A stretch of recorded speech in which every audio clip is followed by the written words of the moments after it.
let's load up the game. We're seeing a structural damage. We're having to mount that for the weight.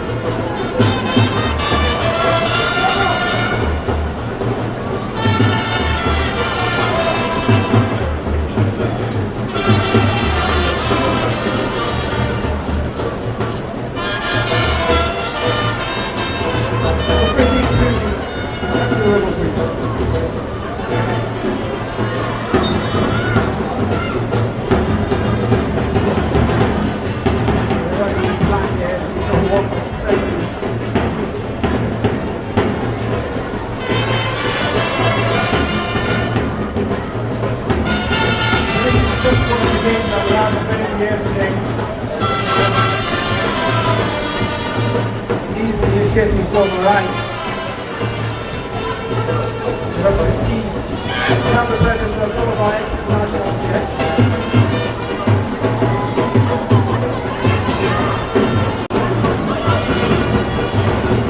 Trying to Ghana things.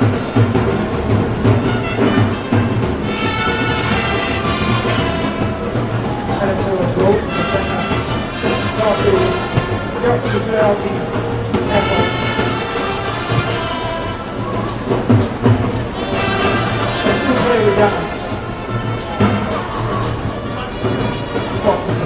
Double weights come forward. The left and right. Front side, left right back. Front forward, the shoot space. The right. Double weights. And down to the 4 poles. That's the game. That's it now. Let's go to the center. A brilliant view of the speed. And the speed gap that we get. Showing the stuff of class, exactly what rubber queens are known for. A great job on the left spin. Quick ball to the right hand side. Control was good. Motor play was perfect. And the pass. Absolutely ordinary. Another control in the game. That's the rubber queens was. Down the face. Nil. You know what you mean? The only goal we didn't have in the game today. That's it, Dallas. Not waiting, letting it go more, Dallas.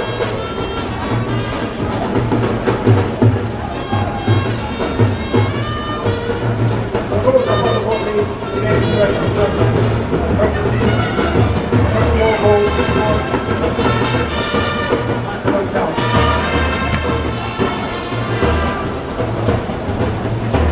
We want to go, lay down comfortably.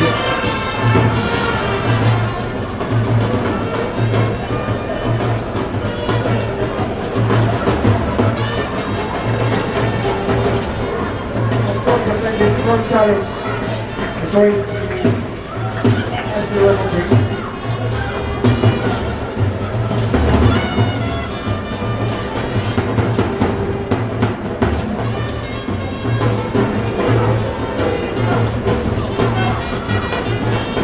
And I can't play the line, but you're playing properly.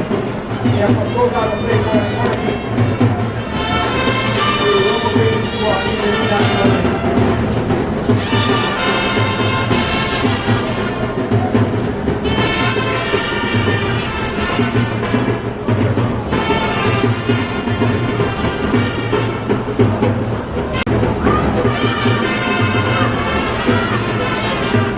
We're going to be somebody in the area. Thanks to everyone. Rubber weight skills is different. This is 3 power strike definitely. Flat result. One side.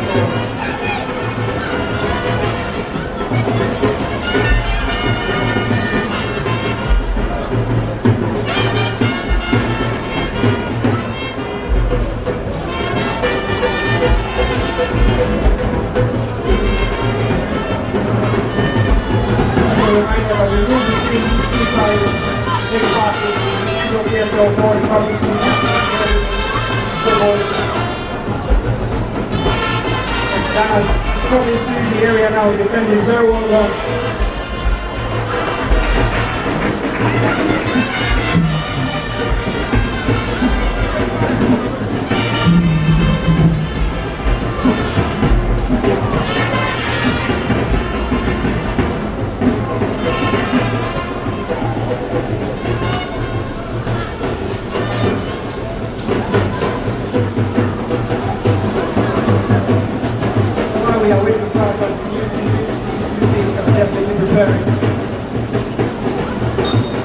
with 2 parts in the last end of the association.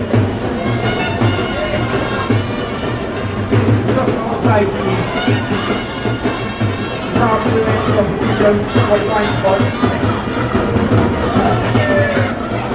Just the idea of it, just very well to go to play. Start to collect this price.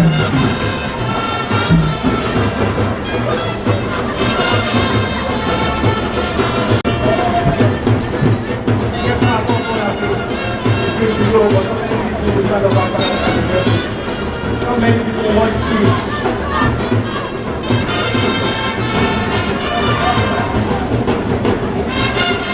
It's very easy for every one of us watching to have a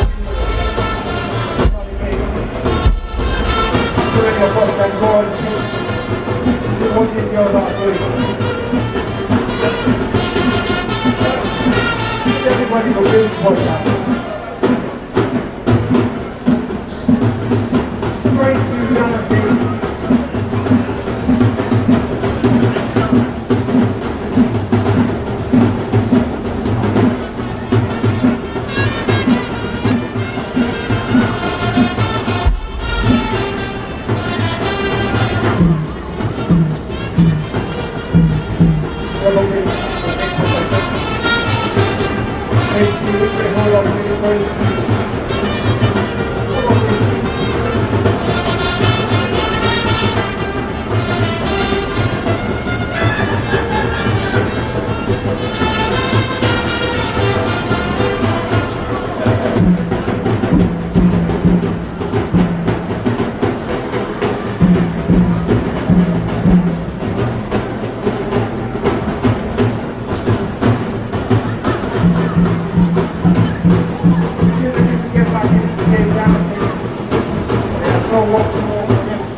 Tengo que hasta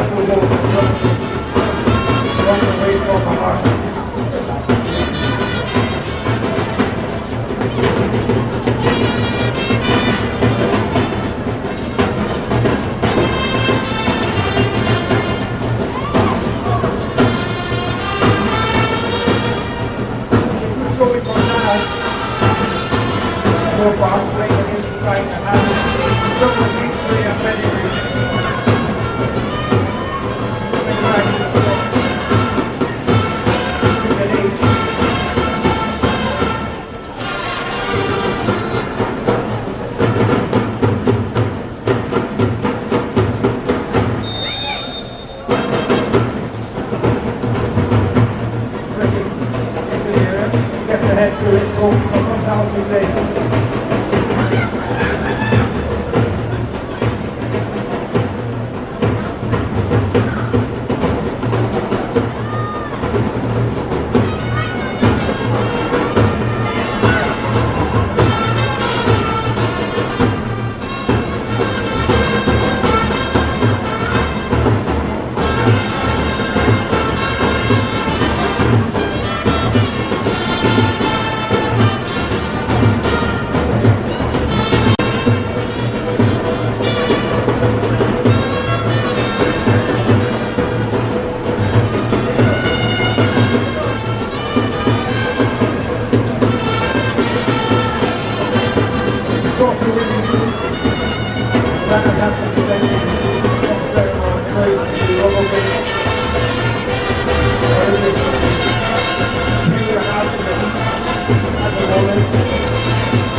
Let's go up again. Sorry. That's the rubber please.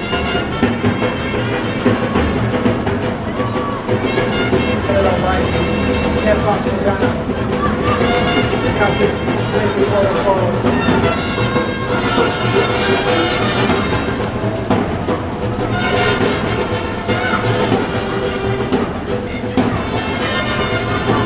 There's still only one goal that separates this two sides, and that goal from that's the rubber wing. That's the rubber wing one. Kind of things here at the moment.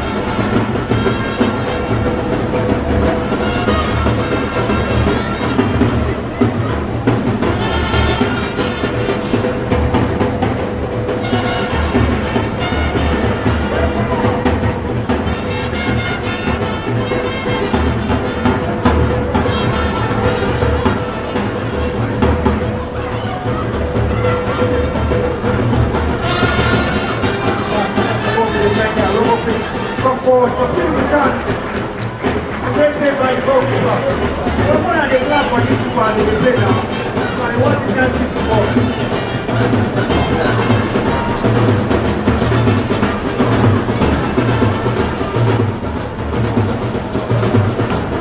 Double quick. Come forward in a very good pass. Outside flag. Now, you don't look for you don't mind for all that freshness.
Prosper. Follow up, let us know.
in possession.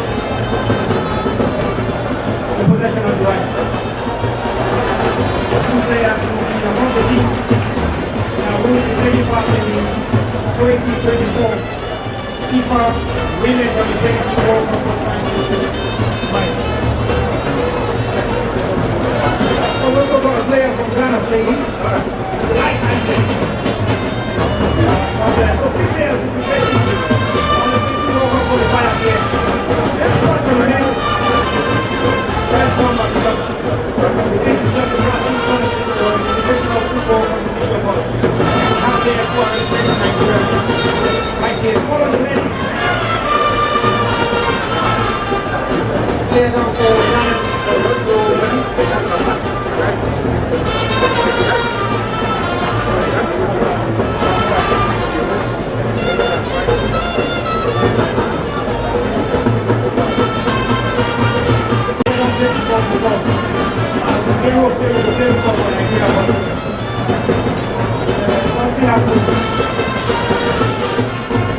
Don't give up on that thing.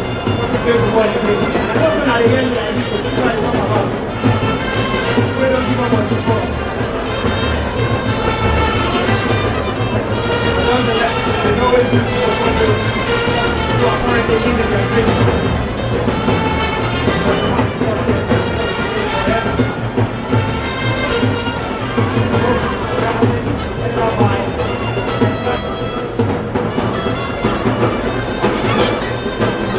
That's the light, I think. That's the light on the ball.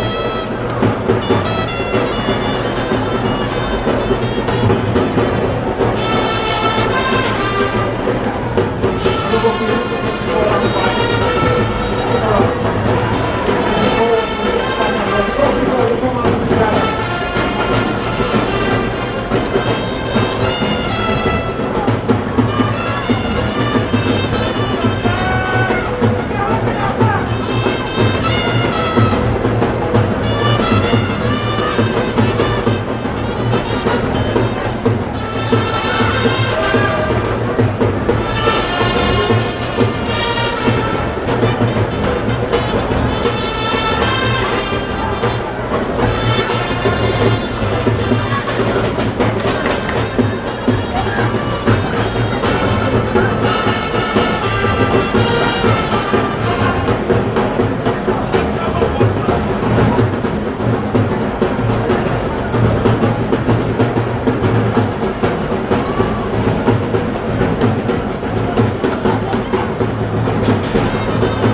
rivalry. Tomorrow, Ramadan.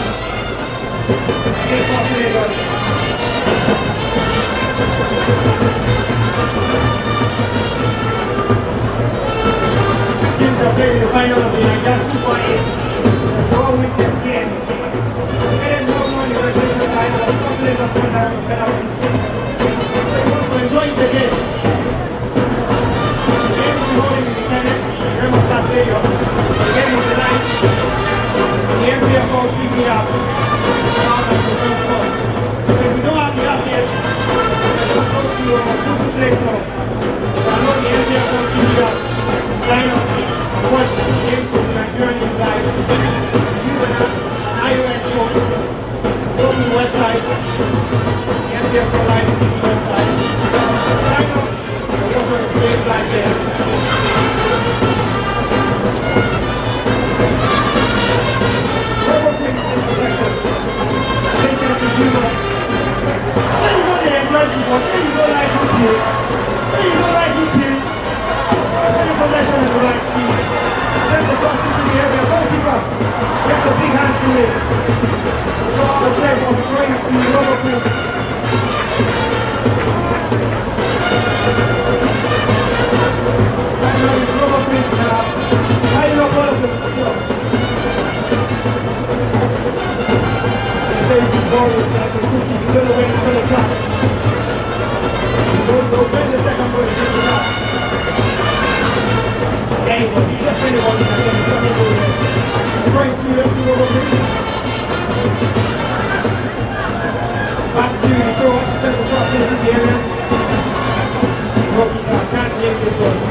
Very impressive video from Mike.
After that, the presentation of the trophy and medals as well.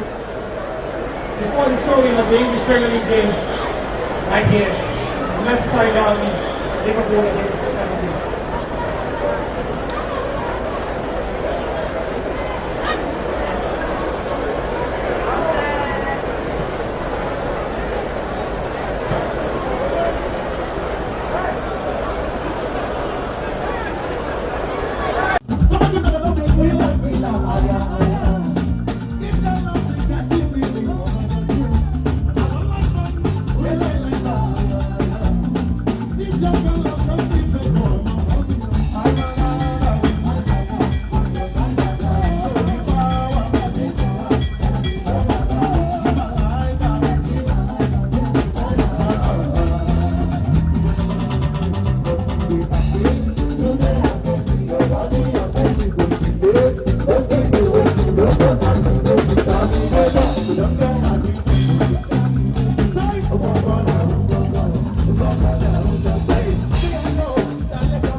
I said, would you let me do that? I said, you let me do that. I said, would you let me do that? I said, would you let me do that? I said, would you let me do that? I know, it's all also, but it's only for a passion.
welcome to Biscon Television News Roundup. I'm Stella Opara. We'll begin with some of the stories that made headlines during the week. On the national scene, President Tinubu sacks FRSC, MBC, VON bosses, names new leadership. Over 15 protesters languish in Lagos prison 3 years after EndSERS, says Amnesty. In business news, Nigerian inflation climbs to 26.72%. On the foreign scene, U.S. President Joe Biden offers Israelis support, Palestinians aid in Tel Aviv. And in the weather sport, Billie Jean King wants combined tennis World Cup shirt numbers. Now the news in full. The Court of Appeal in Abuja on Monday voided the election of Senator Ishako Abo of the All Progressives Congress representing Adamawa North in the National Assembly. The Independent National Electoral Commission (INEC) had declared Abo winner of the February 25, 2023 parliamentary election. Amos Yohana, the People's Democratic Party candidate, rejected the result and took the matter to court. In its judgment, tribunal dismissed Yohana's petition for lack of merit. Yohana, through his counsel, Jonathan Usman, headed for the appeal court. After listening to arguments from the parties involved, the Court of Appeal agreed with Usman that according to Section 137 of the Electoral Act 2022, the results tendered clearly showed that there was no compliance with the Electoral Act. Justice C.E. Nwosu Iheme, who headed the 3-member panel, ordered INEC to issue a certificate of return to Yohana as validly elected lawmaker for the senatorial district. Senator Abo, however, accused the Senate President, Senator Godswill Akpabio, as being behind his sacking by the court. Senator Godswill Akpabio has since denied the allegation. It was reported on Tuesday that the federal government gave approval to the Ogun State government to fix and toll the Lagos-Abeokuta Expressway. The Minister of Works, David Umahi, made this known during a briefing after the Federal Executive Council meeting at the Aso Villa. For years, motorists and travelers have lamented the deplorable state of the Lagos-Abeokuta Expressway, whilst calling on the government to fix it. After the FEC meeting, the minister explained that the project would be carried out under the Highway Development and Management Initiative, adding that the Infrastructure Concession Regulatory Commission and the Federal Ministry of Finance would be involved in the process. Omahi added that when requests to build federal roads are made, the federal government gives approval within 24 hours, but then there are conditions to be met. They must have to use the Federal Ministry of Works standard designs. In another report on Wednesday, the Lagos State Commissioner of Police, Idowu Owono, ordered the removal of the divisional police officer of the Mayoral Police Station in Lagos State over alleged extortion. Earlier, an engineer, Ibrahim Saliu, who spoke with newsmen, claimed some policemen attached to the Mayoral Police Station in Lagos State extorted 200,000 naira from him last Saturday. According to Saliu, the officers, alongside the station's DPO, threatened him and his brother with jail time should they fail to provide receipts for the funds seen with Saliu's brother. Saliu disclosed that he was asked to make a 500,000 naira payment to secure the freedom, but they finally beat it down to 200,000 naira paid in cash. In a tweet confirming the incident, the State Police Public Relations Officer Benjamin Hunde disclosed that the CP Lagos has ordered the immediate removal of the Mayoral Police Station DPO. Meanwhile, all the officers involved have been identified and are currently at the command headquarters, where the orderly room trial has commenced. On Thursday, President Bola Tinubu approved the appointment of 8 new chief executive officers for parastatals and agencies under the Federal Ministry of Information and National Orientation, with immediate effect. They include the National Orientation Agency, the Nigerian Television Authority, the Federal Radio Corporation of Nigeria, National Broadcasting Commission, Voice of Nigeria, Advertising Regulatory Council of Nigeria, News Agency of Nigeria, and the Nigerian Press Council. The appointments came 24 hours after closed-door talks between the President and the Information Minister, Mohammed Idris, at the State House, Abuja. Special Advisor on Media and Publicity, Ajurin Gelali, revealed this in a statement. The appointees are Mr. Lanre Isa Onilu as Director General of the National Orientation Agency. Mr. Salihu Dembos retained his office as DG of Nigerian Television Authority. Dr. Mohammed Bulama as DG, Federal Radio Corporation of Nigeria, replacing Dr. Masur Liman. Mr. Charles Eboibo replaces Balarabe Ilela as Director General of the National Broadcasting Commission. Mr. Jibrin Ndas as DG of the Voice of Nigeria, replacing Osita Okechukwu. The President also appointed Dr. Leko Fadolapo as the Director General of Advertising Regulatory Council of Nigeria, Mr. Ali Ali as DG, News Agency of Nigeria, and Mr. Dili Izuga as Executive Secretary of the Nigerian Press Council. The President tasked the newly entrusted leadership in these subsectors to innovate and create new opportunities for Nigerians to leverage upon through the effective reform of these key institutions of government which function to unify Nigerians, reshape mindsets, and showcase the nation to the rest of the world.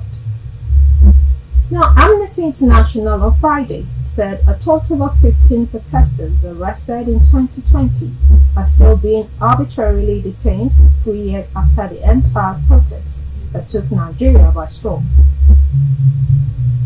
According to a statement by the international non-governmental organization on the third anniversary of the protest, the majority of the protesters are in Kirikiri Medium Correctional Center and the Ikoyi Medium Security Correctional Center in Lagos without trial.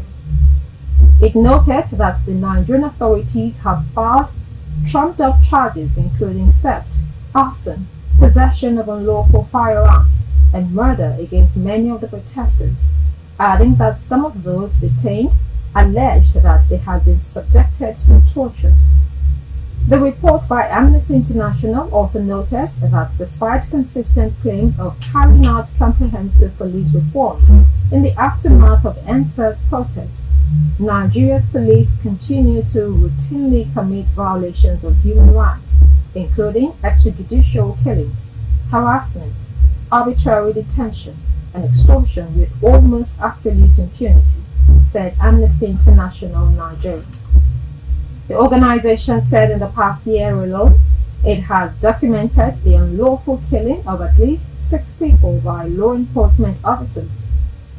Amnesty International, in its release, admonished the Nigerian authorities to take concrete and effective measures to end police impunity, including by giving clear directives to the police not to violate human rights, adding that those suspected of violating human rights should be brought to justice in fair trials and without recourse to death penalty. We'll take a short break now. Momo Kama will bring you business news. Stay tuned.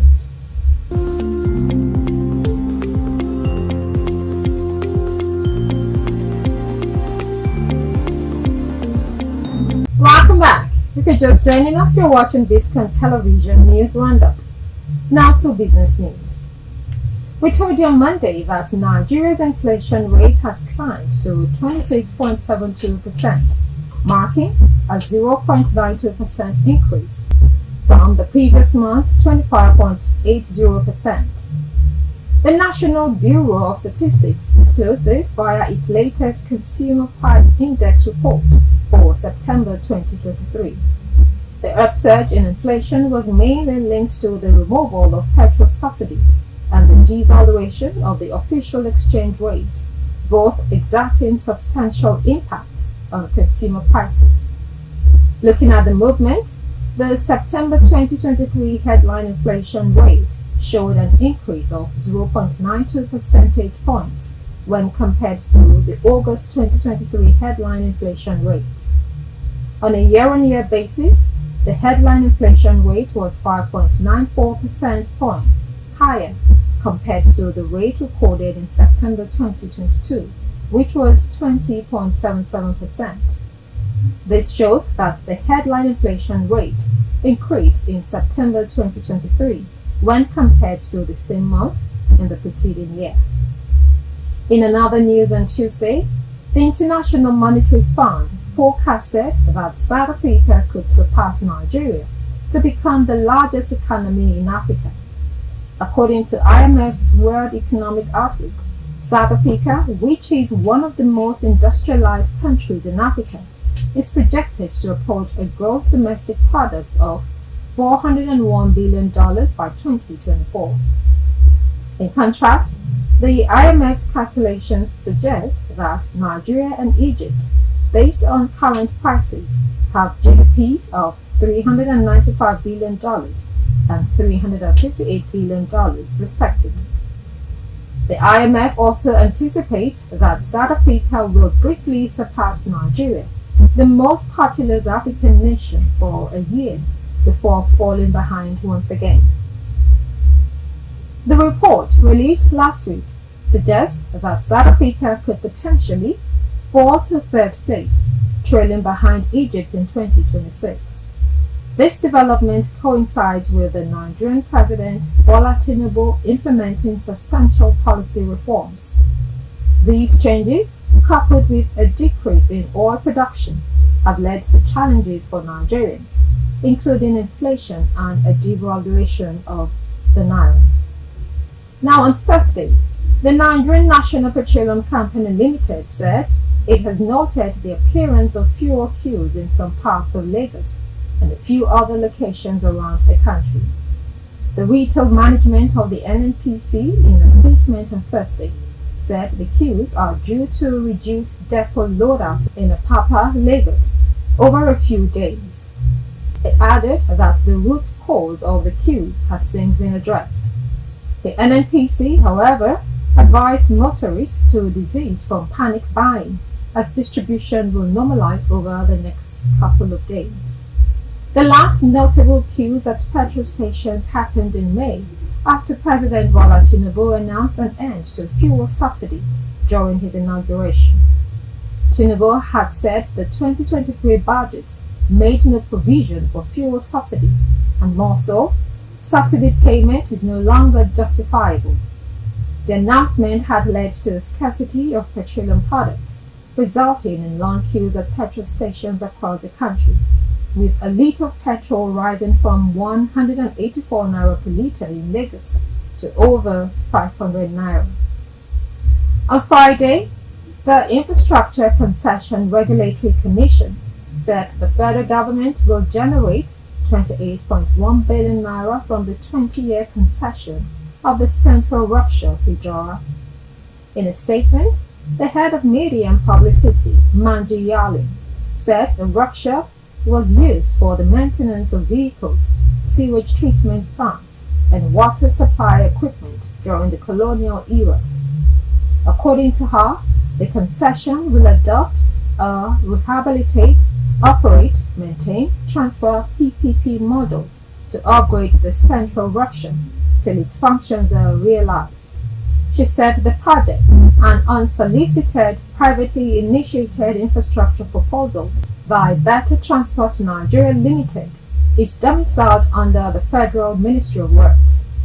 Yalin said with the approval by FEC, the concessionaire will ensure that productive and professional work will be carried out in the workshop in line with standard guidelines and operating procedures via the provision of modern equipment.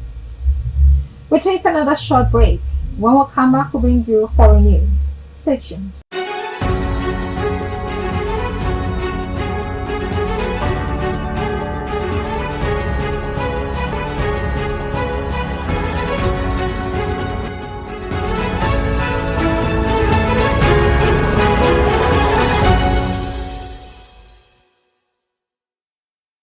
Welcome back. You're watching Biscon Television News Roundup. Now to foreign news. Ukraine said on Tuesday that it had destroyed 9 Russian helicopters in an airstrike on 2 cities in the Russian-occupied east of the country. A special forces statement said an air defense system and other equipment were hit, as well as a munitions dump in the cities of Berdyansk and Luhansk. Dozens of Russian troops were killed or injured in the operation, it added. Vladimir Ragov, the Russian-appointed governor of the occupied part of Zaporizhia region, said air defense systems successfully intercepted enemy rockets over Berdyansk, adding that information about casualties and damage were being checked and would be provided later. The Ukrainian military said the attack on Berdyansk happened at 4:00 local time and in Luhansk at 11:00 local time. Berdyansk is approximately 85 kilometers from the nearest front line, while Luhansk is almost 100 kilometers away. Clashes have continued to be reported along the front line, including around the Ukrainian-held towns of Avdiivka, Kupiansk, and Liman, which have been coming under heavy bombardment from Russian forces in recent days. Now, U.S. President Joe Biden on Wednesday said a deadly blast at a Gaza Strip hospital appeared to be from an errant rocket fired by a terrorist group, and he pledged support to Israelis and humanitarian assistance to suffering Palestinians.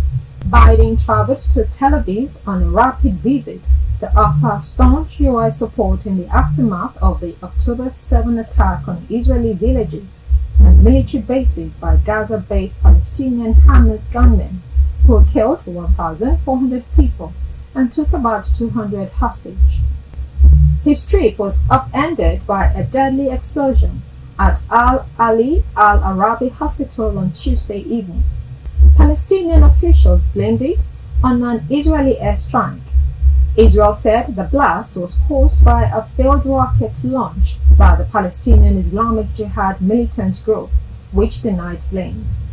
Biden said the U.S. would provide $100 million in new funding for humanitarian aid in Gaza and the occupied West Bank. The United States had urged Israel to allow humanitarian aid in to help Palestinians. The president said he would ask Congress this week for unprecedented aid to boost Israel in its fight with Hamas, an aid that is expected to be folded into a massive $100 billion package in Congress.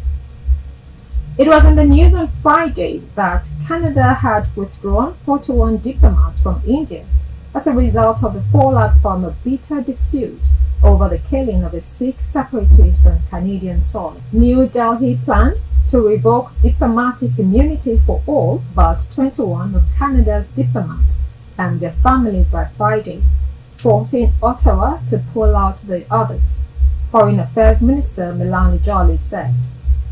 Relations between India and Canada have plunged since Prime Minister Justin Trudeau last month publicly linked Indian intelligence to the killing of Canadian citizen Hardeep Singh Nijjar, allegations New Delhi has called absurd. Nijjar, who advocated for a separate Sikh state carved out of India, was wanted by Indian authorities for alleged terrorism and conspiracy to commit murder. Canada will continue to defend international law, which applies to all nations, and will continue to engage with India, Foreign Affairs Minister said.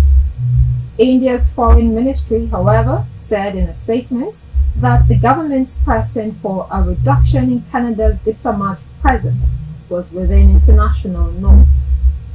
Canada has called for India to cooperate in the investigation, but New Delhi has rejected the allegations and taken countermeasures such as shutting down visa services for Canadians.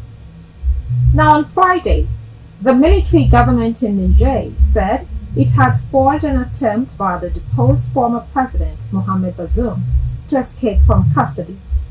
The former president attempted to flee in the night with his family, cooks, and security, a military spokesman said. There were plans for the group to fly out on helicopters, but the plan was foiled, he added. Mr. Bazoum's lawyers have called for his immediate release, saying his detention is illegal. He has been under house arrest along with his wife and son since members of his presidential guard staged a coup in late July. The lawyers say the ousted president and his family can only be visited by a doctor who brings them food every other day, and on Friday morning even this was not allowed. They demanded proof that he was still alive. Niger is part of the African region known as the Sahel, a belt of semi-arid land that stretches from the Atlantic Ocean to the Red Sea, just south of the Sahara Desert. The area is plagued by jihadists and beset by military regimes. The attempted escape happened on Thursday, military spokesman Amadou Abdramani said on state television. It is not clear where the former president and the rest of the group are now being held. An investigation into the alleged escape attempt has been launched. You're still watching Biscon Television News Roundup. Up next is sports news. Stay tuned. Audio Jungle.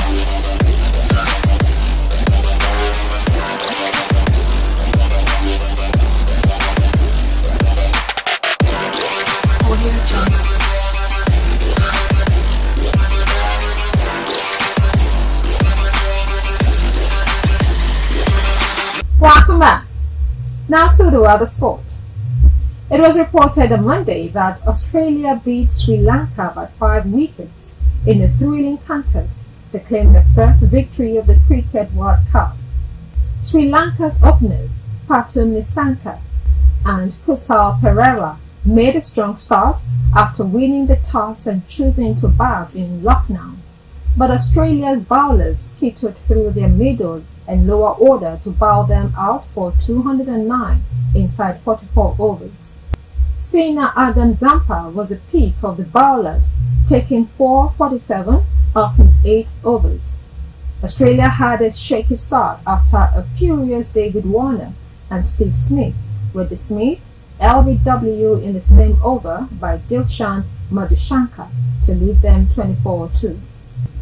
However, Manas Labashani and Josh Inglis helped the side consolidate with a 4th wicket partnership worth 77.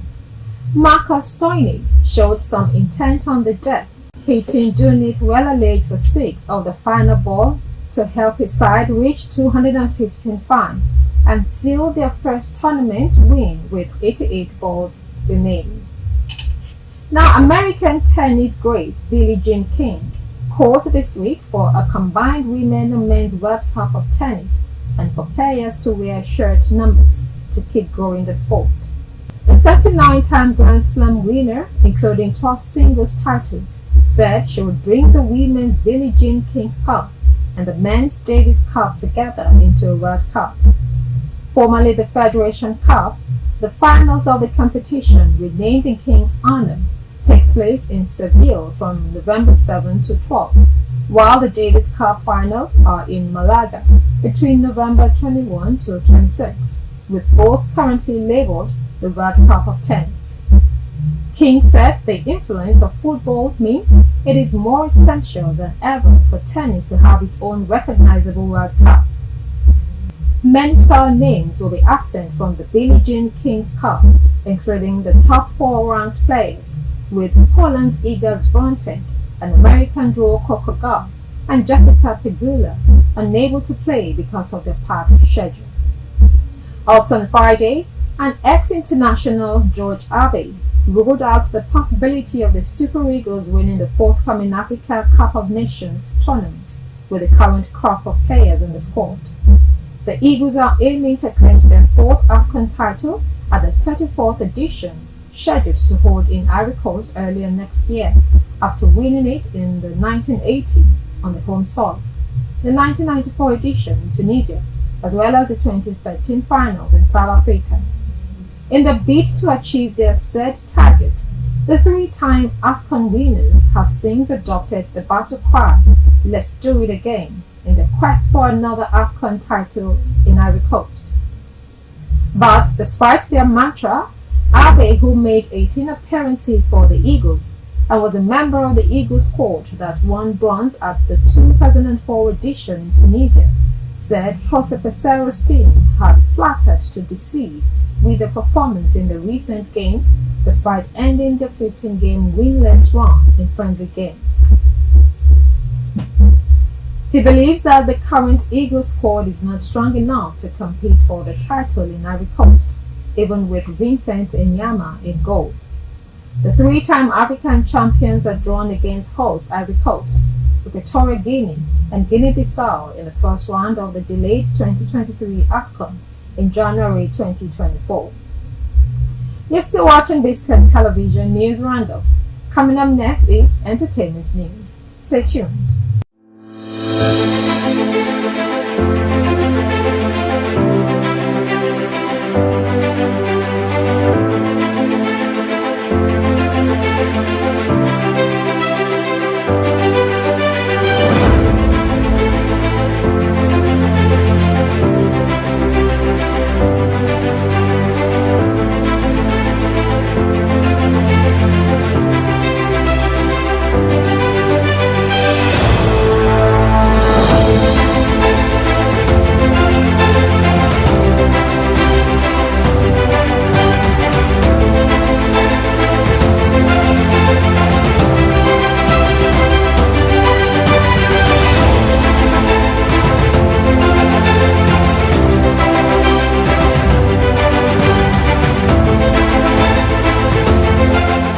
Hello and welcome to Showbiz News Roundup. Superstar Afrobeat singer Davido Adeleke discloses he ran his record label DMW for a span of 4 years like a charity home for artists. This revelation came during a recent interview with American media personality Steve Stout on a panel discussion in New York at On the Master Selection 005. Davido expressed that he viewed his record label as a platform to support his friends' growth and help them achieve their aspirations. The renowned artist, known for his hit Unavailable, emphasized to the new signees on the DMW that the music industry is a business where revenue needs to be generated. Davido also shared his happiness in saying his own success positively impacts those he initially signed to the music label, such as Michael Peruzzi and Dremo. Ex-BB Nigeria All-Stars housemate Mercy Eke makes a significant move on social media as she unfollows some of her fellow housemates, specifically Angel and Sama. This comes following a space hosted on the X platform where Mercy watched her parents, mercenaries, drag the other housemates. Angel and Sama were called degrading names while Mercy Eke reportedly attended the space without saying a word. However, an unexpected development came to light when fans noticed that Mercy Eke had unfollowed Angel and Sama on her Instagram account. Angel, in response, promptly reciprocated the action by unfollowing Mercy. However, Sama, on the other hand, has chosen to continue following Mercy, despite the apparent tension. Popular singer and father of twins, Davido Adeleke, has ushered his wife, Chioma, back to Nigeria with multiple designer bags worth over $100,000 after giving birth to their twins in the United States. Celebrity couple welcomed the scent of twins in Atlanta, United States, and some days ago. This comes 1 year after the loss of their son, Ifeanyi Adeleke, who passed on in October 2022. Davido, ever the romantic and appreciative partner, had reportedly gotten his wife a property worth over $900,000 in Atlanta, USA. The singer bought his wife several expensive designer bags which are worth $100,000. Photos of the elegant bags have also circulated around various social media platforms. Big Brother Nigeria winner Fina has reacted to the post liked by Davido, describing her fans as the most useless fans. Post from a Twitter user with the under Big Aya also stay online that when he stated that fans supporting and stunning celebrities like Fina are useless. The post was reportedly liked by Davido, which got a lot of people talking. People were of the opinion that Davido has been disliking Fina secretly, but exposed himself with the post he liked earlier. Reacting to the post, Fina has taken to her page to question Davido about his hate for her. She questioned him if she did anything to warrant his hate. Popular Nollywood actress Mercy Aigbe is celebrating her daughter Michelle as she graduates from the Canadian University. She shared her joy and pride in a heartfelt post on her Instagram page, Real Mercy Aigbe, and even shed tears of joy in the attached video. In the video, the actress could be seen checking on her daughter to ensure she was perfectly ready to receive a certificate, as Michelle was lined up with other students from the school. Concerned fans immediately took to the comment section to celebrate her with congratulatory messages. And that's all we have for you today on Showbiz News Roundup.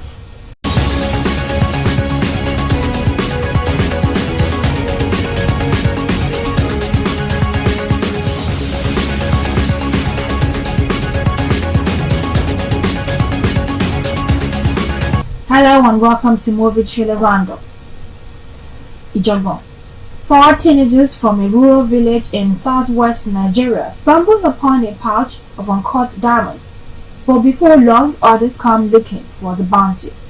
Ijogbon is a 2023 coming-of-age adventure film produced by Kunle Afolayan.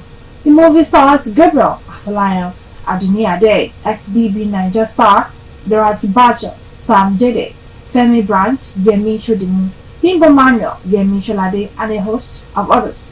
The film was shot in Oyo State.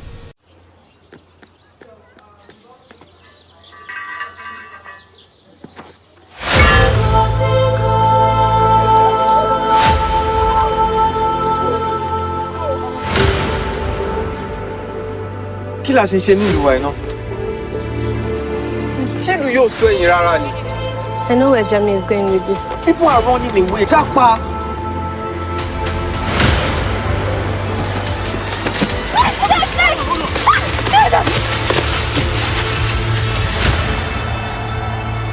Use this look like diamonds.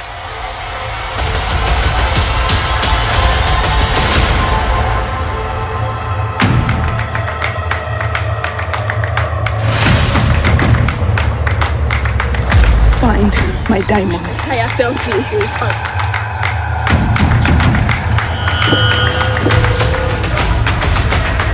Police have formed.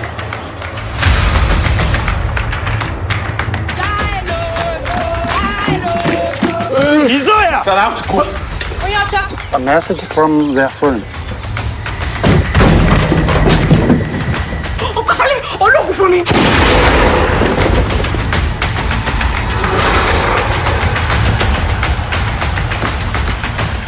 Ah, that one.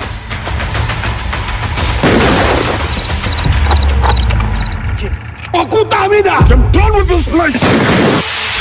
My diamonds first. Our friend first! Hey, what is running home?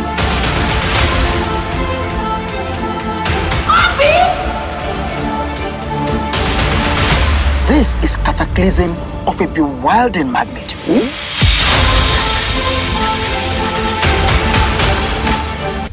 Mary Men 3, Nemesis. The film tells the story of 4 Abuja's most eligible and notorious bachelors.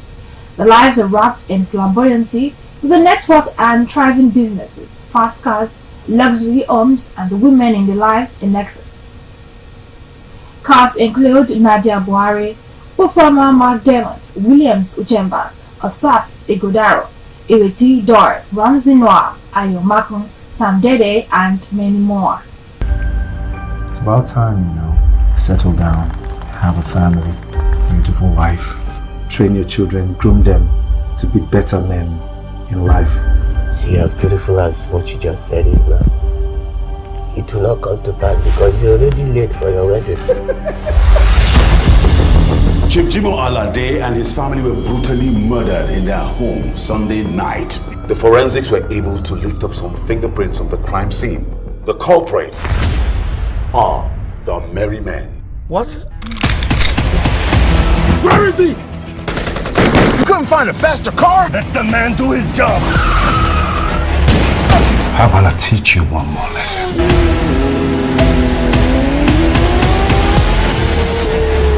Heads or tails? This man murdered an entire family in cold blood. He has to pay for his crime. My job is to save lives and not to take them. You will do as I say. I will not do that.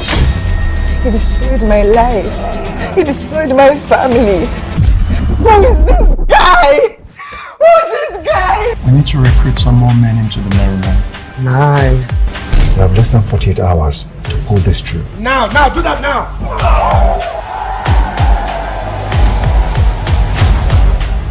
Excuse me, sorry.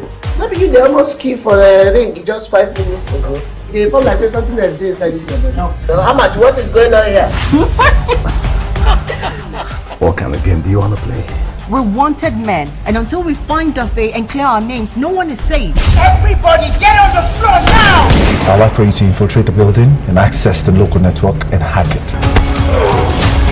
Now tracking his exact location, but he's in close proximity to the device. Stand by to take him down.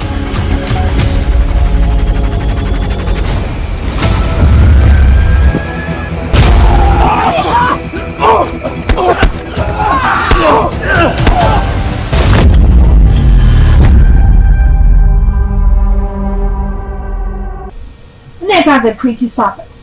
When her parents are murdered, Nneka encounters the Queen of the Coast, who offers to help her in revealing the identities of people who killed her parents.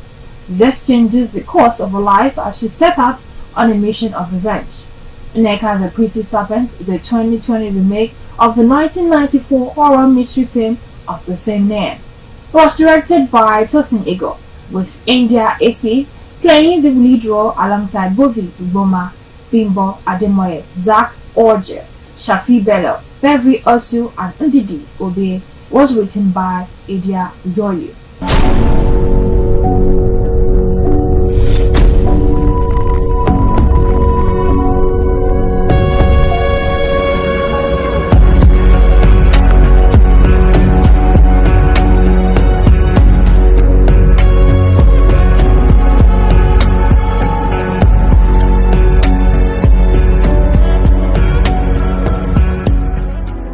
They killed my parents.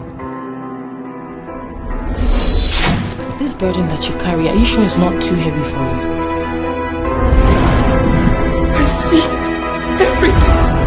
Bianca, the dark man is weeping dead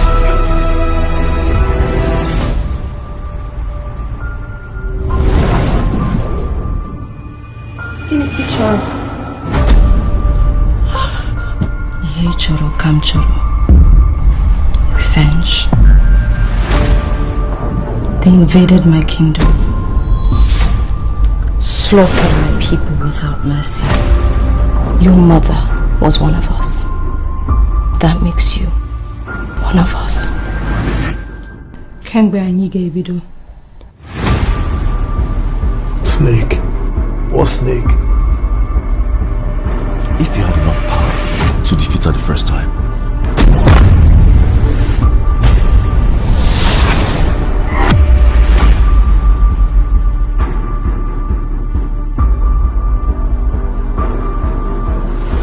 Who are you? I'm very beautiful, smart, passionate, and ambitious. Any questions?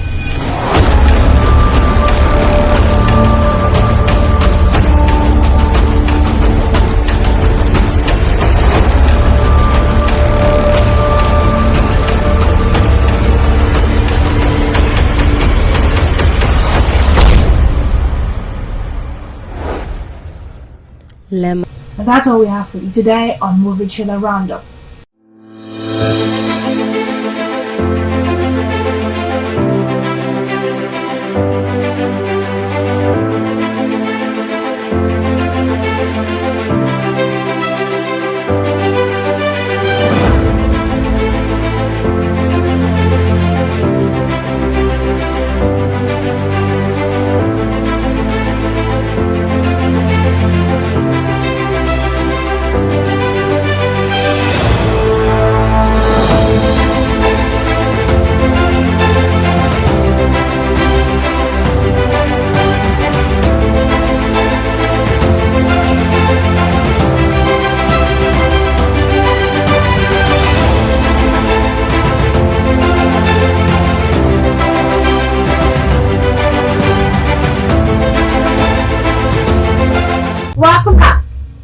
that's it on Biscon Television News Roundup.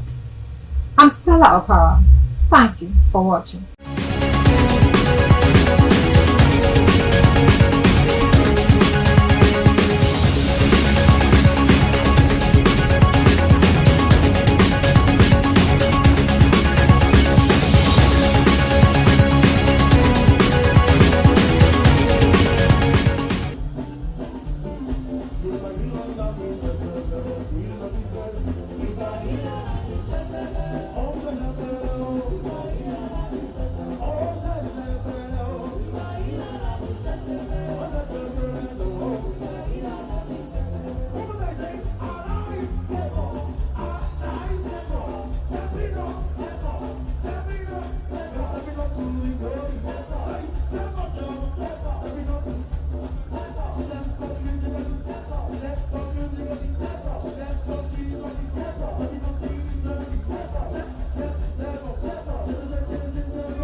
To the final game of today.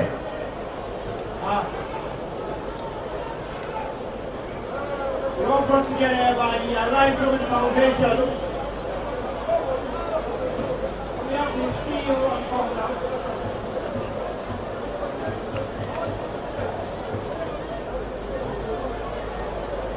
As you see, our leaders going around to say hello to the players on the pitch.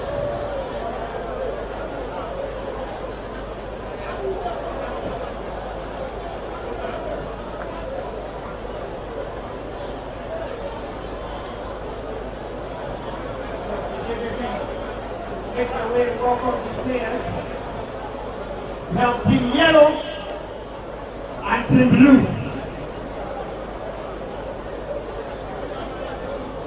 The base name of this team, the Rice Committee, the Rice Family. Community. And don't forget, whatever you are to listen to my voice, especially to the people here, the right word is arise, not addition. Thank you.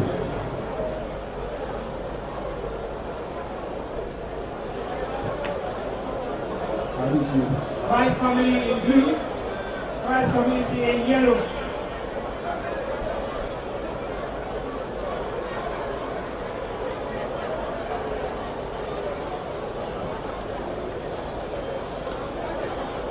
And that is the picture taken with the official and of course our CEO.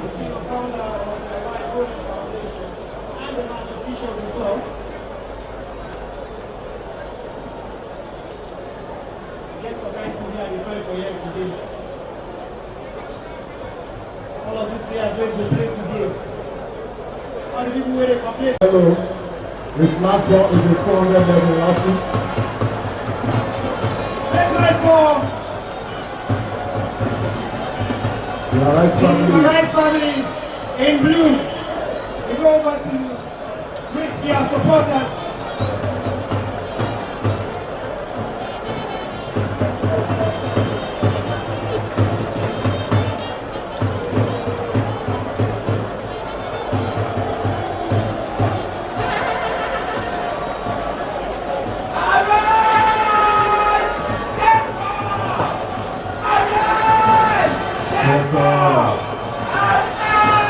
This is their call. This game we have two teams. Arise Community and Arise Family. Arise Community and Arise Family. Them the very best as they take on this game. Are we ready? Are we ready? Are we ready? Lagos, are we ready? Lagos, are we ready? Nigeria, are we ready? Women, are we ready? Women, are we ready? Men, are you ready? We are ready! Okay.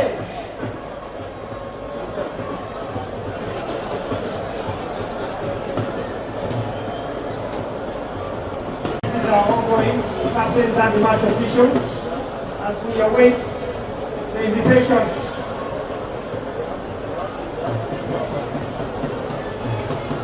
We await the invitation of the CEO of the Arise Women Foundation, Pastor Shiju Inomade, to take the official kickoff in a moment. And to join her, we have Pastor Ivy William Madrid as the good walk straight to where the official is. To start with the people.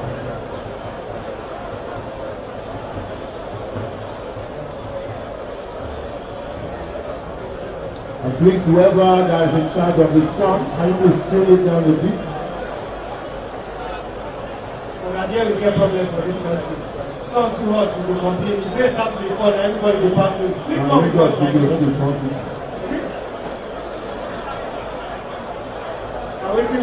Ladies and gentlemen, here comes our CEO. And right now she's meeting with the mouth official. And she goes straight to the center of the pitch for the official kickoff.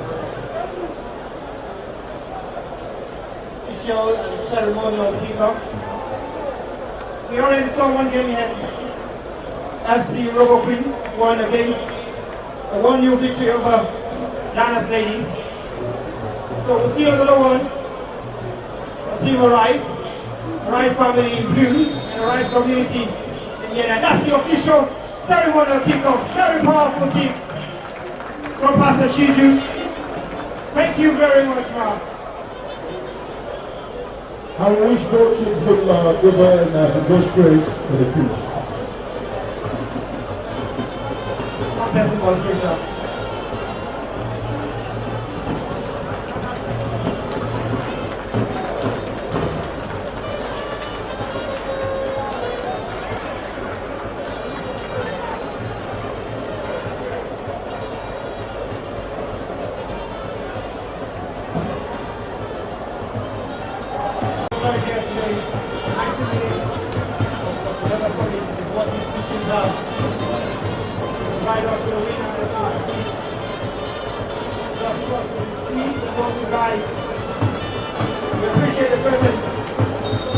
Even as super, as the kickoff goes on the way, we appreciate the presence of the Super Eagles Supporters Club and also the supporters of the Arise family, the Arise family.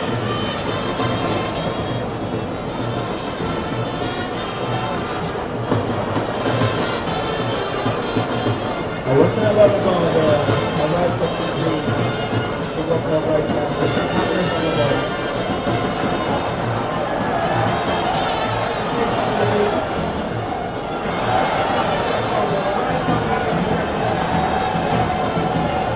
Please, on the way to the weapon trust. Ladies and gentlemen, and let's introduce the contact program. And that's probably how you go for that. And you know, Mr. Salmon, the man in the family reminds me of just into the family to the country. So it's a girl, and on the side of the man.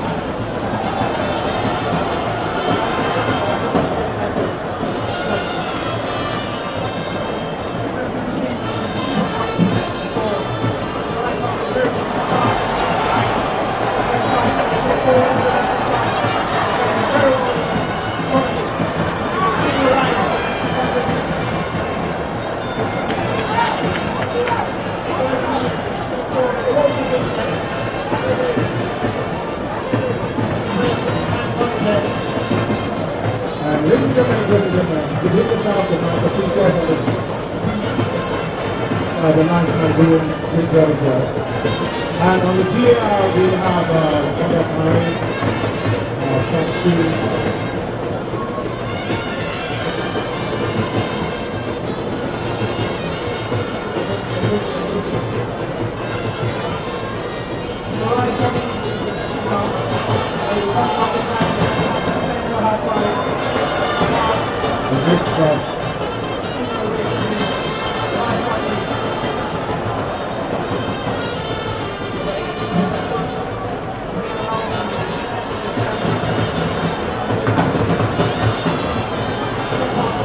That is a very good job. That's how people do.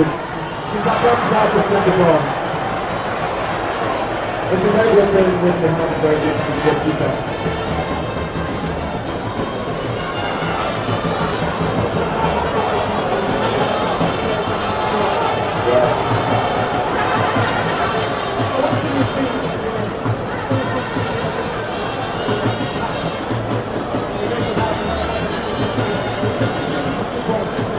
Good job already.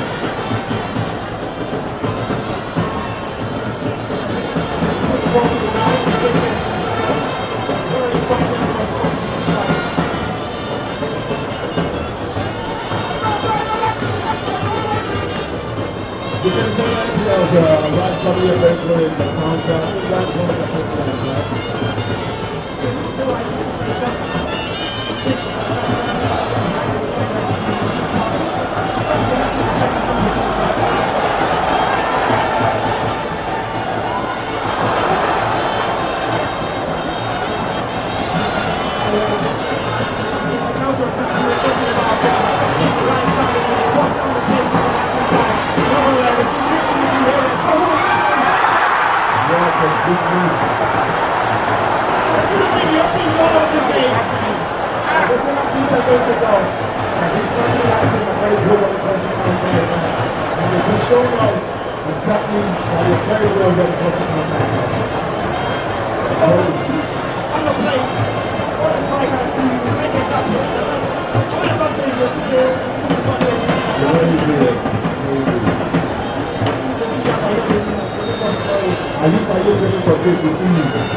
We have Brother the President. We have Brother the President and Rob the West President.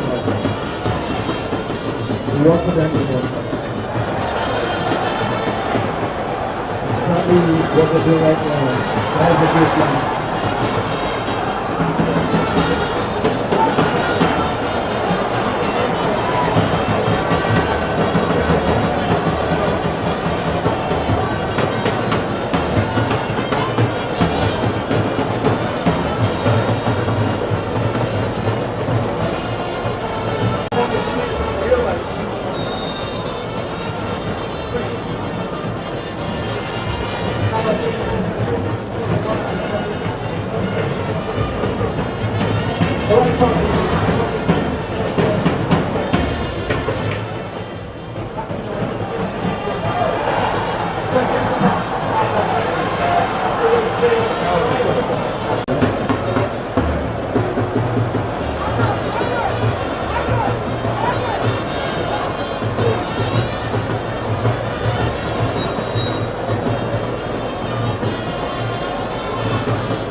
all around the rock and roll.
Compliments, man.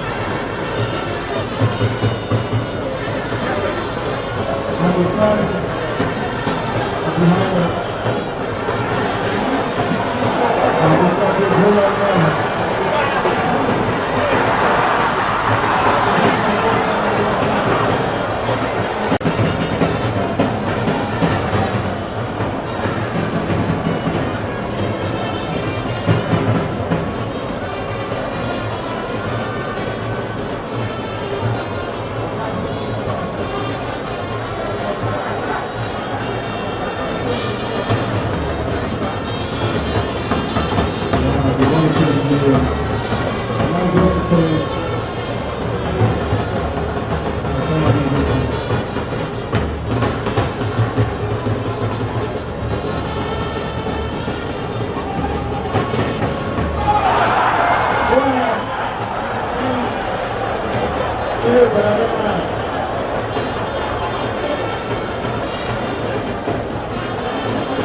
house of war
next one,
for the Euro Package for the two parts in custody.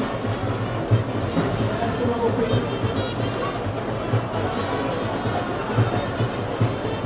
Forward control.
Congratulations to you. These are right babes.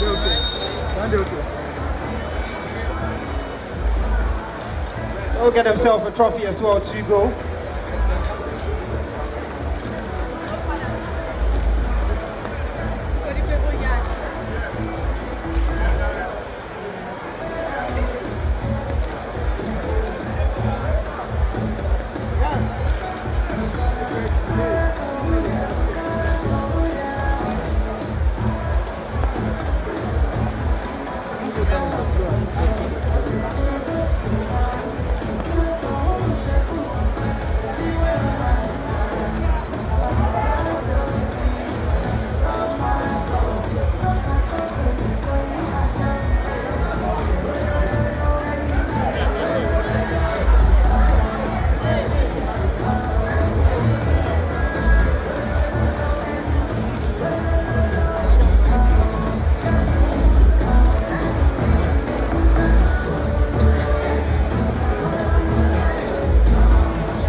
Now to the trophy presentation. To the captain.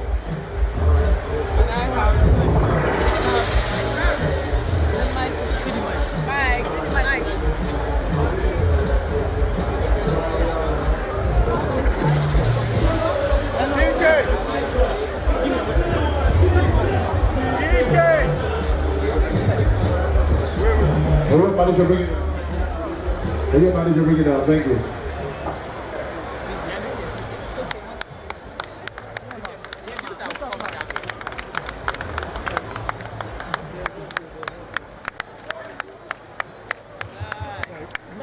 Congrats. Congratulations to the runners-up.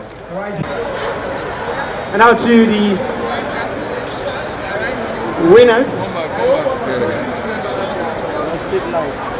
Arise Sisters. Congratulations to Arise Sisters.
Congratulations once again to Arise Sisters. Won that game 1 goal to 0. And they get the medals and a trophy as well to go with it.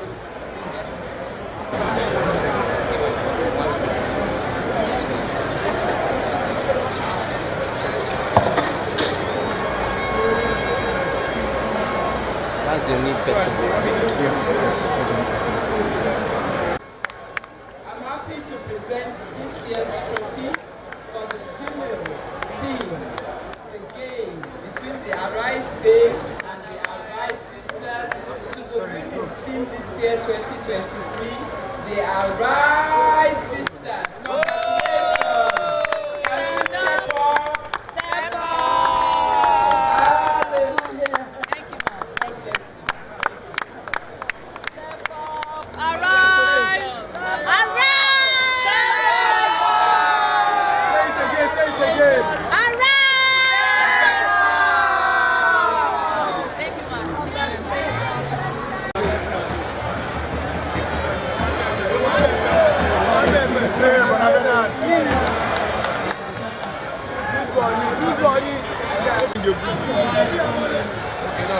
That's how get good. Hey, but I've been.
back out for the second half.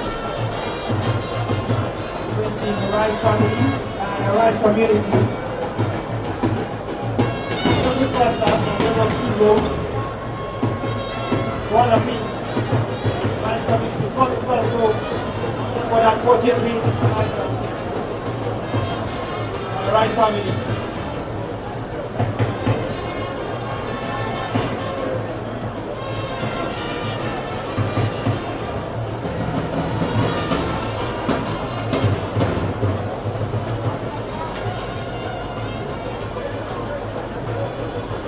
Rice family playing out from the back.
Double substitution for Single Rice family.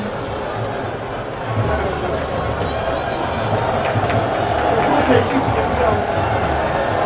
The crowd are excited about this game.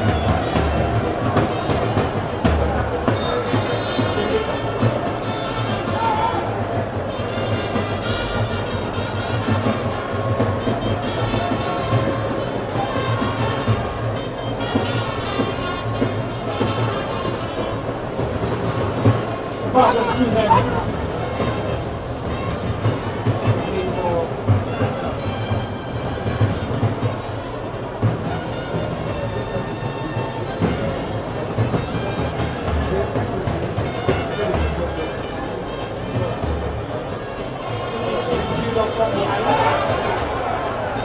Almost got the protection. Not wide shooting there.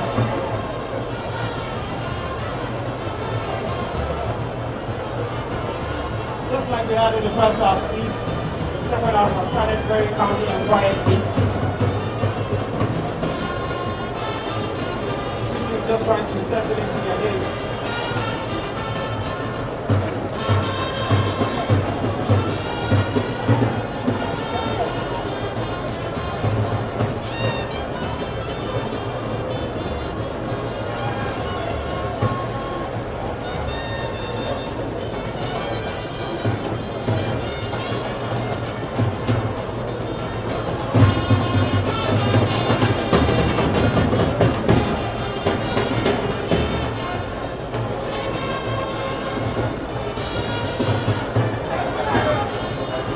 That's it, but the pass was given good as well. That body's waiting in the centre. It's a very good pass with a chance for a second goal. The strike was poor. The defender did his job.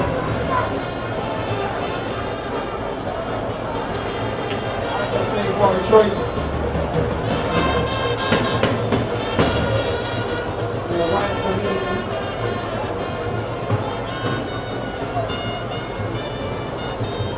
That's the music possession on the left.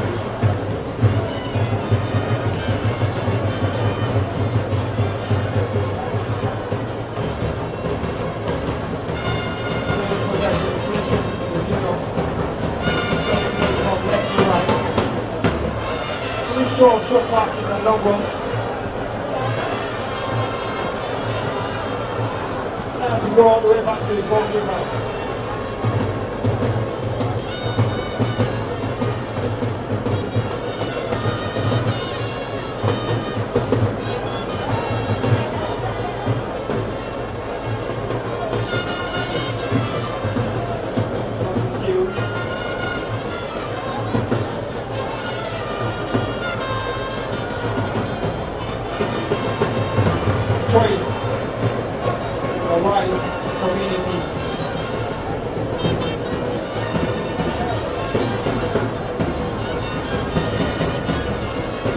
Is getting ready to come on for the right community.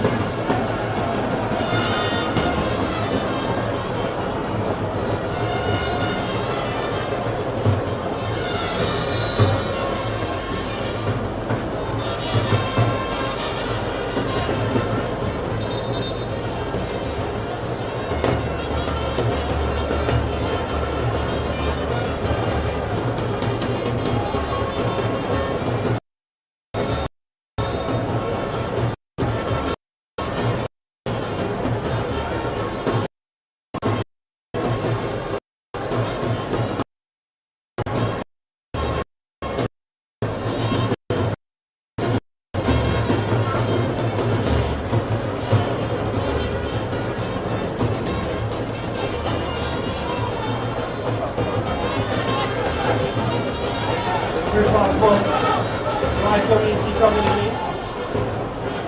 They lead out. Very good defensive work from the Magpies.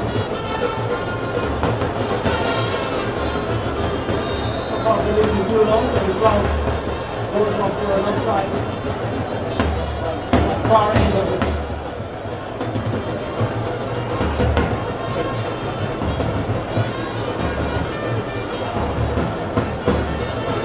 Big chance to report so far in the second half. It's still 1-1 between these two teams. It's Rice Community 1, Rice Family 1, and a big pass now.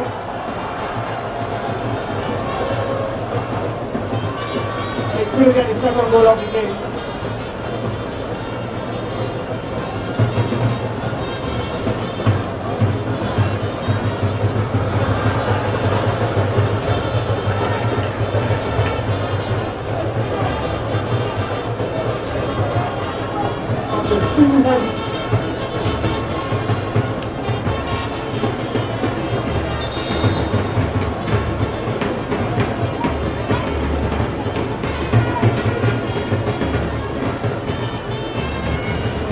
A winner.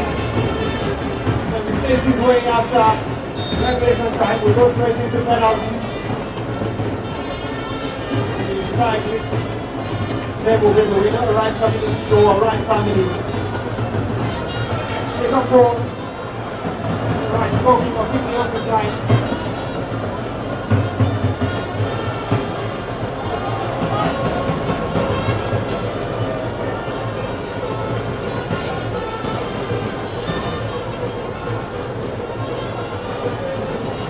Community protection. Just looking for that eye of the needle kind of car.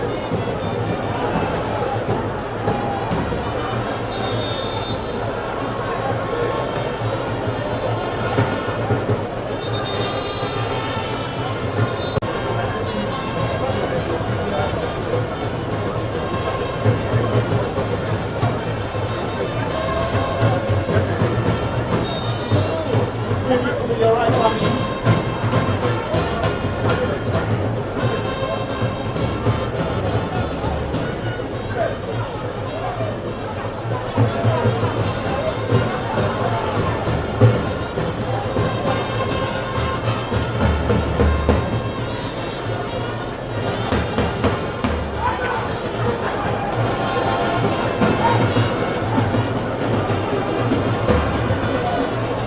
Rice Community possession. It's a big chance on the edge of the area. A brilliant strike. Just been able to keep his effort on target.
rights community. And our left foot and finish the first down. Taking possession now away from his man. Away from his country.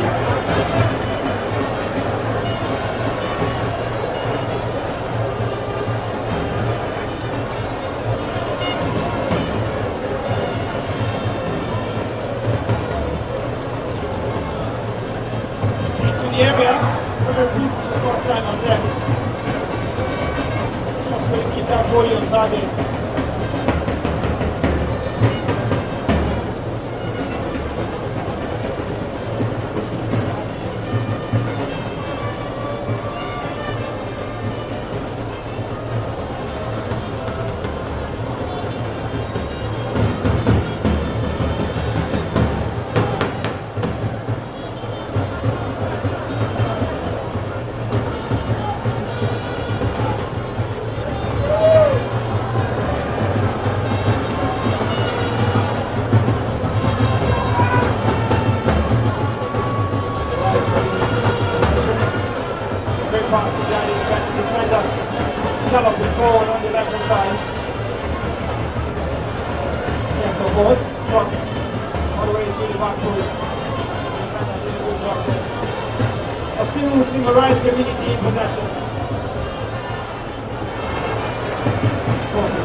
Substitution on our mark for Single Rights Community.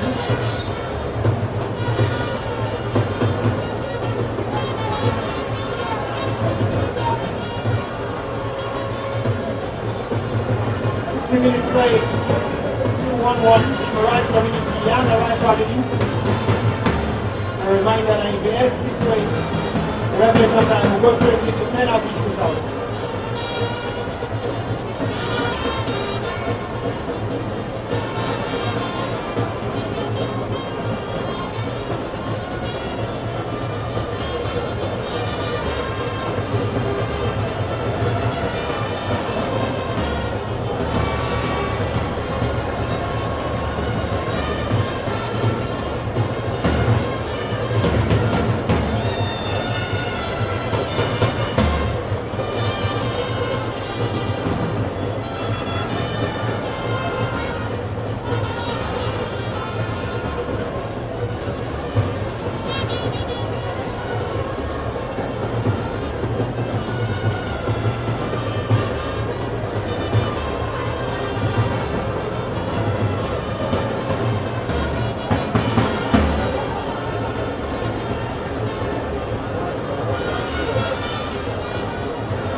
Very far off the line.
Well, the second half hasn't been quite as entertaining as the first in terms of all-round football. There's not been some of the chances.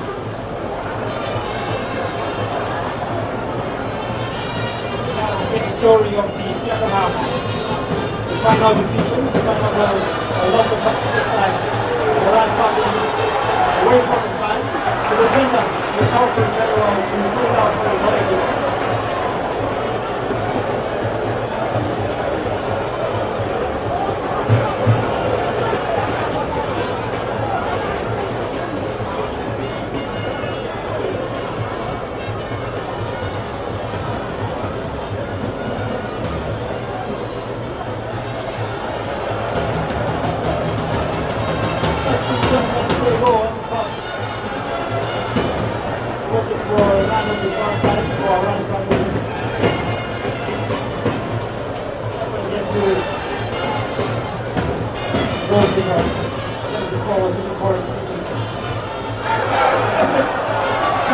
Captain of gun and get the better of him.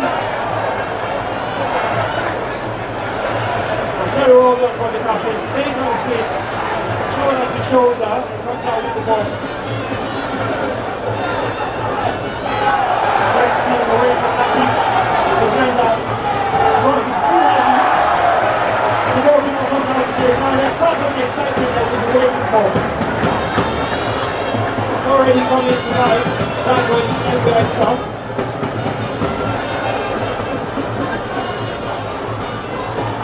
Now the pass, and I think we've got the finish.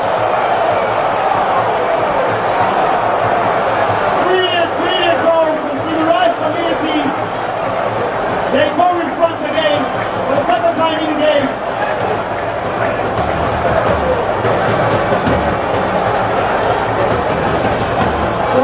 That's good. How about the finish? Really brilliant goal taking goal. Let us touch the crowd into life once again. Goal from the player, yes, number 5. Substitution they hope will spark a response for them.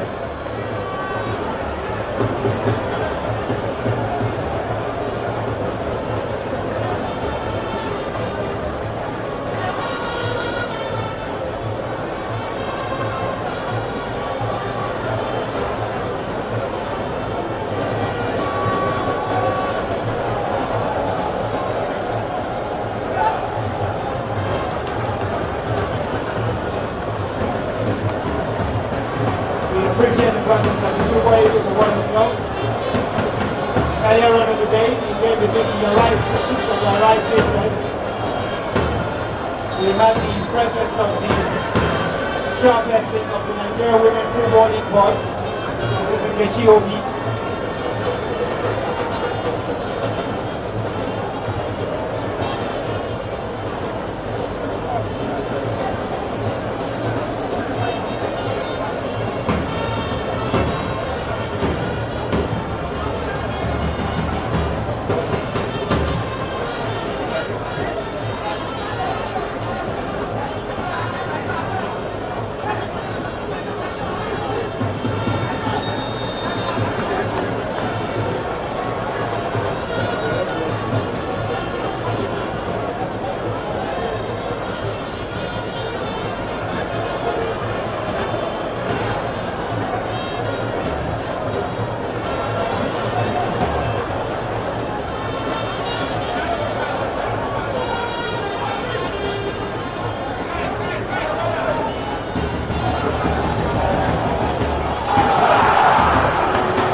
Final 20 minutes of the match, which means we might not see the penalty shootout.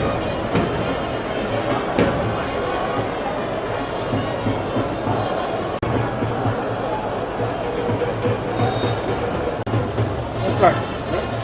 On track.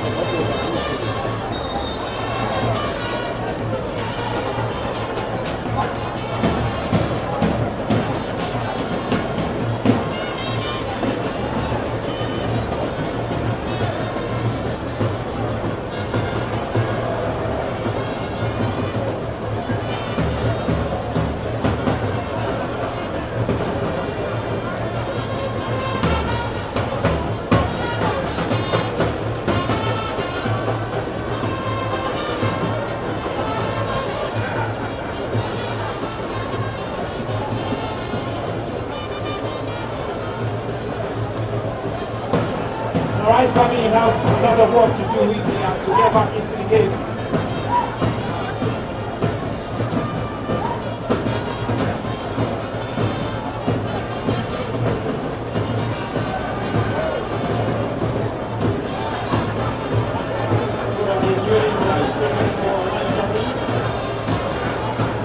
Good pass out.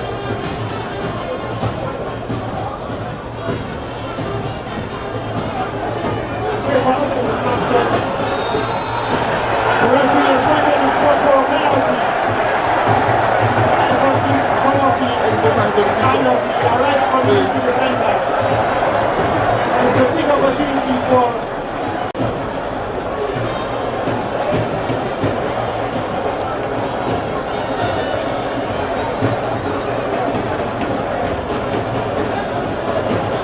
if they score this penalty, if this scores, we'll go back to being a level term.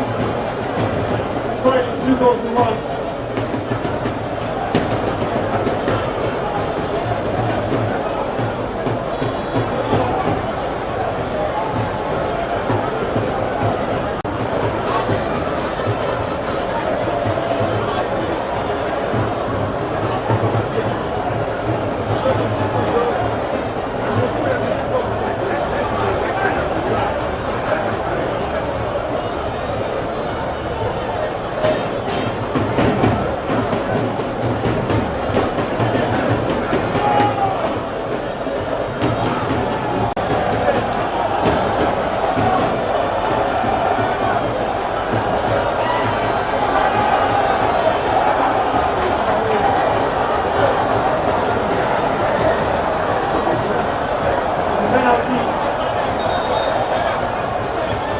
For Arise family will come now to this one to put the scores back on level 10.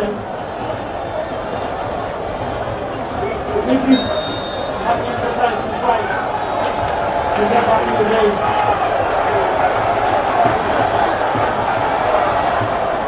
And a long-taking penalty away from the reach of the goalkeeper.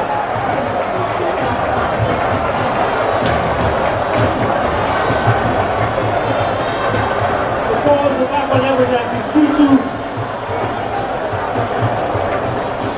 Arise family 2, Arise community 2.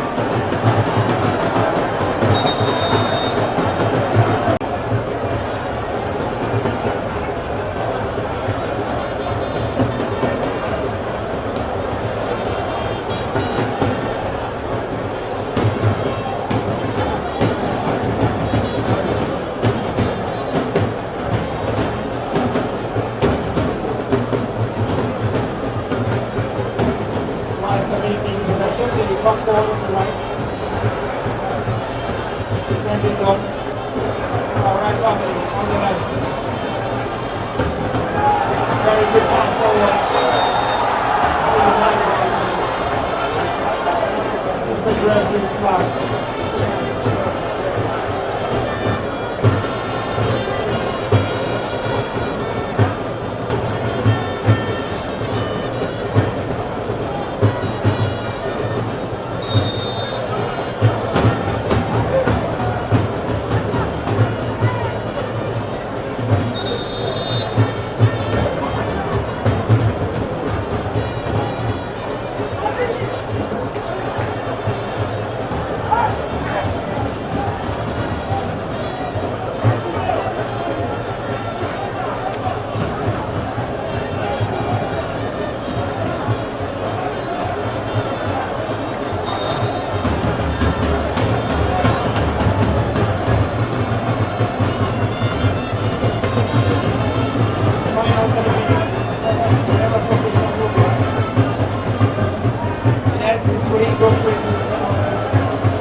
your rights community. And they need to get themselves back in the lead again for the third time in the game.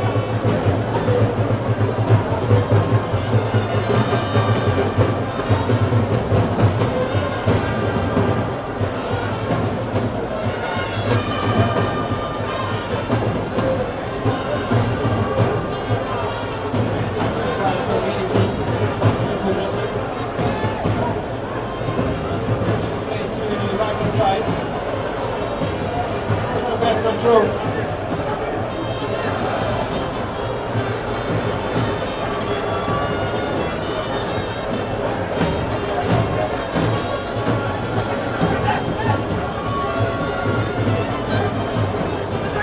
Good pass to the left.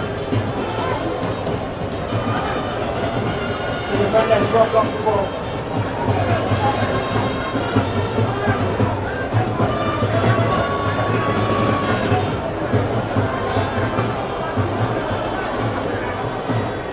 On the far side, the cross comes in there. He almost had second to his own net. Right now we're covered.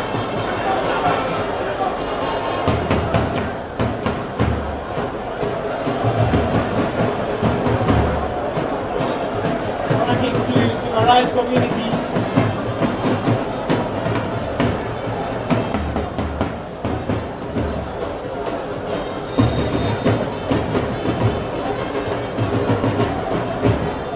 Chance for a goalie.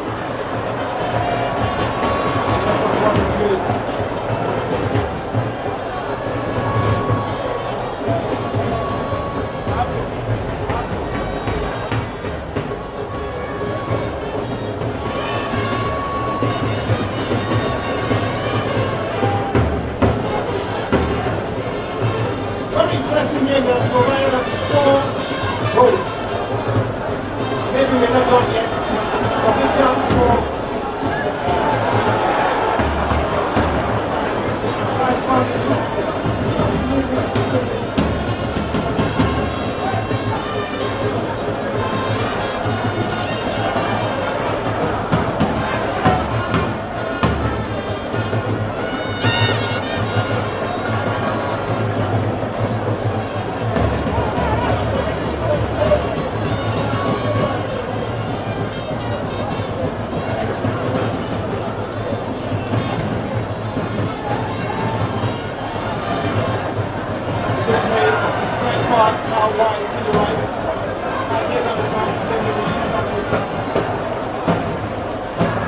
Blocks in down.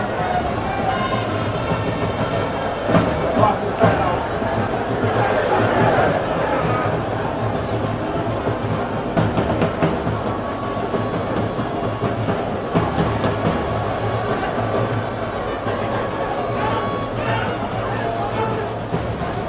Rice coming in the left.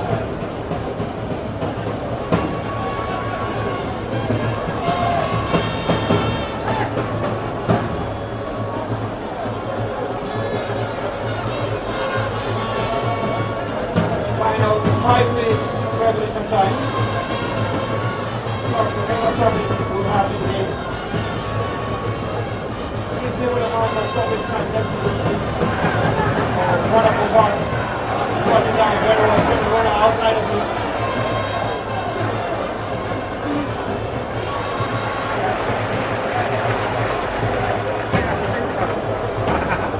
Comfortable defense. His confidence was there.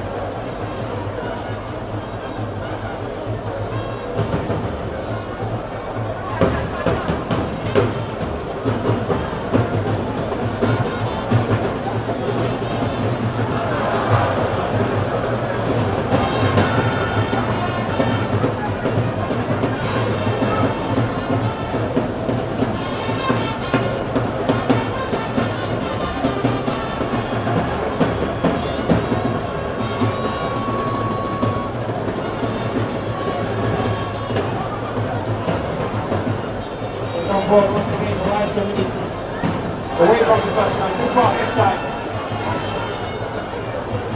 The cross. Couldn't find anyone in yellow.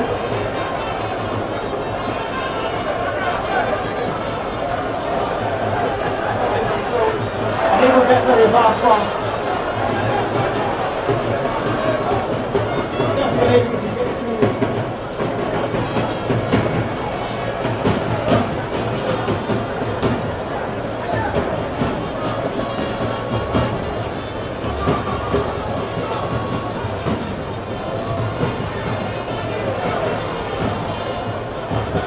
Price family are busy to try in terms of Europe and creating half chances. And here they come once again.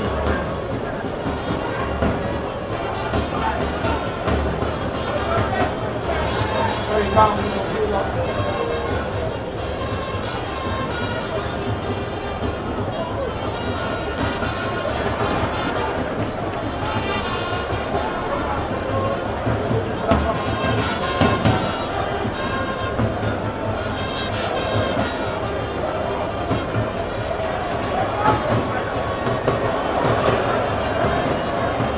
Eye off the ball for a moment.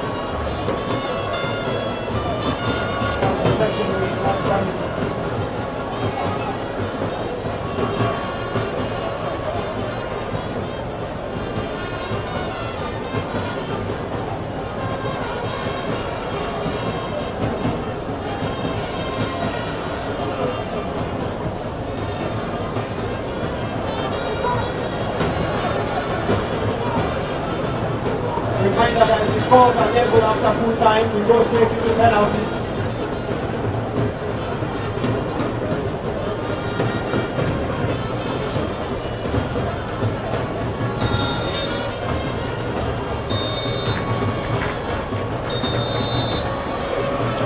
A full time after this time is very decided. 1 penalties. At this point, it becomes just anyone's game. Even the best of takers against penalties.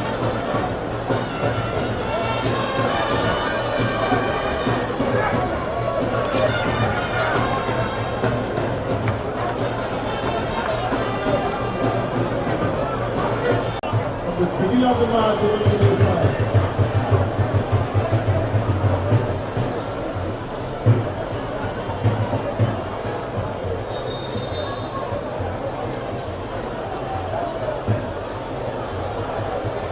They went into the lead twice in the game. Arise Community scored the first goal. And even after the left line, he scored the second. A chance for them to go into the lead.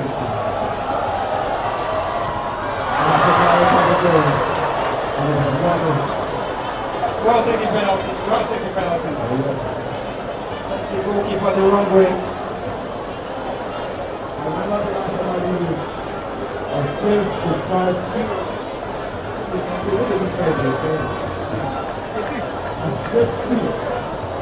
Out of 2.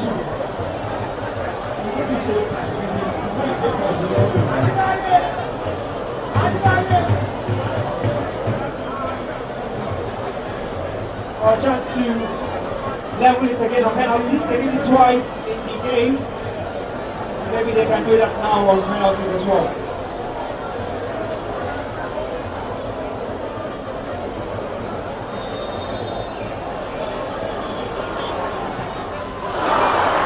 Brilliant, brilliant penalty. Straight down the middle. A lot of power.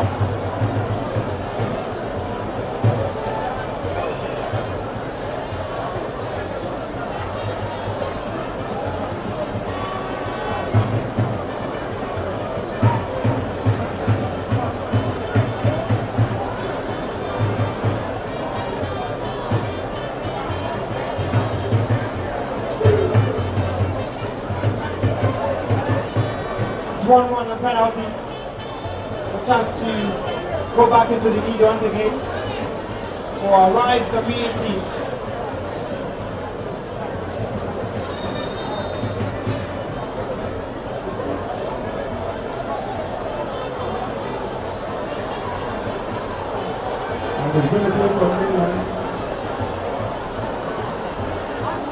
Goal line. Experience, power, placement, precision, and direction.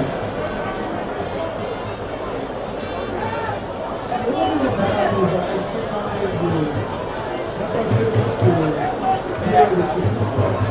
Sometimes it's quite a bit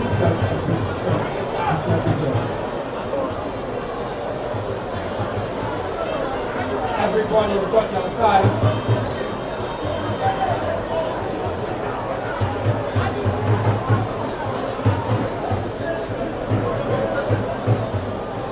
Here comes the end Fernandez of the Arise Catholic.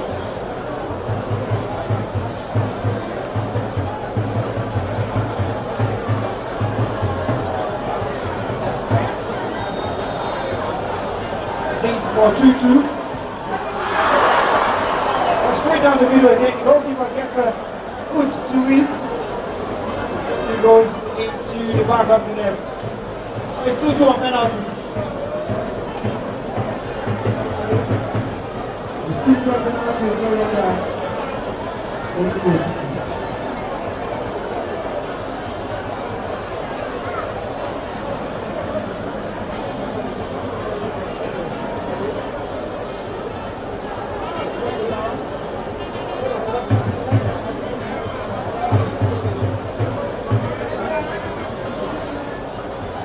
Here comes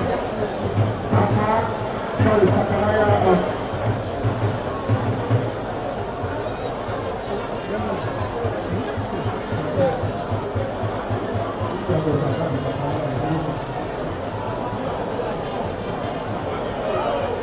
Short and long ball.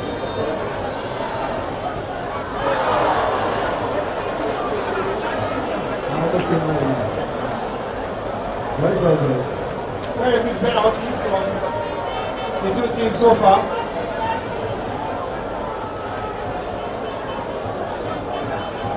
Penalty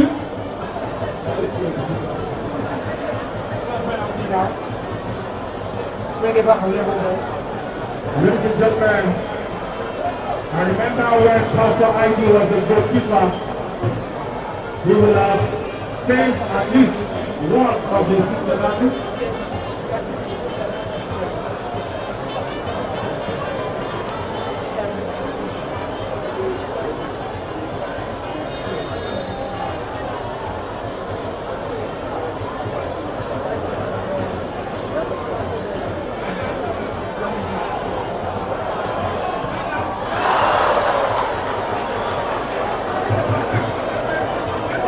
I said a tutorial on how to play penalty in the world for him. Everybody does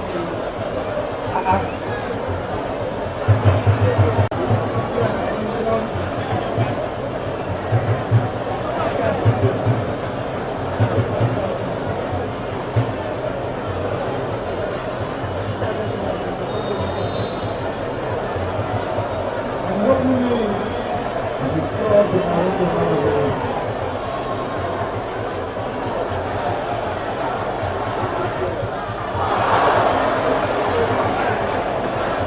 properly dispatched. Very good penalty.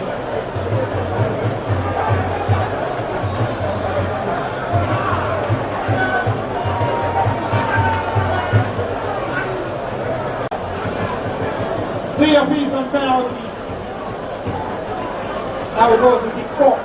This is the man who takes the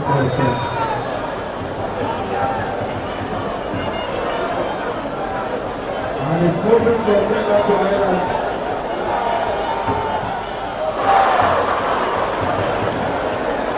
See levels now, see penalty.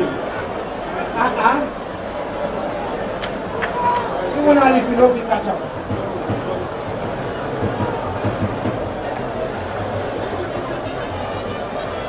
Only one goalkeeper in the world for missing that penalty.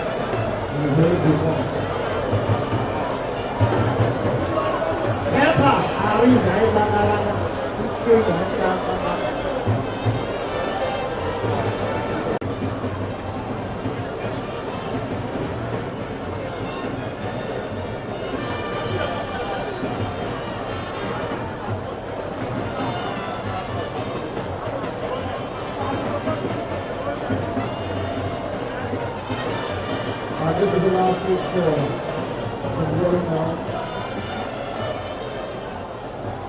He has to score. 4 out of 4 for the two sides.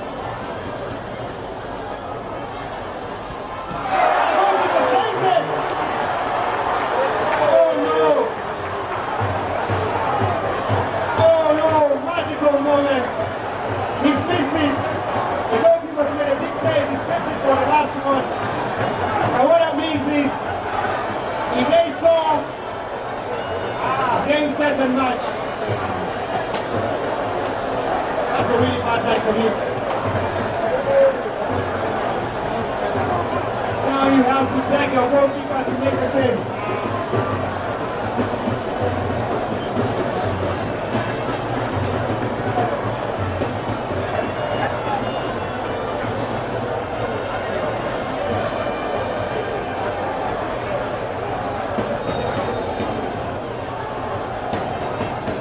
Might take the shots runner or not. But the whole stadium stands to watch this one. It's a magical moment.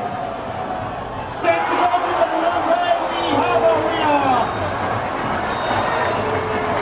Team Arise family, ladies and gentlemen. They won the shootout 5 goals to 4. After 2-2 on regulation time.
fantastic football tournament, the Arise football tournament. We want to say thank you to all the planners, all the supporters, most especially I would like to say thank you to the people of Lagos State for partnering with us and all the officials we have used. We want to thank the referees, we want to thank all the able supporters. We are able to see those who work firmly behind the scene. I say thank you. All the 40 officials, thank you. Thank you so much. My gratitude knows no bounds. Thank you so much. Good talk. Thank you. I don't know if I'm supposed to mention names, but there's a lady, Doctor, I should have not even mentioned your name. Dr. Luasomi, God bless you. God bless you most abundantly. You will continue to flourish. Thank you for bringing our children to us. We also want to thank Mr. Doherty. Thank you so very, very, very much. Thank you. I would like to thank those who made it possible for the world to know what we are doing and the nations that we are going into. Members of the press, we cannot do without you. We respect you, we honor you, and we cherish you. Continue to do your good work and spread the message of nation building, of preventing healthcare, of empowerment for our people, and for sustainability. We will not stop doing this. We will do it until we hand over to the next generation and the next generation and the next generation. And I also want to thank an energetic group right here.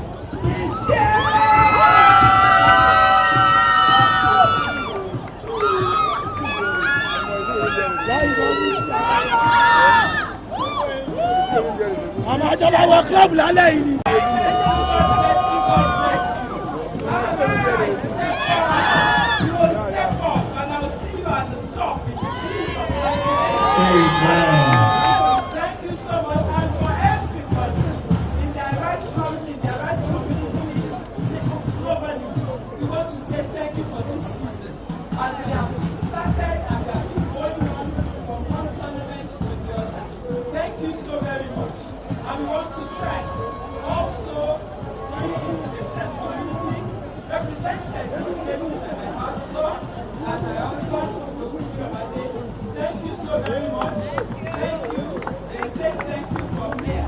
And we want to introduce to you and to thank all you are standing up.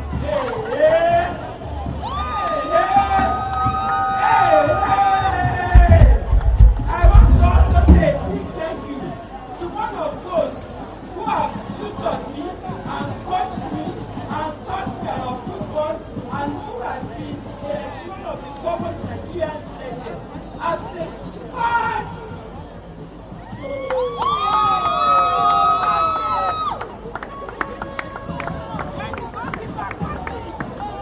And I heard somebody shout, Peter Rufai! Thank you, sir. Always been there. Thank you. God bless you. And everybody that I need to thank, the music masters, sax team. It's been phenomenal. It's been awesome. And now we are ready to present the prizes. We want to first of all present it to the referees, and I'll hand over the microphone to the masters of ceremony as you go on with this.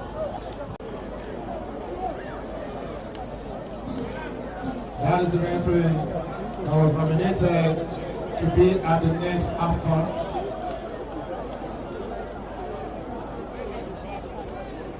Forget his height.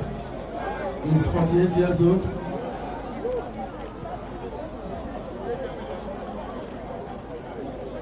Done a very fantastic job in this final, as well as the first event between the Arise. They've done very well as well. They went forward twice during the game. Don't back the camera when you're calling. Don't back the camera. But they kept themselves the medals and a big trophy to go for it. Oh yes. Trust me, they did well even with their possession. Personally, I enjoyed their play. And here comes the batting jar of the team.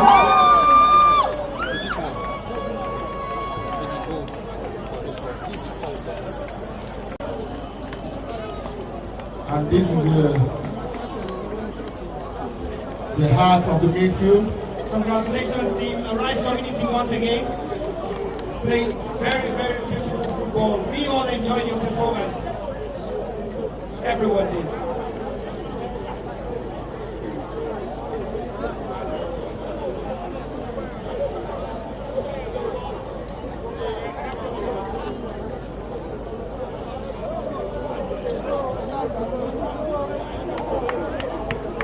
Congratulations to the Rise community, congratulations.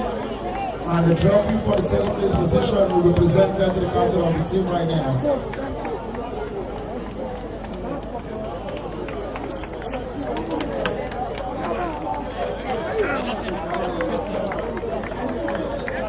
Present the trophy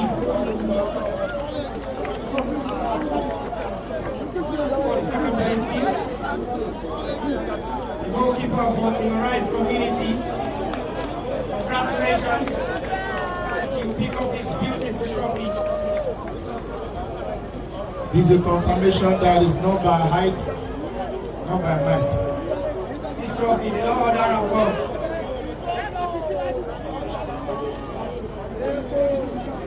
Congratulations now to the team who presented themselves as champion of this 2023. The pipe, the saw, and the conquer. The Rise family, they played together as a family. They came out twice in the game. And they really stepped up in their performance. Congratulations to Team Rise family. The champion after this.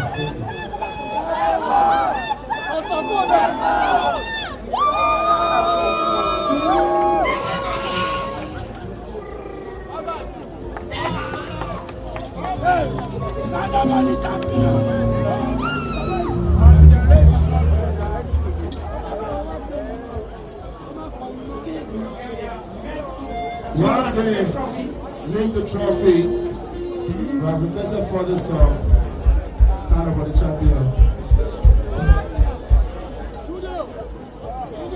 Congratulations, Team Rise family. Congratulations.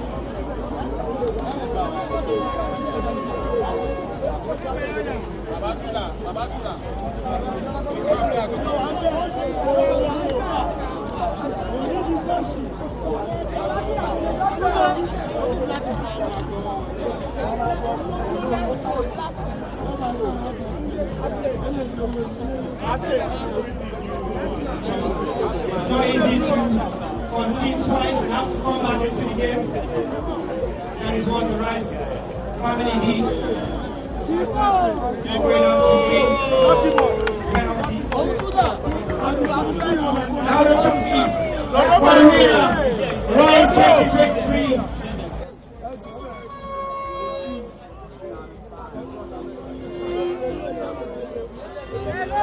Presented to the Rise family, Team Rise family.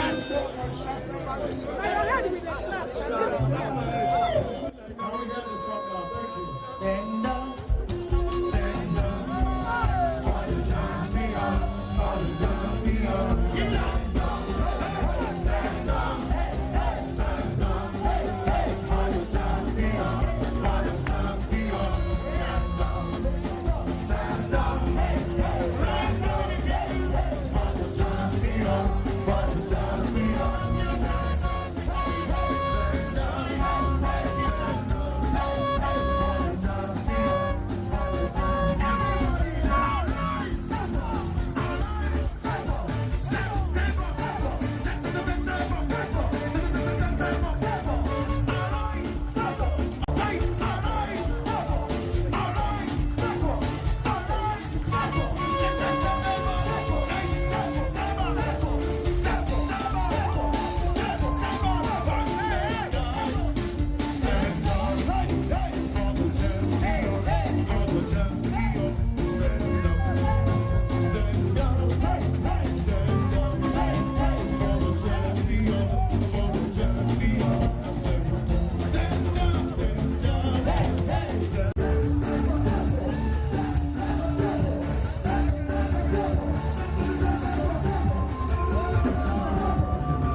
congratulations time attended here.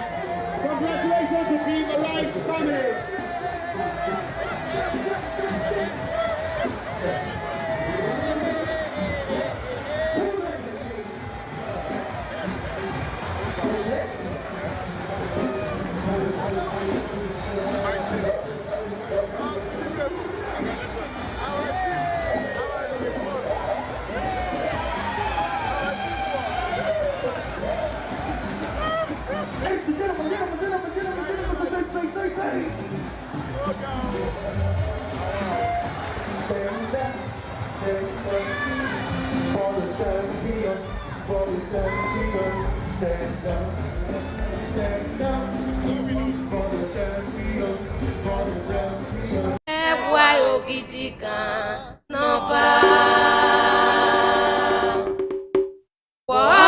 Maneto yahio uku apolopolo no bama wa mi ukono bama ya bori ndo saya yo bedo olumide o sagbofo apata keto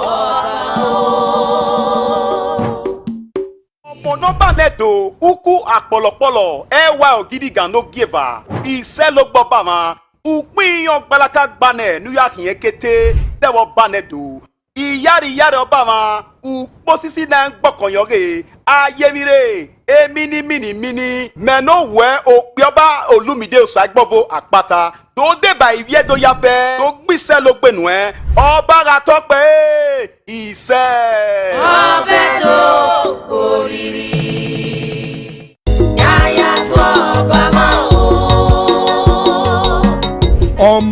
Maneto ukwu akpolokpolo Ewa the second, the Opera of Benin, Umogun, on this momentous occasion of the 7th anniversary of your coronation as the 40th Oba of the ancient Benin Kingdom, and on your birthday anniversary, I join millions of your other subjects worldwide, along with family, friends, and your numerous well-wishers, in celebrating you and your remarkable reign on the throne of your fathers. We're grateful to God Almighty for His abundant blessings upon you and indeed the Benin Kingdom. And as we join you in celebrating this significant milestone, I pray that your reign will be long and prosperous, and that you will continue to lead us with exemplary dignity, grace, and sagacity. Oba Atokbe Ise, signed Olumide Osagbavo Akpata.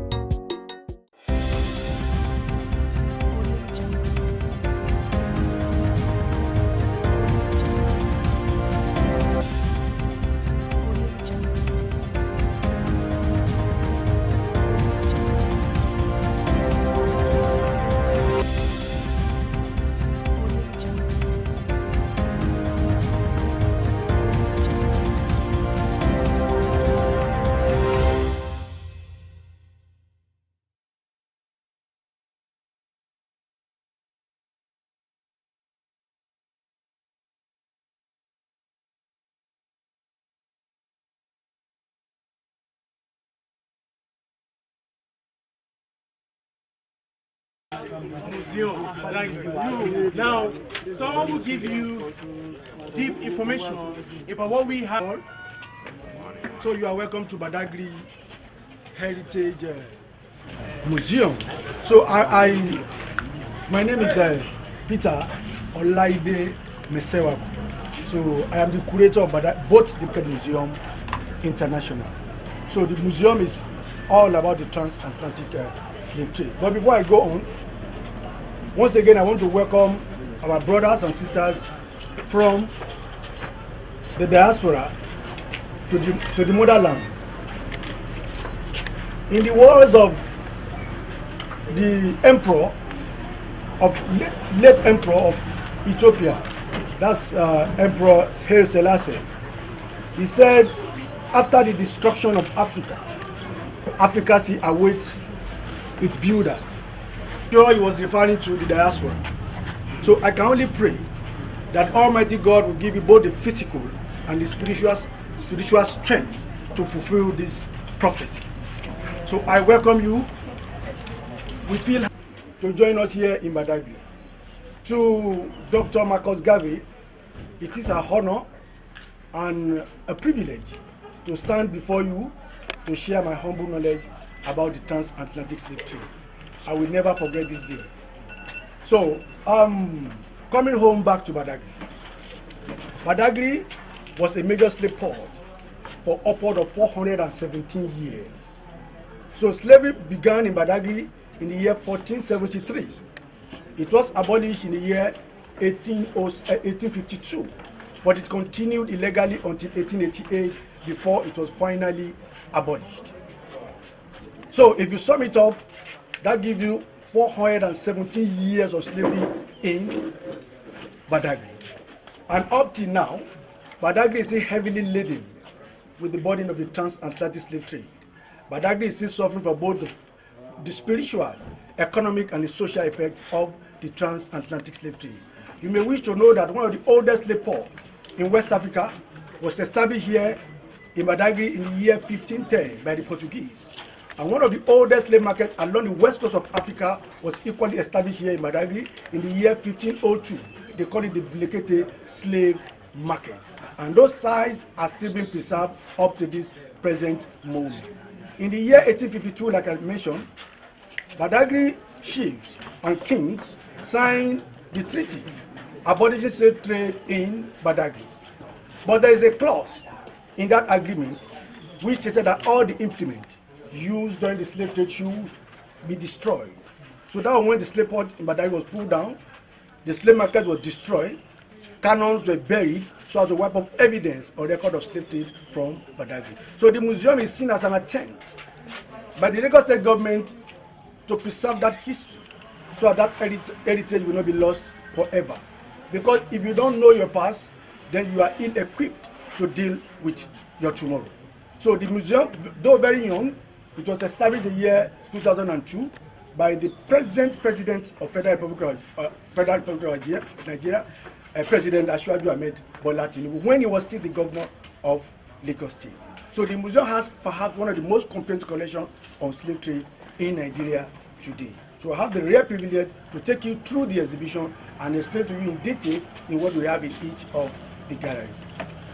Next of the museum. Sorry, please.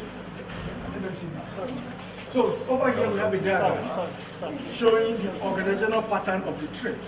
You know, it was between three continents: Europe, Africa, and the Americas. So slave trade we are told began around 1445 by the Portuguese, because then they were given the rights by the Vatican to explore the west coast of Africa. Initially, it was in search of gold and ivory, and probably to propagate Christianity.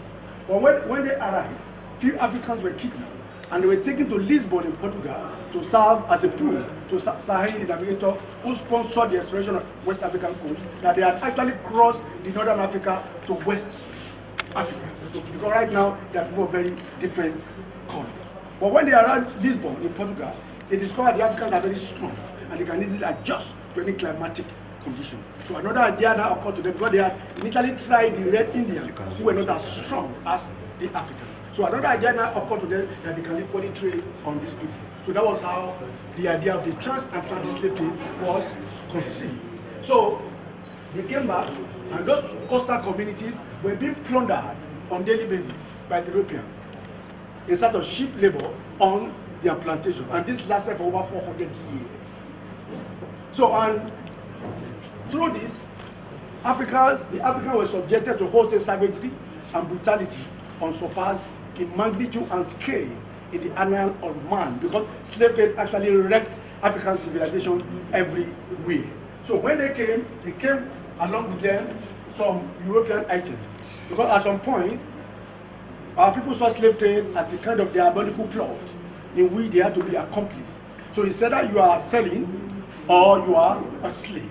So each time they came around with them some manufactured goods instead of enslaved Africans. So after the exchange, they were taken to West Indies, so where they were made to cultivate crop, sugarcane, cotton, tobacco, and rice. And all this raw material will still return to Europe and we process into manufactured goods to return to West Africa in exchange of more slaves. So you can see that the movement of the Europeans to West Africa, the movement of the slaves to West Indies, and the movement of the slave back to Europe takes a triangular form. So that's why it is often referred to as the Atlantic triangular trade, just to give you a brief of how slave trade actually started. Let's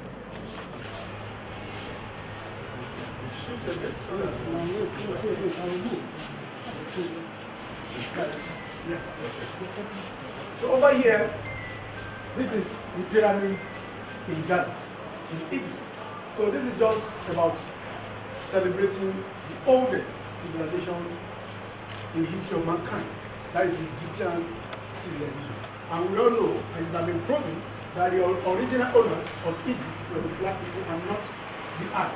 So that is to say, over 80 to 90% of pharaohs we read about in the Bible were either black men and women. And what were they known for? They were known for their strength and their technology. Because we are told that the majority of any European philosophers actually got their education in Egypt by the black people. Euclid, who was the father of geometry, got his education in Egypt by the black people. Archimedes got his education in Egypt by the black people. Euclid, who was the father of geometry, got his education in. So we have quite a number of it. But when slave trade came, it brought a reversal of fortune for the entire African continent. Because they supply all these arms and ammunition for us to fight one another. So instead of trading with our neighbors, we were busy fighting with another. And this lasted for over 400 years. So that is why today, Africa is still struggling to shed off the economic effect of slavery, because 400 economic years was lost to slavery. So Africa is still held down by the effect of the trans, because on daily basis, both our human and natural resources were being looted to develop new and agriculture. So here, over here, when they came, it was Africa was divided, West Africa was divided into two, the upper and the lower Guinea. The lower Guinea was named, those regions were named after this primary product that was exploited from that part of the world. For example, the area of Sierra Leone and Guinea back then was referred to as the Grain Coast, because a lot of grains were discovered here. So the second one is the Ivory Coast, known as Cote d'Ivoire, where there a lot of elements were discovered. So ivory was the major thing that was exported to that part of the world. So that was referred to as the Ivory Coast. Then we have the Gold Coast, known as Ghana. And that's because the large deposit of gold that was discovered in Ghana. And the last one is the Slave Coast. In the Slave Coast, we have Badagry. In Nigeria, we have Frida, the Republic of Benin. So the Slave Coast, we are told, accounted for 3 out of 10 slaves that then show West Africa. So that to show the volume and the continuous slave activities in Badagry and Frida. And like I mentioned earlier, one of the oldest slave ports in West Africa was built here in Badagry in the year 1510 by the Portuguese. And one of the oldest slave markets along the west coast of Africa was equally established in Badagry in the year 1502. So that made Badagry a hub of the transatlantic slave trade. So that's really the next step.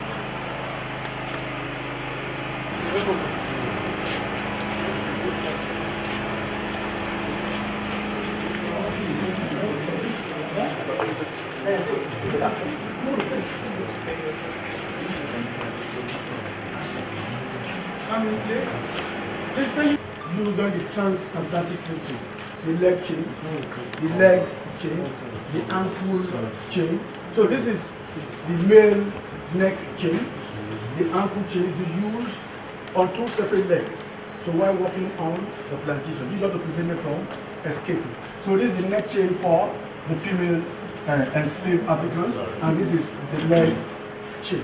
For those that are conversant, unfortunately, for those that are conversant with Nigeria, if the slave were captured in Oyo, that is your empire, not the transatlantic slave trade. Oyo, I think by road now, Oyo to Badagry should be between 6 and 7 hours. So then during the transatlantic slave trade, you know, then there was no other form of transportation apart from walking or trekking.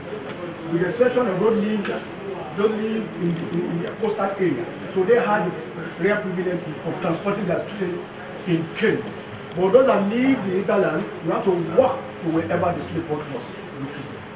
So if the slaves were captured in Oyo, meaning that they have to walk all the way from Oyo down to Badagry with this heavy chain both on their feet and on their neck.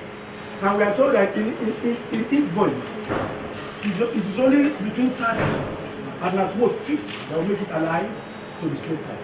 Because they were exposed to rain, they were exposed to sun, they were ill-fed, and oftentimes they were attacked by wild animals because they have to pass through the jungle.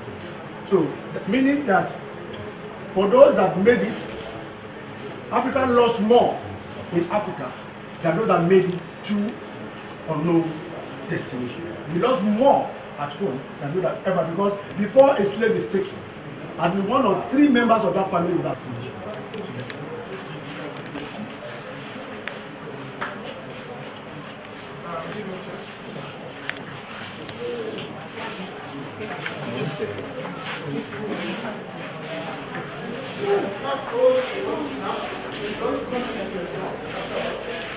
See all the change we then use capture our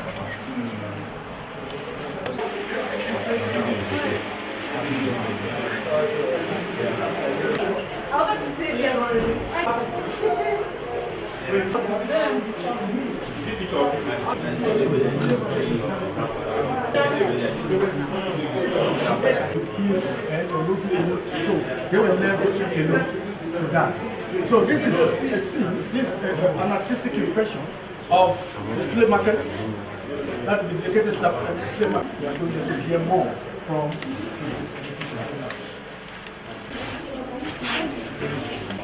market of the slave horse.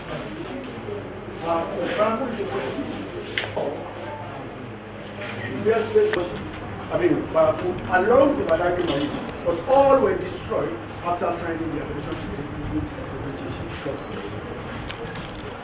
So more of the artistic impression of the Barapu.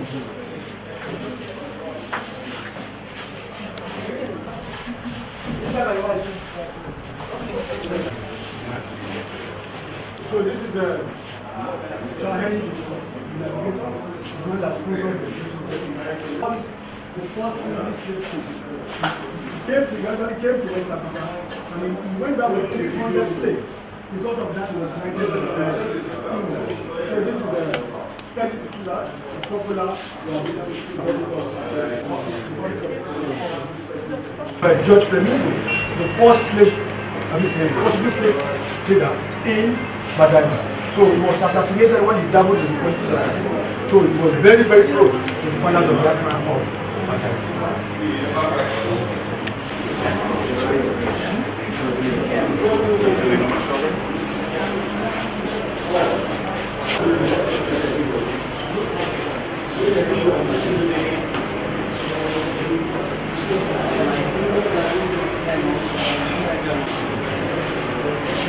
The country was for you, no worries.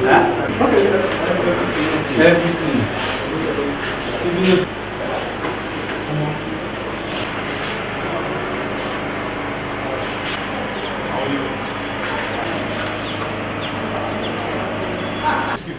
they get injured by yes, the edge. Was the neck. That's the neck. Yeah.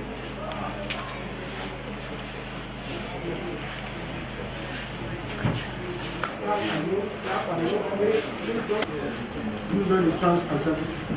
Normally it is divided into 2 decks, the upper deck and the lower deck. So this was designed for the slave marshal. So this is where the wine and dine. Why? The slaves were loaded inside the lower deck. And this is their room. They were packed like sardines. They lie down facing up. And they could remain in this position for between 3 and 5 months, depending on the destination. So this is the same position where they are expected to defecate and pass their urine. So because of that dingy position, they die on daily basis. So that's why they have to go around for inspection on daily basis. So the dead and weak one is separated and thrown inside the Atlantic Ocean. So over here, this is a cannon used as a means of escape during the transatlantic slave trade. We are told that an iron cannon of this size goes for at least 50 to 100 enslaved Africans. So let's go to the part.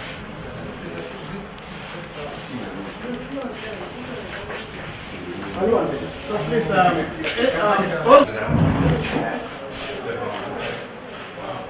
Come now. Come on, it's not me.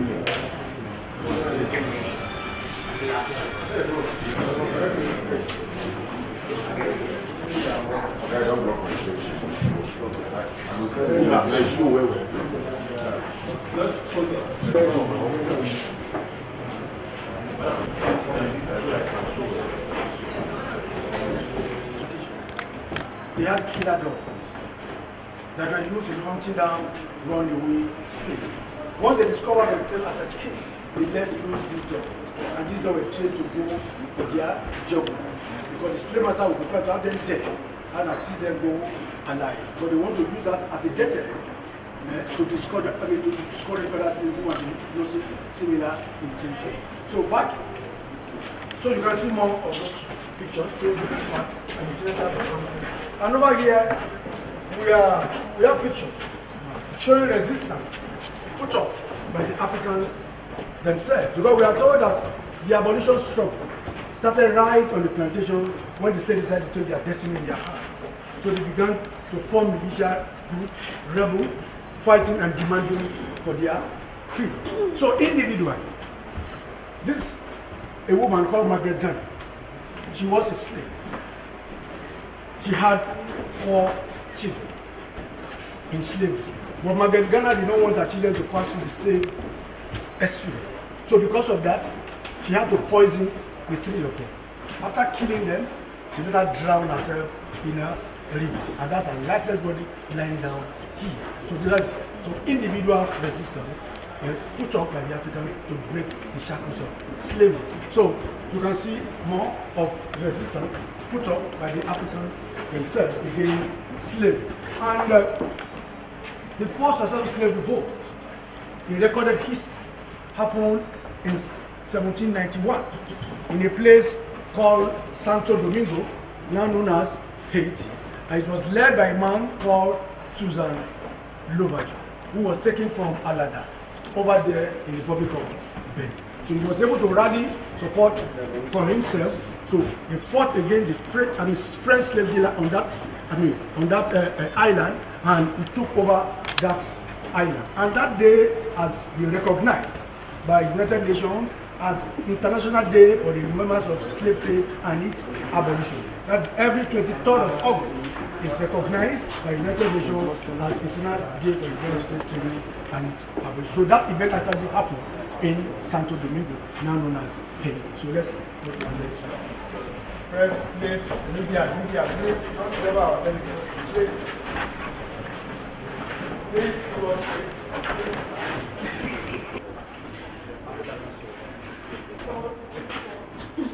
Gallery is called Industry. We have pictures and objects showing the different results and the slave and like there were 2 domestic and slave. So you elderly women who no longer handle the why the slave yoga will move on different. So for those that work on the plantation, we are told that the hands are required to be on feet idly until it is too dark to see. And when the moon is full, they often labor till the middle of the night.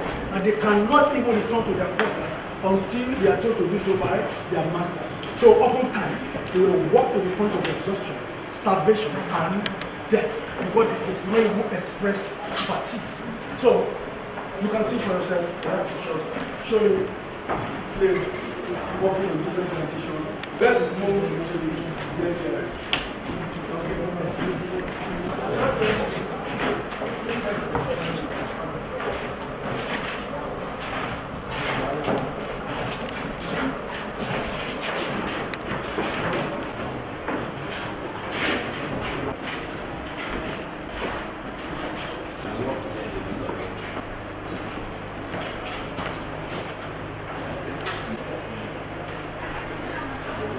Men and women of Valor who laid down their life for the abolition struggle. You know, it was fought in the church, it was fought in the law court, it was fought in the street, it was fought in the trenches. So this is the famous Nani in Jamaica, was the leader of the Mamu who fought the British to stand still. So this is Harriet Tubman, the famous conductor of the Underground Railroad. We are told this woman raised over 1,000 enslaved Africans and she never lost a single one. So she was called the famous conductor on the Underground Railroad. So this is Natona. He was captured after the failure of his rebellion was sentenced to death. So this is also John Brown in Mulatto, who gave arms to the enslaved Africans to fight for their freedom. So this is Tuzanu Bajo, the man who led the first successful slave vote in history. So I just told you about that in Haiti. From Haiti? Yes. So, now, this is Thomas Clarkson, this is Gambia Child, this is our own Anauda Aquino here, Frederick Douglass, and this is we have in the river we have. So over here, showing the cultural effect of the transfer to southwestern in terms of the state that from southwestern. So that's why today, we're watching a lot of global data. For example, Shango or Demoja, you know these are deities we're talking about. So, and over there, let me just after the evolution of some Africans coming, let's make about can be the Darucha. For example, in Lagos, you have quite a number of Brazilian families. The Arocha family, we have the Santos, we have the Lisboa, we have quite a number of them. So, Brazil. So, we have quite a number of them, the most ancient towns and cities in Nigeria. For example, we have a lot of them in Badagry, we have them on Lagos Island, Abeokuta, other parts of our country. So, this is here it is the story of the Arocha.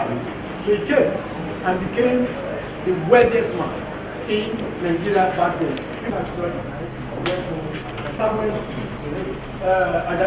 So he was captured on his way to a boat conveying Ajayi Crowther was apprehended by the British.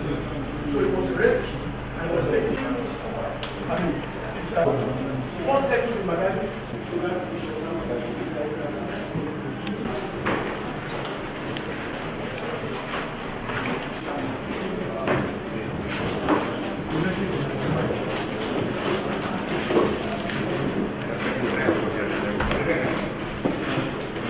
So this is this gallery is called Badagry.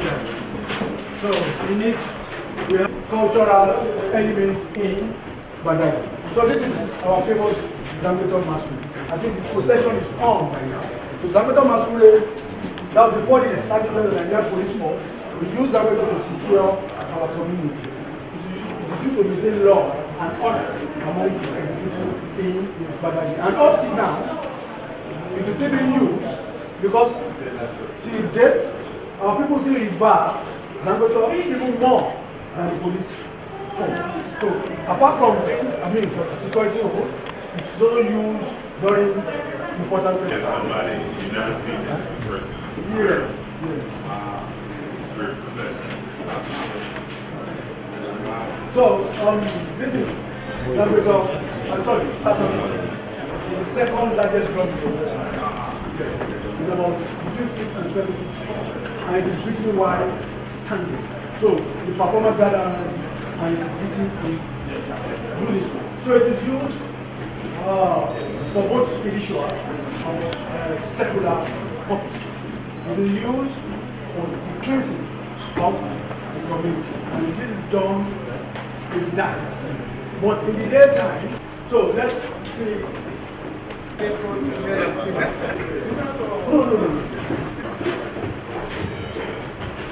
It's the second one. So this is a picture type. Okay, let's come in. Okay, please. Okay. Thank you. Thank you. Image here, 45, the first story building in Africa. When we are talking about Western architectural design, it started here in Badagry in the year 1845. So this is the arc at the point of no return. So we are going there tomorrow and we get to know more about the point of no return. So this is the gate to the point of no return. So you've been here. You have been able to tell you more about this. So this is the Baraku. This is the Baraku. In Seriki Abbas, we have Seriki Abbas, Brazilian Baraku. Seriki Abbas was himself a slave.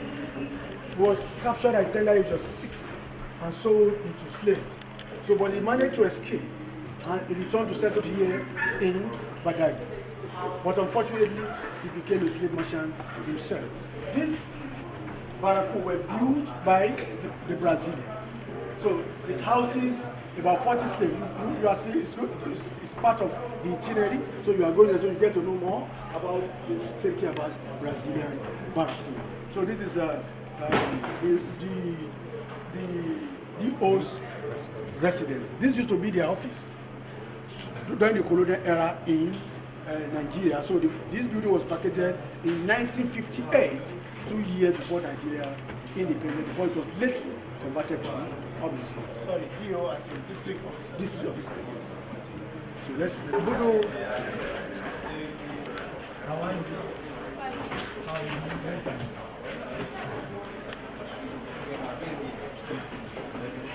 So this is the voodoo culture in Badagry. It is now a global, emanated from Ogu language, speaking here in Badagry and Republic of Benin, which we call locally Vodou. But during the transatlantic slave trade, it was taken to other world. From there, it was corrupted to Voodoo. But originally, it is called Vodou, and it is spelled V-O-T-H-U-N. But you get to know more about Voodoo at the Vilekete slave market.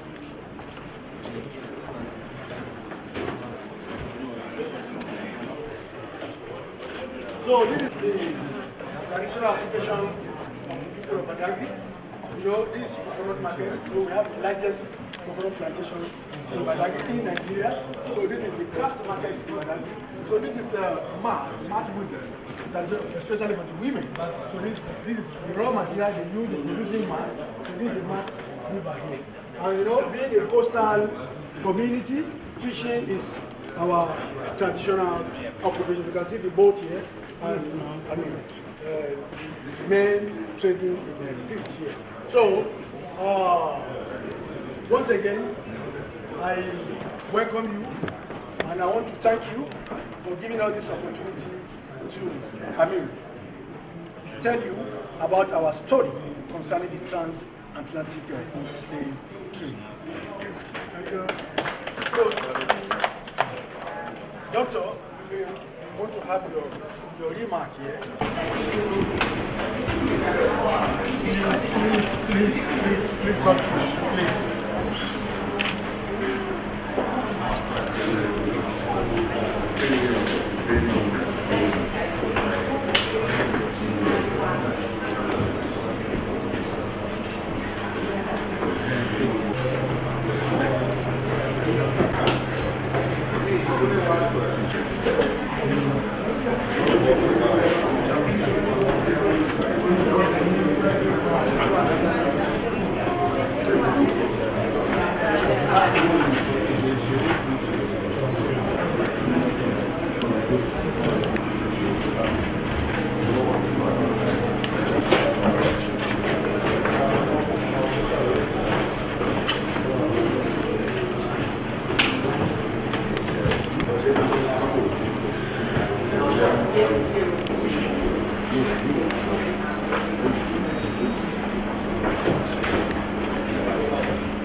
boycott quarters is one of the quarters I told you about, 8 communities in Badagry.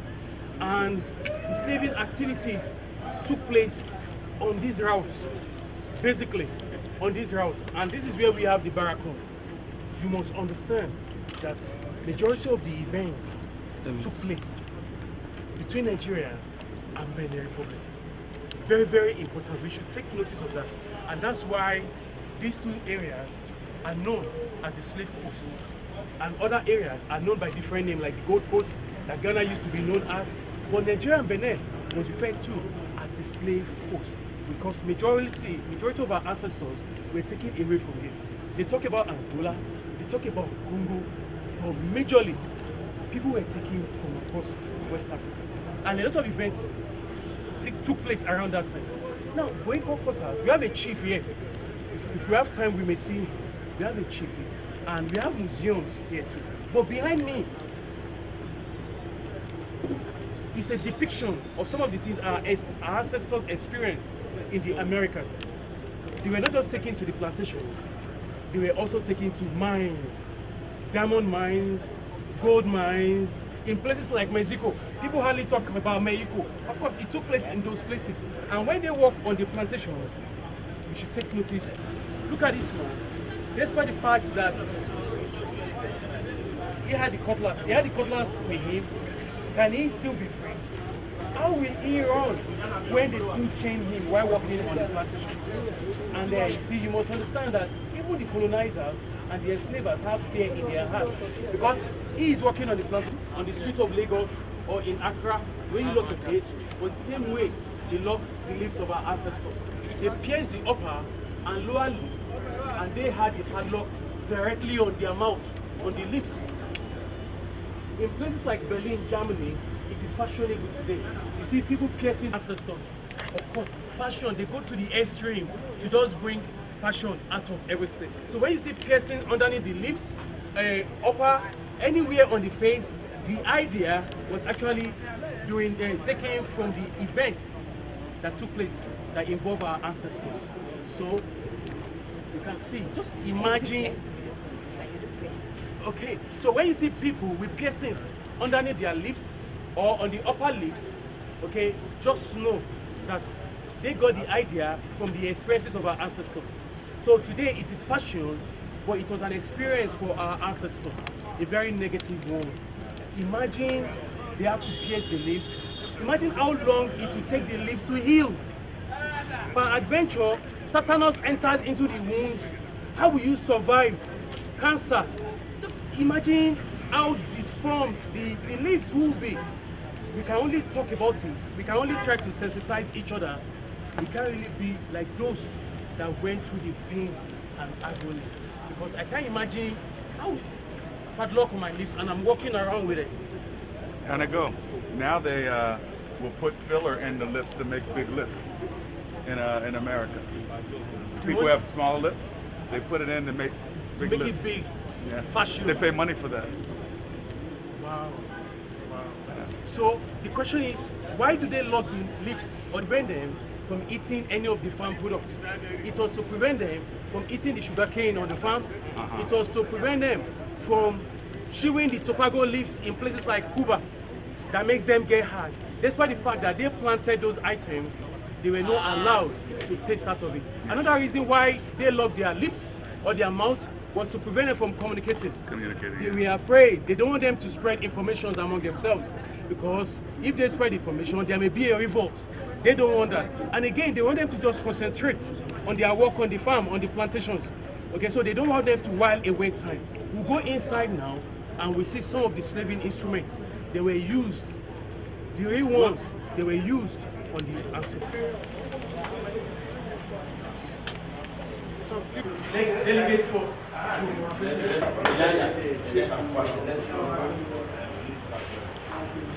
Come in, sir. Come in, sir. Come forward. Yes, come forward. Look at the man beside me.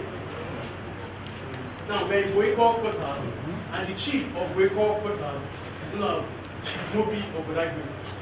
Please, what's your name? Mobi. So he's also a descendant of Chico. I don't want to go all this.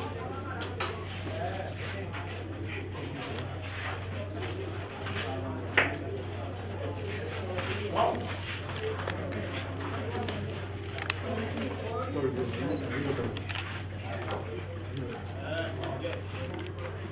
So I need another volunteer to come up with doctor.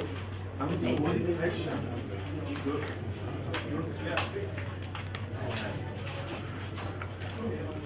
So, if I put it around your name of Atlantic Slave Trade, that sound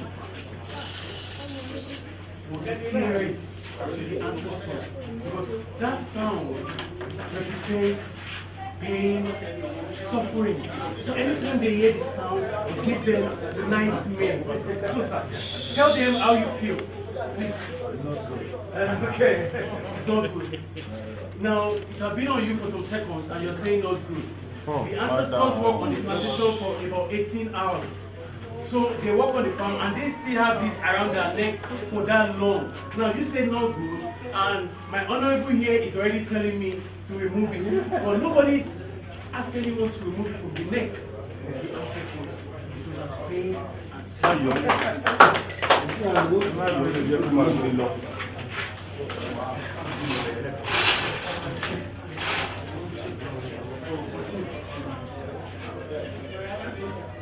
Good afternoon once again. My name is Senator Pemberton, and this is the Mobi Family Slavery Museum. Here are the real chain chapters used on our forefathers during the period of slavery. They are about 500 years old. Because slavery lasted here in Badagry for about 350 to 400 years. Slaves captured from the whole of the Oyo Empire were brought down to Badagry. So they sell them to the people of Badagry, the people of Badagry will sell to the white men. Why taking them out of Africa? This will remain around their neck for 3 to 4 months before they get to their final destination. And they walk with these around their neck for 18 hours every day. This is called the mouth clip for the mouths of the slaves. Slaves working inside the farm were usually not allowed to communicate. Why?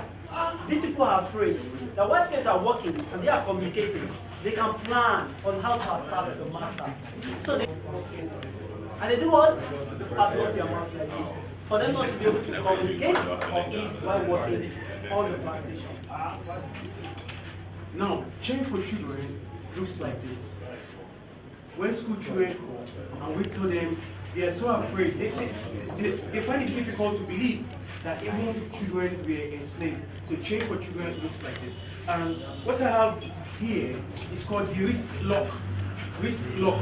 Hundreds of years ago, they could actually unscrew this. Now just imagine there's a tree here. So they put a platform on the floor. The slave they want to punish or torture, they make the slave climb the platform. They unscrew this and they screw this to a tree.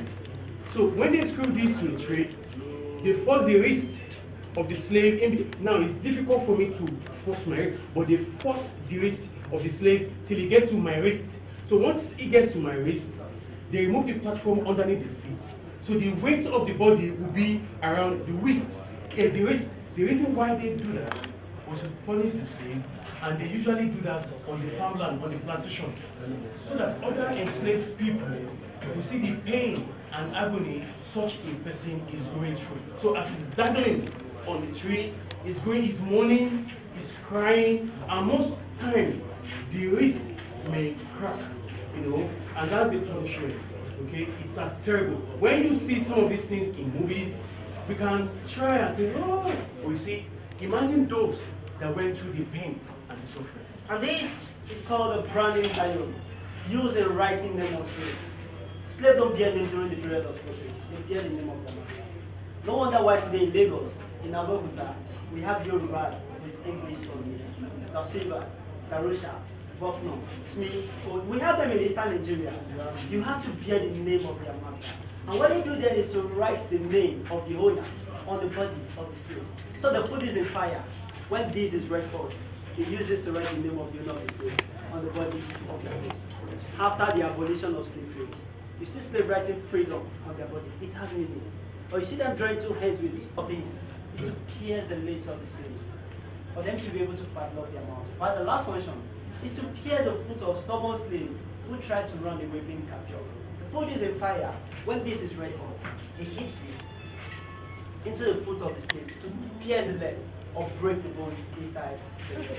No, you must understand that the slave owners prefer their slave to die rather than escape. Because a slave, a runaway slave, to them is problem. Because the runaway slave knows about the plantation, knows everything about it, knows where they keep their ammunition, knows where they keep the food. A runaway slave will come back to try to free his own family or his friends. A runaway slave will come back to steal food. A runaway slave is a threat to them. So any runaway slave, you see a pot there, because it's the edges of the pot. When you cut, okay, now they drink water around that same time. Water from the bowl, they end up cutting each other. So blood from the body will pour into the water, but they don't care. They drink the water along with the blood, because if they the following day, okay, it's as terrible as that. So here's a picture of the spirit at a nation well at the point of no return. Slaves were forced to drink from this well, and they were forced to make this recitation. I'm leaving this land, my shackles will not break.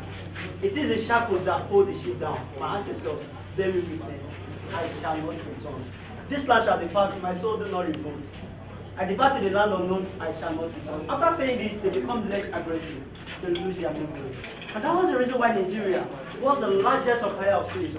When you travel to countries like Brazil, Cuba, you see all of our culture in Yoruba land. I usually tell people, a time will come, we'll be paying the Brazilian to consult for us, because all the gods that we have neglected in Africa are still worshipped in Brazil. And no wonder why today in Brazil, Yoruba is our second official language. It's a pity. Here in Nigeria, Yoruba is not one of our official language, but in Brazil, Yoruba is our second official language. This well was the reason why our ancestors were taken out of Africa during the period of slave trade, and they could not return back, because after taking the water, they become less aggressive, they lose their memory. So tomorrow, we'll be talking more. You can ask questions, and I'll be able to explain to you, was it charmed? We'll talk more about that tomorrow. Thank you.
Be here, see your presence.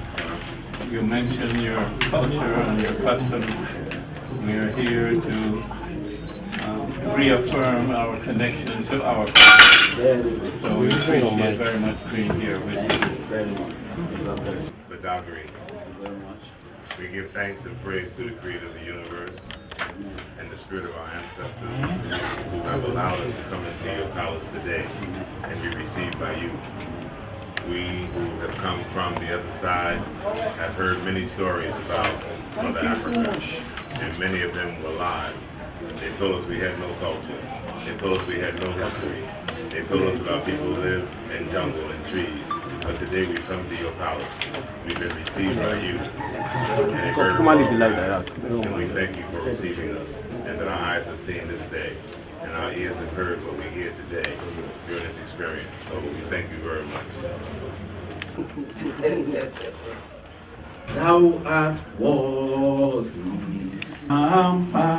Power, water, created all the pleasure they are our created. Thank you very much. All the way from down there to this place, according to you, sir. You said you came all the way down there from that place to this place.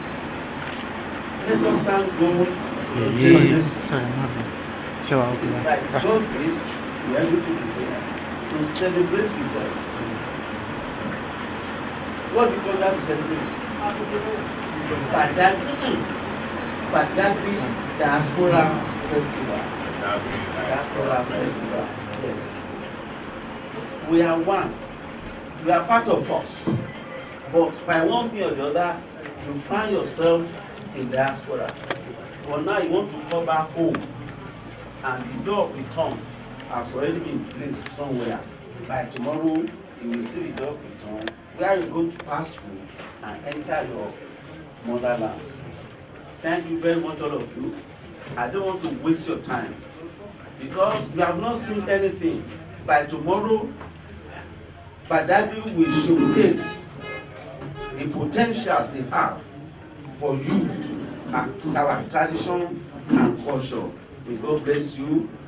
If you finish tomorrow, God will see you back. Amen. Where you come from. Amen. By the grace of God. Amen. You are welcome. Thank you, sir.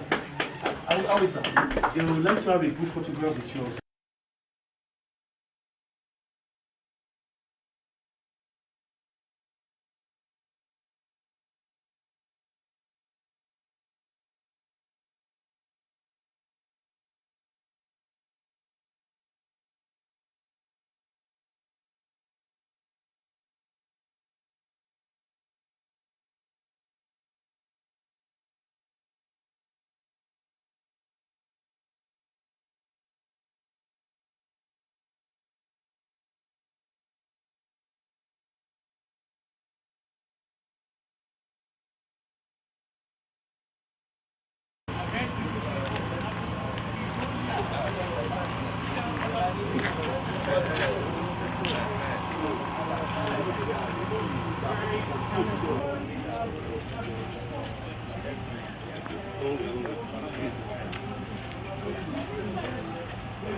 Anyway, some argue that he was taken when he was 8. Some say no, he was taken when he was 6. Some say he was taken when he was 11. 6, 8, 11 means that he was taken when he was a young boy to the Americas. His first owner, slave owner, was an Islamic scholar and a slave trader by the name of Abbas in Dahomey, who eventually sold him to an European by the name of William. You see, he bear the name Abbas and Williams. A slave don't have a name. They bear their master's name. And unfortunately today, his descendants still bear those names as their family name. Some bear Serki Abbas together as their family name. Some bear just Serki as their family name. Some bear Abbas. Some bear Williams Abbas, his name, as their family name. So there in Brazil, his owner. Now, Mr. Abbas in Dahomey sold other enslaved people but kept the young boy in his house. When the young boy became a young man, he called him and said, "Look, I want to give you your freedom, but I want to have an agreement with you to work for me." And he responded by saying, "Sir, I'm your slave. Whatever you want me to do, I'll do for you." Through Mr. Williams and the friends of Mr. Williams, this man learned how to speak English, Dutch, Portuguese, and Spanish, which was unusual for a slave. Mr. Williams taught him how to read and write. And you know that it was illegal for you to teach us how to read and write. You may go to jail for it. the man treated him well. It was his owner in Brazil who sent him back to West Africa. Because Mr. William decided not to come back to Africa, but he needed someone to represent him here in Africa, and he sent this man. When his father and mother gave birth to him, his real name was Faremi Leku. His father's name was Fagbemi, but an enslaved person don't have a name. His real name was Faremi. So maybe we should call him Faremi for the purpose of our conversation. So he returned back to West Africa. When he first came back, he settled down at the colony of Lagos, that area that we call Lagos Island today. As I'm talking to you, you still have descendants there. Later he left Lagos Island to come and settle down here. Don't forget, people argue, school children say, oh, this man, when he came back, he had the experience of a slave. Why did he continue to work for his master here? I said, look, we were not around that time. He had a choice to make. But don't forget that Mr. William in Brazil will not just let him go. Definitely he will send other men to be with him. And some of the men that will be with him may be agents of Mr. William from Brazil himself.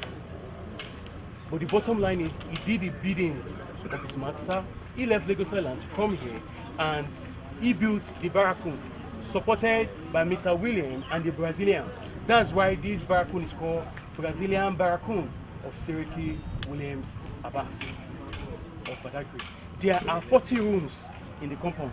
In each of the rooms, they kept 40 human beings. And people argue, how come 40, 40, 40? Well, probably around that time, it makes their calculation easy. And they were not keeping men and women. And children were kept with the women. You know, our mothers, being who they are, they take care of the children. So people also argue, oh, the men and women that are kept in the barracoon, do they copulate? Do they sleep together? No, they don't touch each other. The experience in the barracoon was so terrible that the urge for them to touch each other will not come. Because in the slave cell, we are going inside and you see what a slave cell look like. They kept 40 human beings in a room. They urinated on themselves. They excreted on themselves. When the women have their menstrual cycle, they did it in the slave cell on themselves. Where would the urge for them to touch each other come from? So how did they get those kids? How did they get the children that are with them? Some of the women, they were captured from the interland. Some of them were already pregnant before they had been captured. Some of them, while washing their clothes in the stream, they are with their children. They have their babies strapped on their back. So our mothers, being who they are, anywhere you take them to, they go with their kids. That's how we have children. And some of them actually gave birth to kids in the barracoon. But here, I cannot speak for any other place, but here, in Badagry, the barracoons, there were no record of them copulating. Of course, it's possible that the slave owners, the enslaved people, owners, it's possible that the overseer, now the person in charge of the barracoon was referred to as the overseer. It's possible that the overseer will have raped the sisters over there. It's possible. But the enslaved people in the barracoon, there are no record of them copulating or touching each other, because the experience in the slave cell in the barracoon was terrible. So there was no urge for them to touch each other. I'm just trying to explain to us, because people argue, how come they have children? Of course, they gave birth to kids here because some of them were already pregnant. The mothers, when they are captured, they go with their kids. That's how we have children. So we'll go inside. You see what the barracoon looks like. There's a well inside. The well was dug by the ancestors. When this compound was built in 1840, you can see the stream. There's a river over there. Now, the river was closer. You can see where this fence is now, okay? The river was closer. The water was pushed backward. So if the river was closer to this, to the extent where we have the fence, there will be bushes around. So there will be mosquitoes. And the windows were opened. You can see part of that window with the metal over there. So some of them will have even died.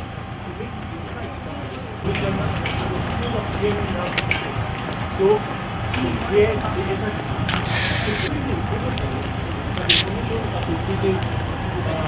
for the independence of the face of slavery around here, when they say the money to do, and this man was very smart.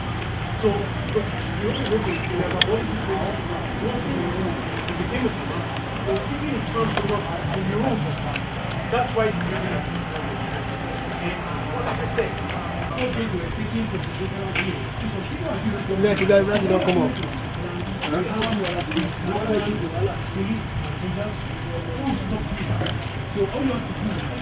show them the commit means that You are recognized by the Federal State. So it was for them to organize it. So it's not everybody that is doing it. It's the people that are doing it. Please don't rub shoulders with them. Please. Please.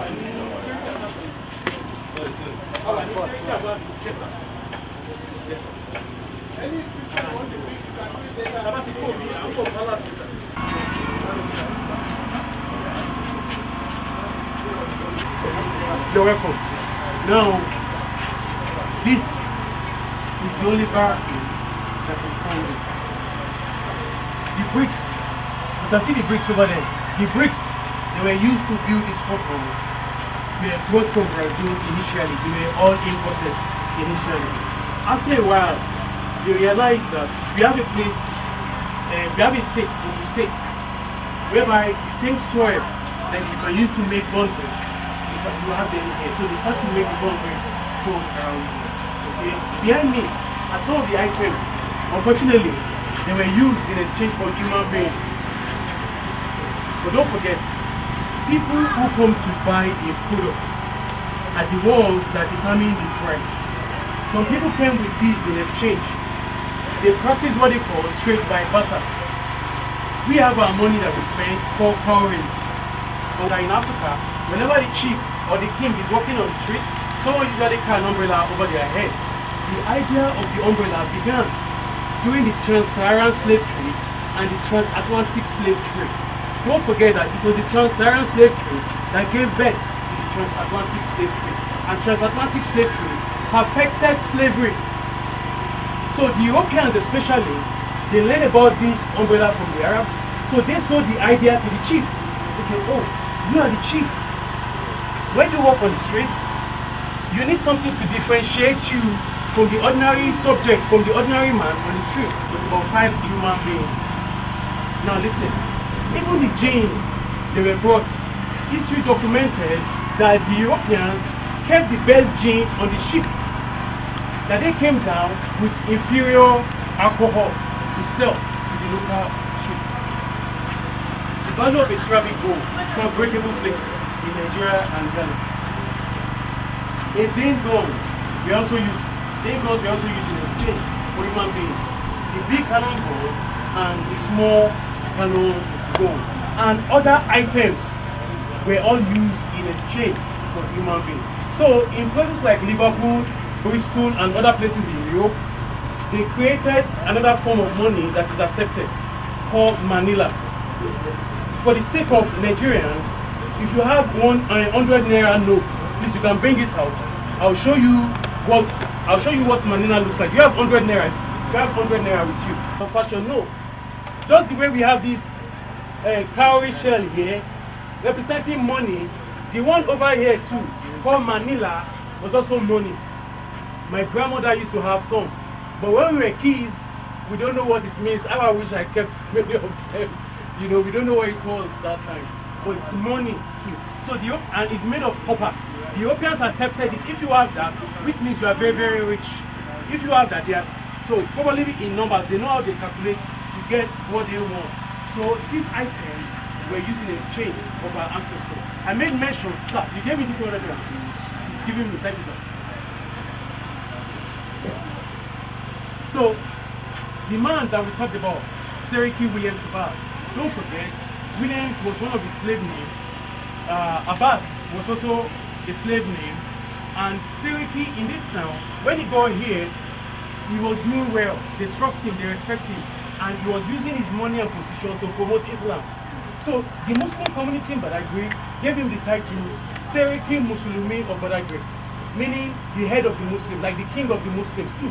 So because of his love for Islam, he adopted that name, which used to be his title as his own name. Okay, because of his love for Islam. No matter who you are, as a Christian or as a Muslim, I tell people, it is not until you preach to me. Mr. William in Brazil was good to him, and he was a Catholic in Brazil. But how come when he came back, he did not become a Catholic? Why did he become a Muslim? Think about that. Evangelism. No matter how nice you are, just use your way of life as evangelism. So if when he came, one of the things he did was that he traced his roots back to where he was captured as a child. Okay, and these people were highly destabilized by the transatlantic slave trade, and the people don't have a place to call their own. So because of his position, but most of what we have inside are made of brass, and it is very, very. Madam, I want you to lift it up from here.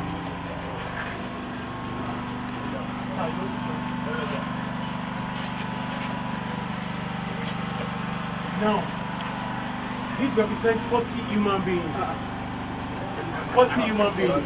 And one person will carry this over the head of the chief for as long as he is outside. If the chief or the king is outside for 2 hours, you carry for that long. If he's outside for 30 minutes, you carry for that long, and you pray that your shoulder don't betray you. Because if it falls on the king's head, what happens to your head? She was born that time. She said the head will be cut off. So how did you know that's what they would do? You were born that time, madam. So we divide that. I need to put past the job. Go over there, they use that time. Pa. Them will go back on them. Wọ́n fi àjẹ́ wá o.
Yeah, let me.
You are welcome.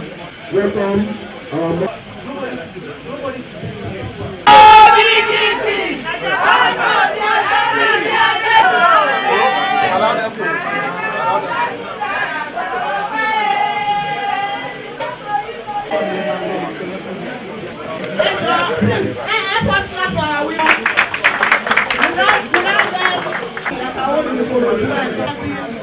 All over Badagry, and I'm sure they are tired and they've seen a lot in terms of history here in Badagry. So thank you for receiving us. But let me do a quick introduction of our guests. First, I am sitting next to the KBSC. Gave. Dr. Gave is a friend as those taking over as guests from the top of the president. You're most welcome to Badagry. Next round, Dr. David Anderson. Okay. Like Chibadisi, Johnny, Steve, and who else? They've actually been here before. But they love Badagry so much and what the door represents, and they are here again. Can we appreciate them for coming all the way to be here with us? And today you'll be getting your Badagry name. Julius Gamble will be getting his chieftaincy title. And tomorrow we'll be taking the walk through the door. Adeja was born in the Nigerian. Adeja, let's see you. Stand down. Jonathan. But he's never been to Nigeria. The Nigerians born. It's Ashwebi Festival Gala Night 2023. Everyone is a celebrity at Ashwebi Festival Gala Night. So come dressed in your avant-garde styled outfits designed with indigenous fabrics and textiles. Date Thursday 26th October 2023. Time 5 p.m. prompt. Venue Grand Sapphire Hotel and Banqueting, 45 Imperial Way, Croydon, CR0 4RR, United Kingdom. Get your tickets on Eventbrite. Standard £145 with £20 discount with Tap Send. Special offer, group bookings for tables of 10 plus available at £1,200. 2-hour red carpet, canapes, drinks, cocktail reception, and 3-course dinner. Crowning of the first ever Ashwebi King and Queen. Come and participate and be up for winning one of the special awards on the night. Could it be you? Live entertainment and much more. For more information, contact at ashwebifestival.co.uk, Instagram at ashwebifestival, or visit www.ashwebifestival.co.uk. Ashwebi Festival Gala Night. It's going to be a banger.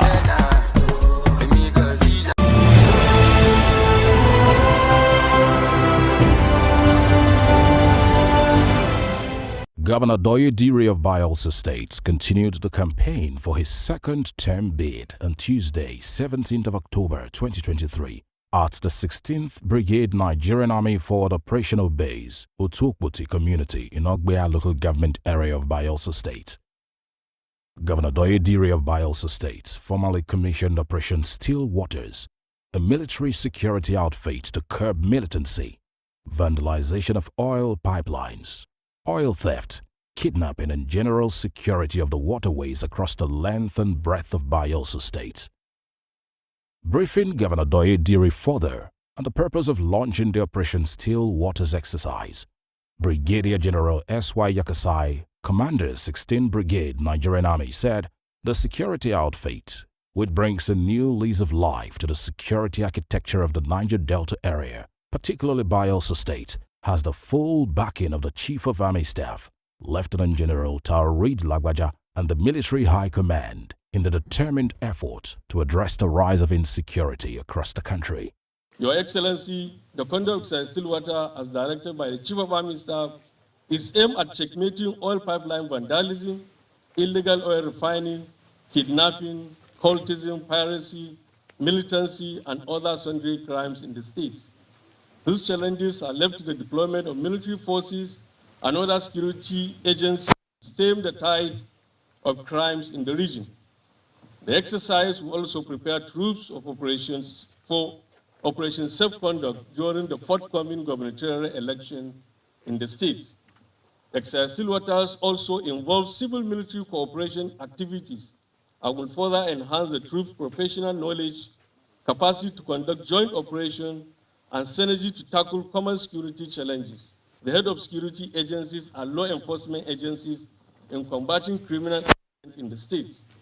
This is in line with our Chief of Army Staff command philosophy, which is to transform the Nigerian Army into a well-trained, equipped, and highly motivated force towards achieving our constitutional responsibility within a joint environment. Major Al-Makura, Operations Officer, 16th Brigade of the Nigerian Army, led the crack demonstration of the exercise. Permit me to acquaint you with some importance of these gunboats.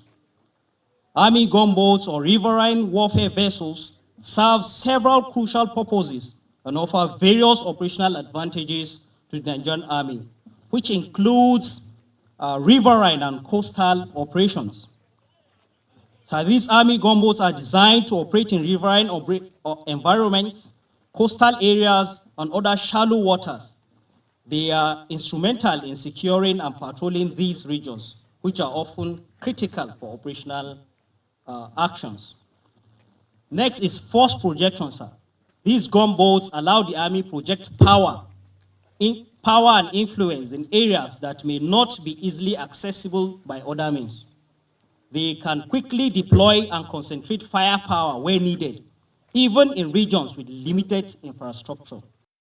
Major General Abdusalam, General Officer commanding 6th Division of the Nigerian Army and Land Component Commander, also gave remarks.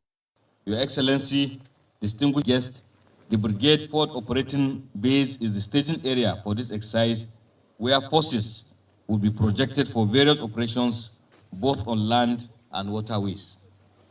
It is pertinent to state that Exercise Stillwaters 3 is designed to practice commanders of combat support and combat support services under command in the operational art of planning, preparation and conduct of military operations other than war, tactical amphibious operations, as well as the conduct of civil-military cooperation activities to win the hearts and minds of the civil populace. The exercise will also focus on key aspects of cyber warfare with a view to identify, track, and counter negative propaganda in social media and across the cyberspace. All these aspects are geared towards ensuring the division's area of responsibility, and by extension, the whole of Nigerian nation is devoid of any untoward security challenges normally associated with the last quarter of every year leading into the Yuletide season and the New Year. A gift was presented to the Governor of Bayelsa State, Governor Doye Diri, before his own remarks, in which he re-emphasized the importance of launching the security outfit to further checkmate criminal activities, especially during the end of the year. The flag of this exercise of Operation Still Waters.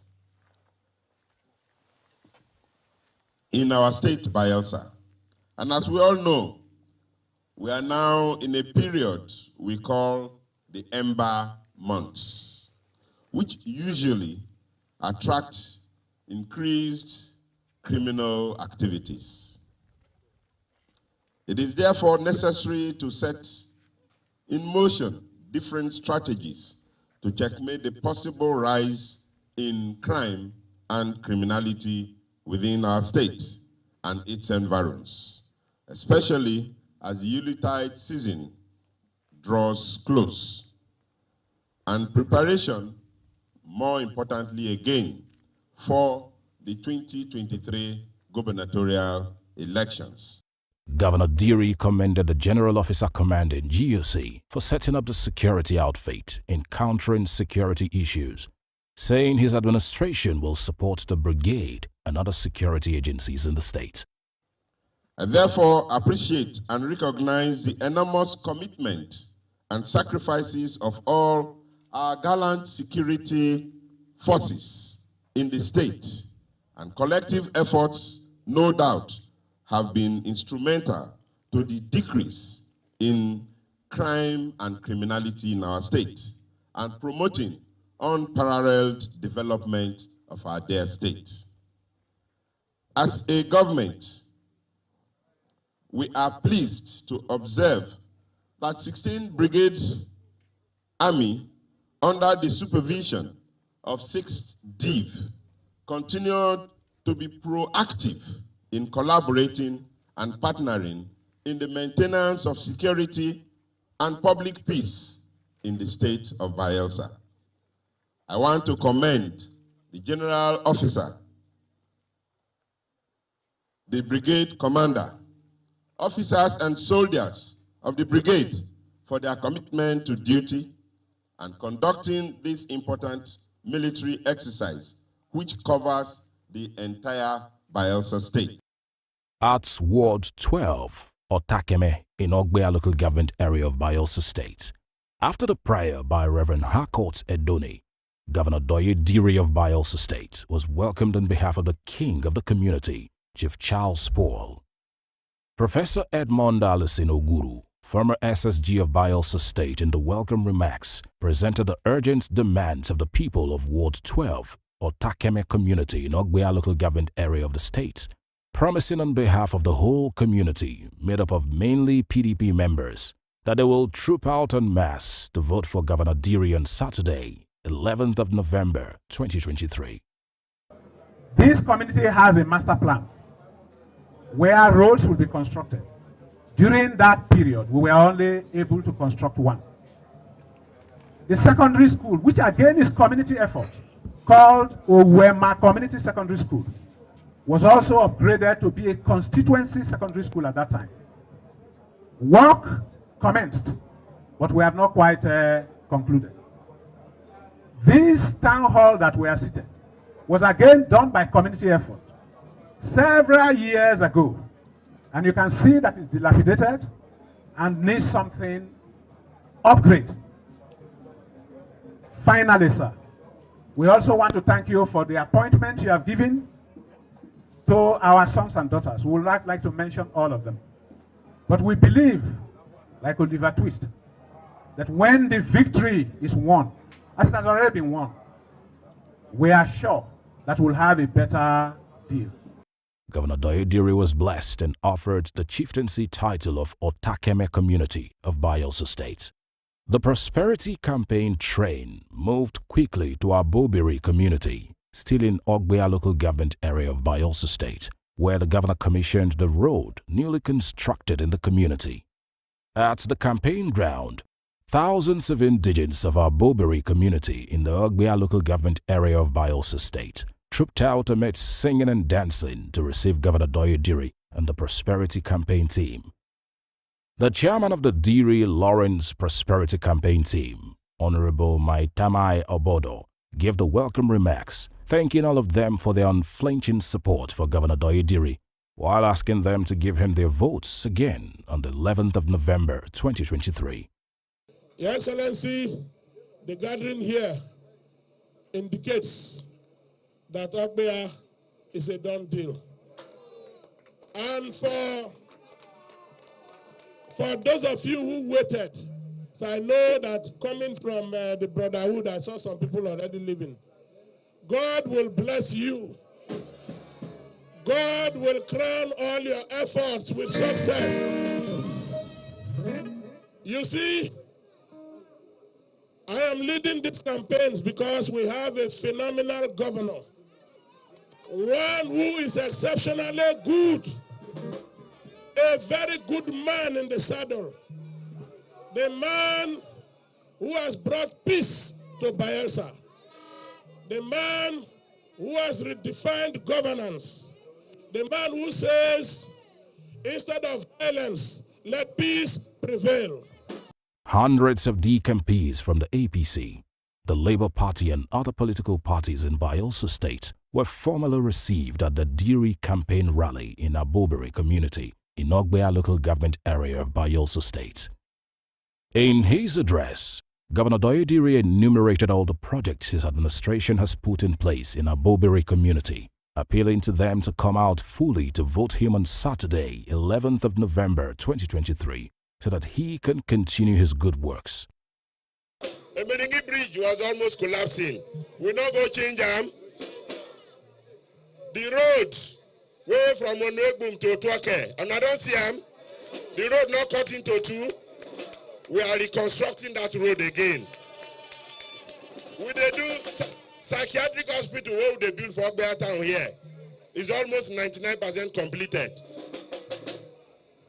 In Sagbama local government area of Bayelsa State, a very important vote basket in the state where very influential Bayelsans come from, Governor Diri began the campaign in Tororua, the hometown of Senator Siriake Dixon, the immediate past governor of Bayelsa State. Governor Diri's first port of call was the palace of the newly installed king of Tororua, where he was given royal blessings. The former governor of Bayelsa State, Senator Henry Siriake Dixon, accompanied Governor Diri for traditional blessings as he embarks on his campaign for a second term in office to continue his good works.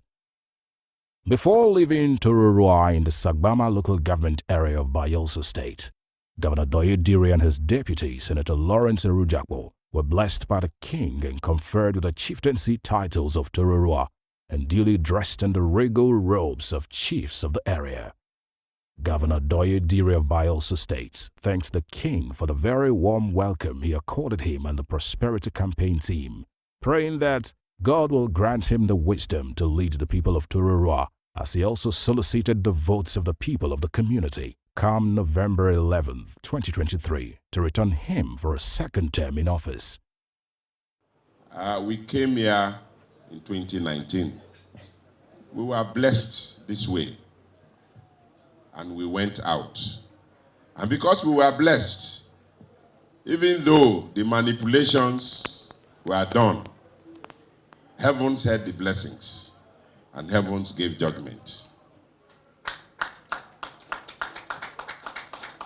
And that is why we are again here to come to our Father to say your children are going for a second missionary journey. And even in this second missionary journey, we need your blessings. But even before we could open our mouths, like God knows our hearts before we speak, you already know why we are here, and you have done the needful. You have blessed us. You have asked us to go, conquer, and come back with victory and celebrate with you. The campaign of Governor Diri of Bayelsa State in Tororua ended with a courtesy visit to the former governor, Senator Henry Siriake Dixon, which turned into a rally.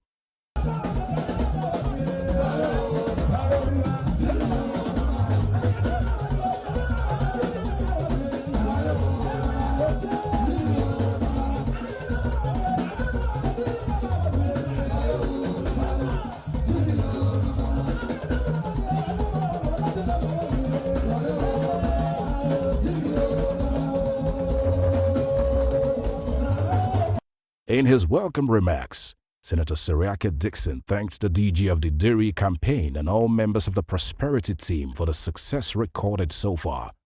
He asked them to sustain the momentum. So, Governor, on behalf of our people, I want to thank you for coming.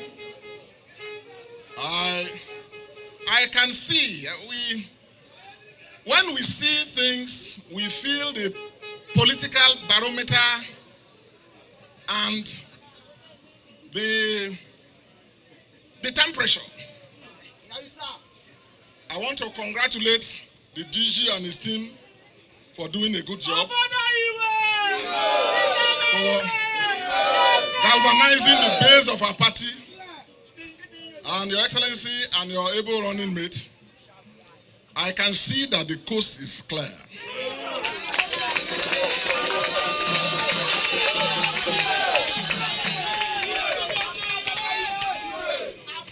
From the eyes and with the eyes of an experienced hunter, I can see that your current hunt will be very successful in Jesus' name. Senator Seriake Dixon lifted the hands of Governor Doye Diri and his deputy, Senator Lawrence Erujakbo, in symbolic projection of the victory of the doer in the forthcoming election for their second term in office. In his own remarks, Governor Doye Diri of Bayelsa State thanked his predecessor, Senator Henry Seriake Dixon, for his support in his campaign, stressing that the relationship between the two of them is getting stronger by the day, which will give a further flip to his campaign for a second term in office.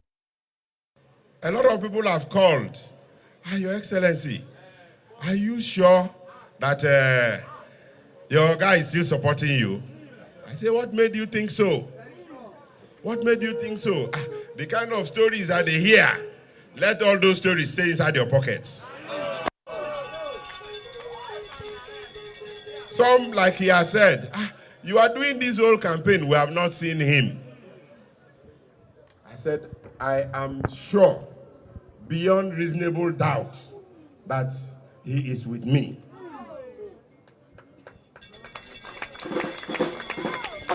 So for all those who called before, today you are very sure that we are one and the same. And what we are doing is to continue to expand our family. And all those who are in our family who left, we have brought all of them back. And they are all moving with us. So this has turned to be a movement. It is actually beyond a political contest now. Anywhere we go is this type of organic support that we are seeing. Like today, we didn't plan this, but you know, my organ like this type of things. He will give you the surprise of your life. The Doye Diri and Lawrence Erujakbo Prosperity Campaign team hits a Karema local government area of Bayelsa State amid singing and dancing with more and more enthusiastic Bayelsans, young and old, boys, girls, men and women joining the rally. In the riverine community of Egbemo, Angalambere in a Karema local government area of Bayelsa State, Governor Doye Diri and the Prosperity team were welcomed by Chief Eddie Brains, chairman of Alabini Rural Development Center. A very happy and totally overwhelmed Governor Doye Diri, who commended the people of Angalambere community for the massive turnout of the campaign rally, asked them to go from door to mobilize and see that more Bayelsans come out in their numbers to vote for the PDP on Saturday, 11th of November 2023. For continuity and consolidation of the prosperity administration of Governor Doye Diri. For me, it's coming home to Tarakri soil. And as I step my foot on this Tarakri soil here, this place is blessed. This land is blessed. Amen. And we will see more of it in our second term. I will continue to liaise with your leadership, and you know that the number 2 man in the State House of Assembly is from where? After that, other indigents of the Egbemo and Galabere community in the Karema local government area of Bayelsa State came out to speak in support of the good works of Governor Doye Diri, urging everyone to vote for him. Those who spoke were the Deputy Speaker of Bayelsa State House of Assembly, the Women Leader, and the Youth Leader. Governor Doye Diri and his deputy were dressed in the special Ankara, and the lantern was presented to Governor Doye Diri as a symbol of love and prayers for the success of his campaign and ultimate second-term victory. All the sons and daughters of Egbamo and Galaberi community in the Kerema local government area of Bayelsa State promised to deliver 15 polling units to Governor Doye Diri and the PDP come Saturday, 11th of November 2023. In rounding up his address, Governor Doye Diri directed that the money for the construction of the road from Turubene to Egbemo and Galaberi should be included in the 2024 budget of the state. The budget of 2024, the road from Turubene to Egbemo and Galaberi should be reflected in our budget.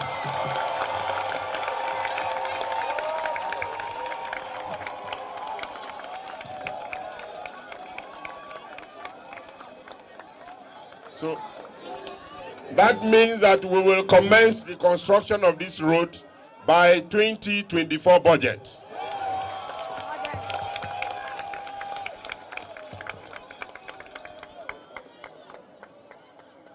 Because as I was coming, I said, does it take this long to travel from Ekirimo within Ekirimo local government? And I know the Deputy Speaker has been telling me something in my ears, but today I've come to confirm it. And therefore, we will start the construction of this road.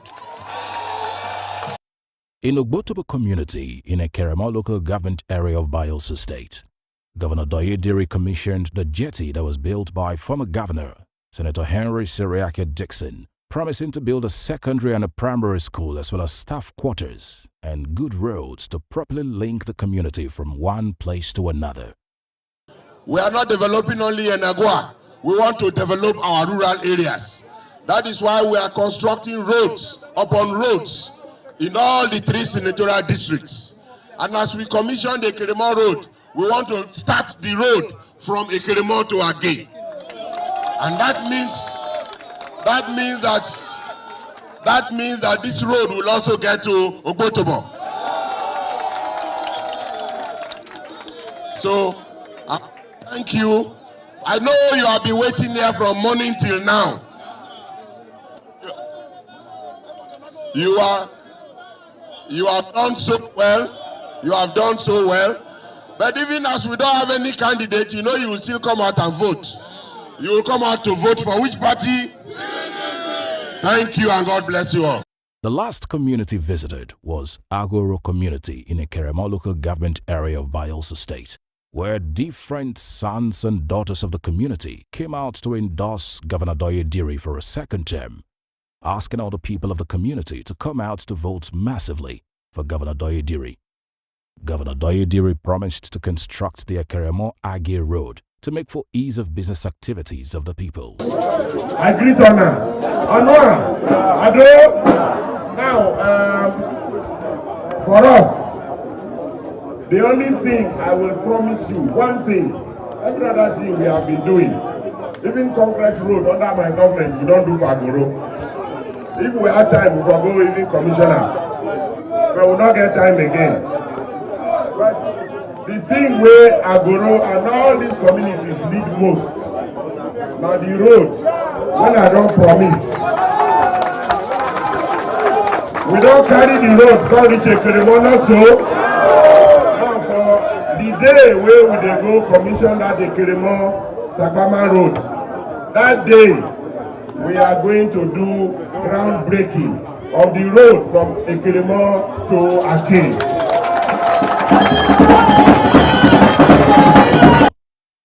Governor Doye Diri continued the prosperity campaign in Pereturugbene community in the Ekerema local government area of Bayelsa State. In his address at a campaign rally attended by thousands of indigents of the community, Governor Diri asked them to continue to live as one people and avoid anything that would bring about disharmony among them.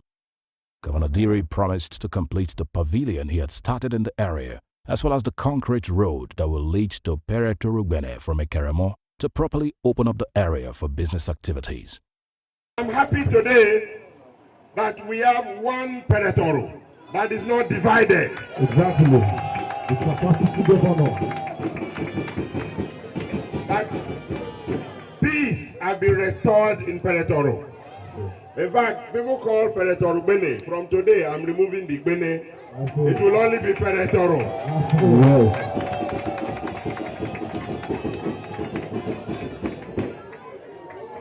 Peretoro is too big to be a Bene. Yes.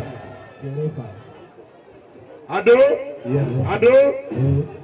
And thereafter, when there was peace, we have awarded a pavilion, and that pavilion is almost completed. And in fact, the man handling it, who is part of me, has informed me that by December he will invite me here to commission it. Yes.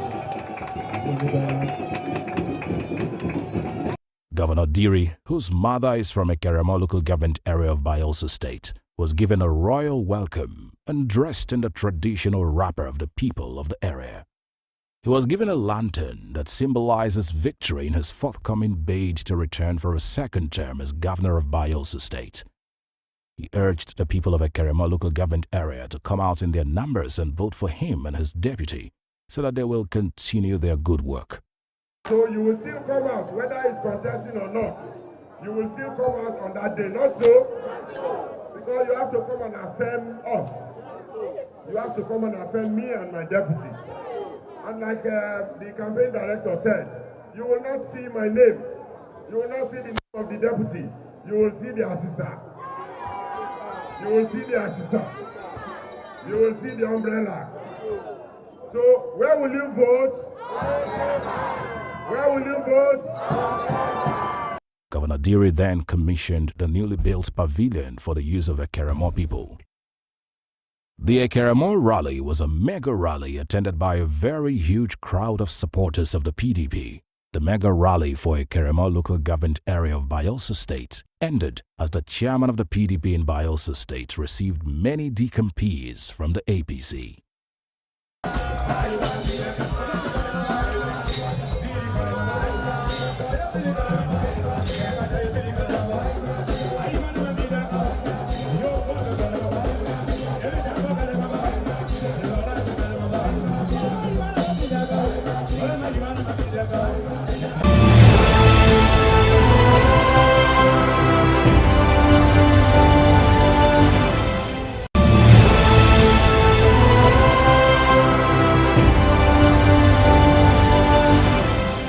Governor Doye Diri of Bayelsa State continued the campaign for his second term bid on Tuesday, 17th of October 2023 at the 16th Brigade Nigerian Army Forward Operational Base, Otuokpoti community in Ogbea local government area of Bayelsa State.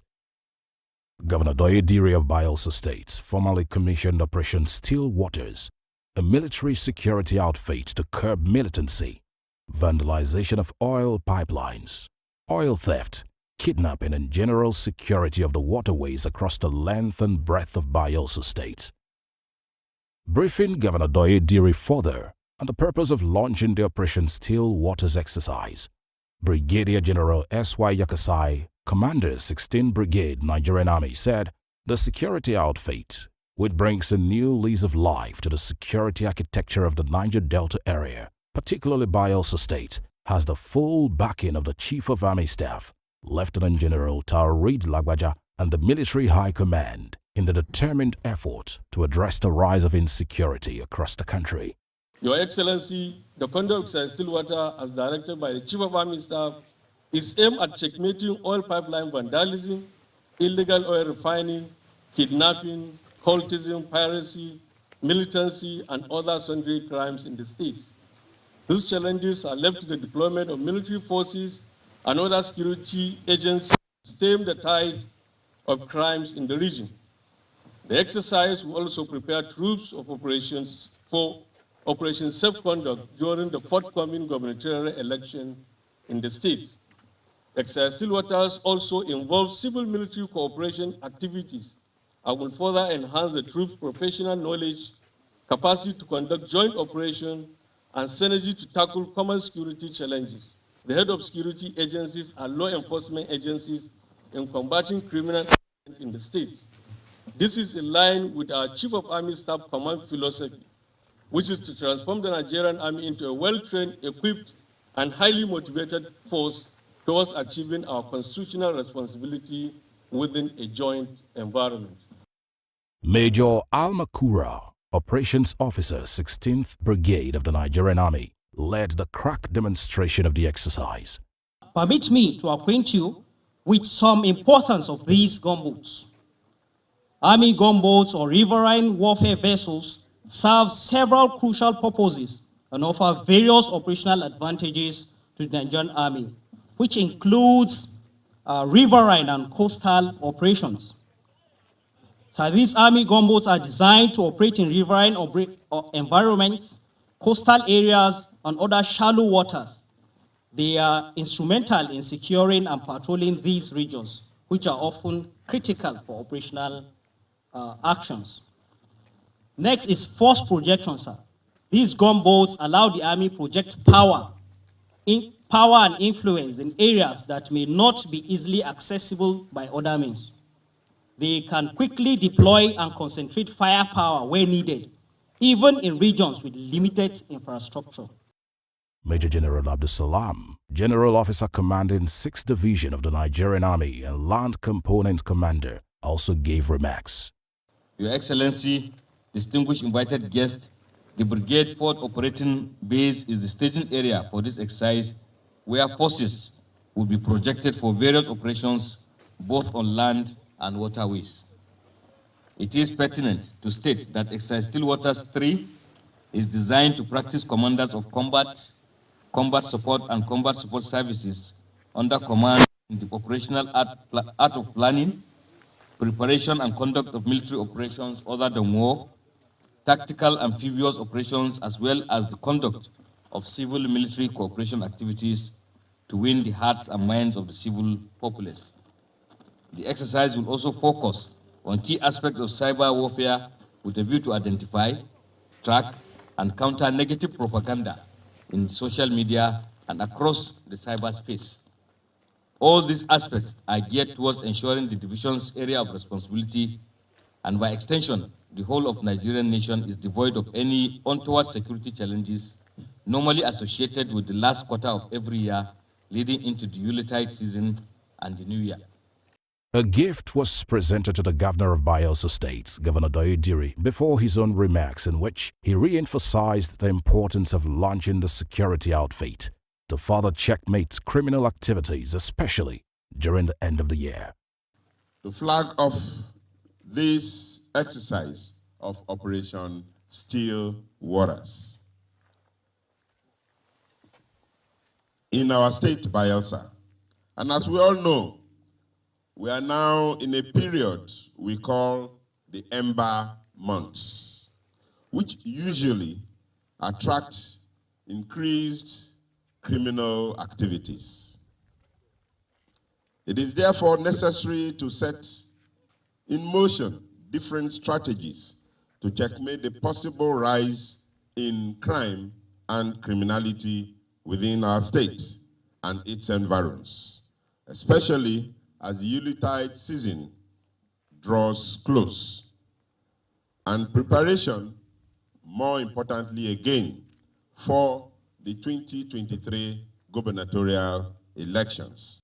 Governor Diri commended the General Officer Commanding GOC for setting up the security outfit in countering security issues, saying his administration will support the brigade and other security agencies in the state.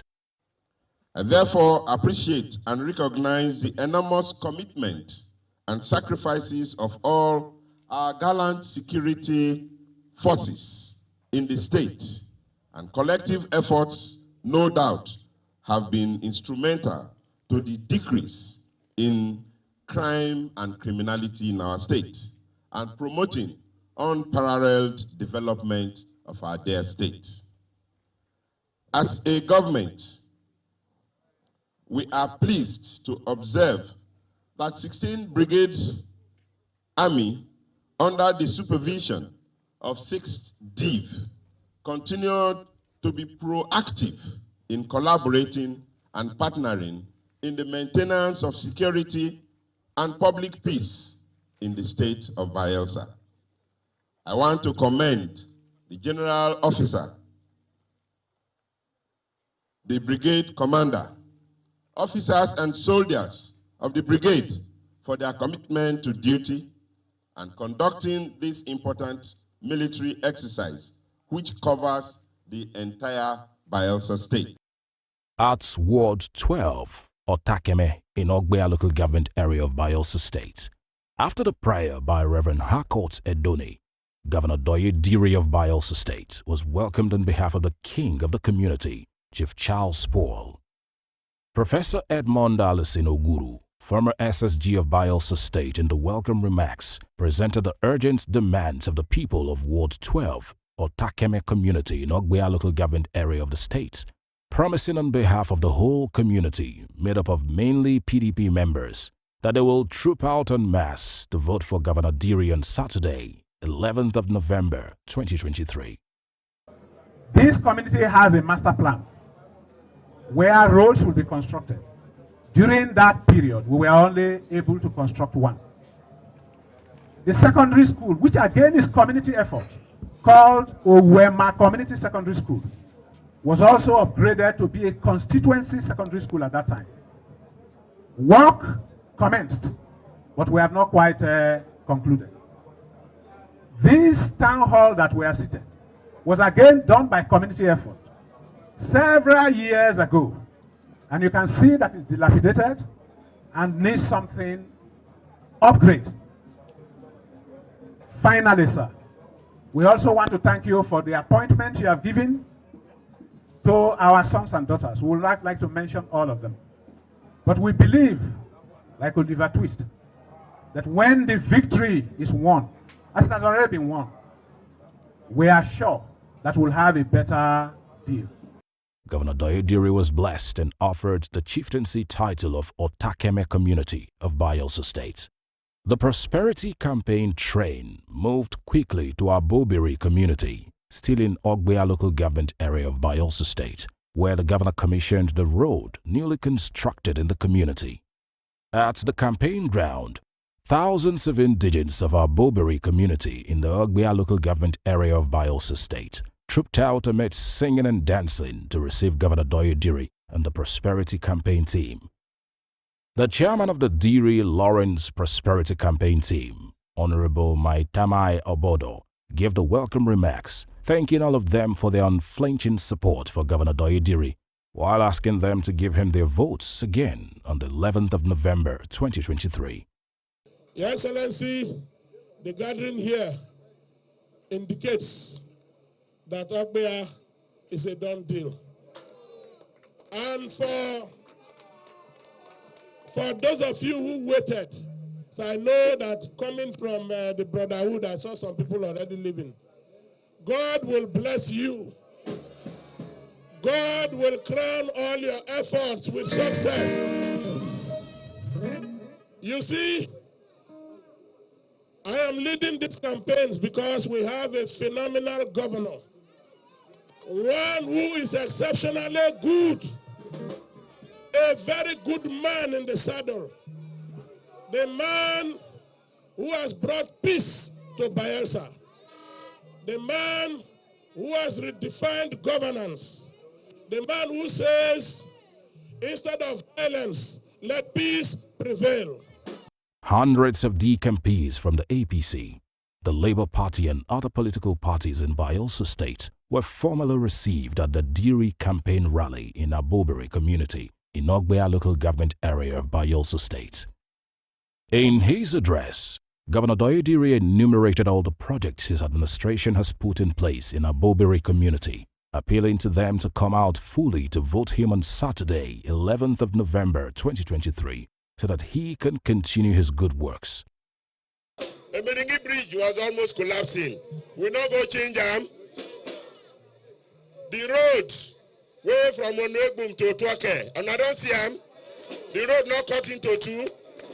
We are reconstructing that road again. We they do psychiatric hospital where they build for Ogbea town here. It's almost 99% completed. In Sagbama local government area of Bayelsa State, a very important vote basket in the state where very influential Bayelsans come from, Governor Doyedire began the campaign in Tororua, the hometown of Senator Seriake Dixon, the immediate past governor of Bayelsa State. Governor Doyedire's first port of call was the palace of the newly installed king of Tororua, where he was given royal blessings.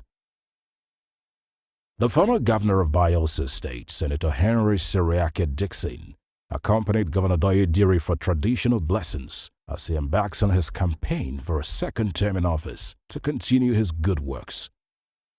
Before leaving Tororua in the Sagbama local government area of Bayelsa State, Governor Doyedire and his deputy, Senator Lawrence Erujakpo, were blessed by the king and conferred with the chieftaincy titles of Tororua and duly dressed in the regal robes of chiefs of the area.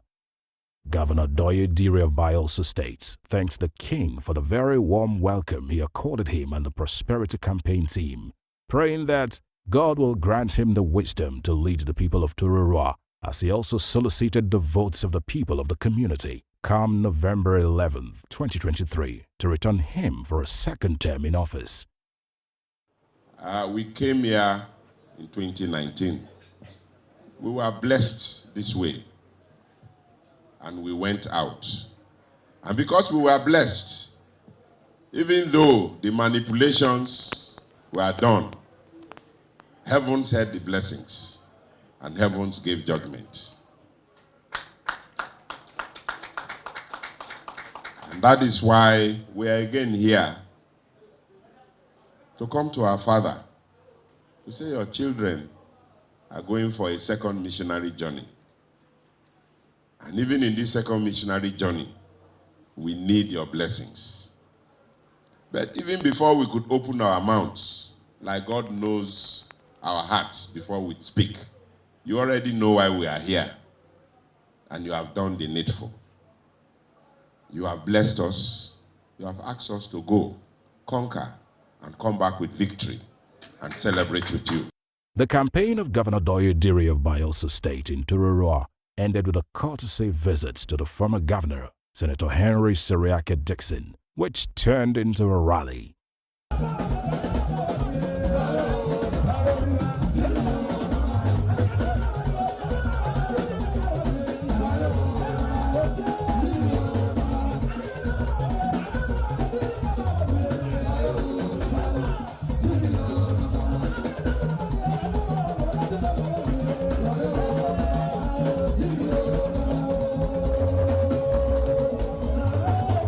In his welcome remarks, Senator Seriake Dixon thanked the DG of the Diri campaign and all members of the Prosperity team for the success recorded so far.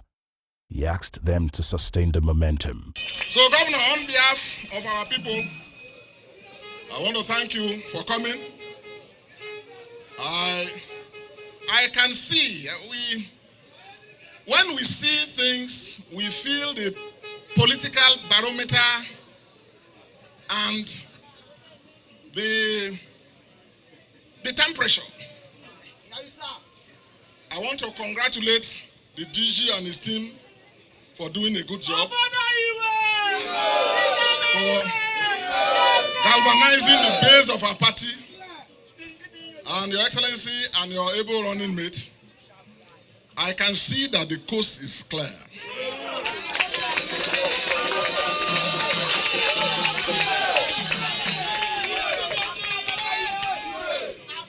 From the eyes and with the eyes of an experienced hunter,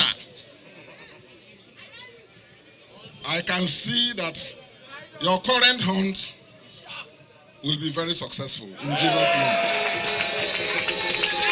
Senator Seriake Dixon lifted the hands of Governor Doyedire and his deputy, Senator Lawrence Erujakpo, in symbolic projection of the victory of the doer in the forthcoming election for their second term in office. In his own remarks, Governor Doyedire of Bayelsa State thanked his predecessor, Senator Henry Seriake Dixon, for his support in his campaign, stressing that the relationship between the two of them is getting stronger by the day, which will give a further flip to his campaign for a second term in office.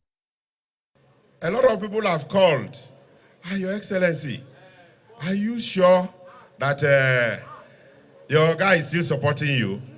I say, what made you think so? What made you think so? The kind of stories that they hear, let all those stories stay inside your pockets. Some, like he has said, you are doing this whole campaign, we have not seen him. I said, I am sure, beyond reasonable doubt, that he is with me.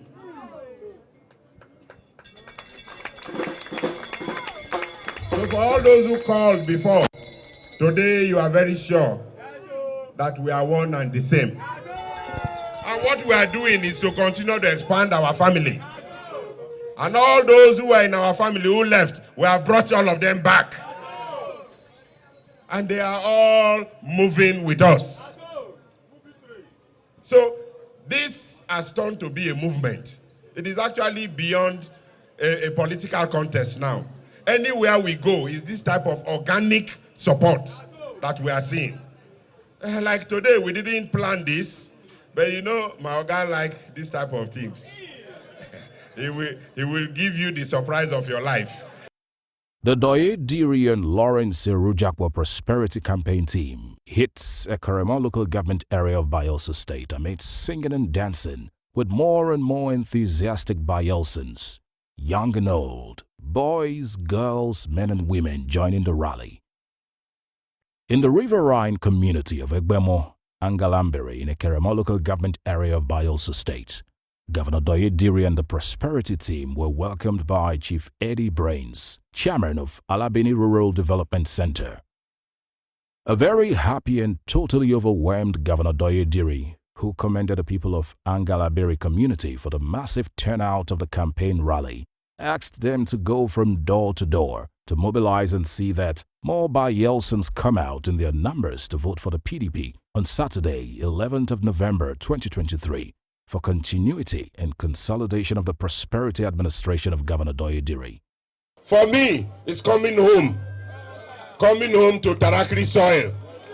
And as I step my foot on this Tarakri soil here, this place is blessed.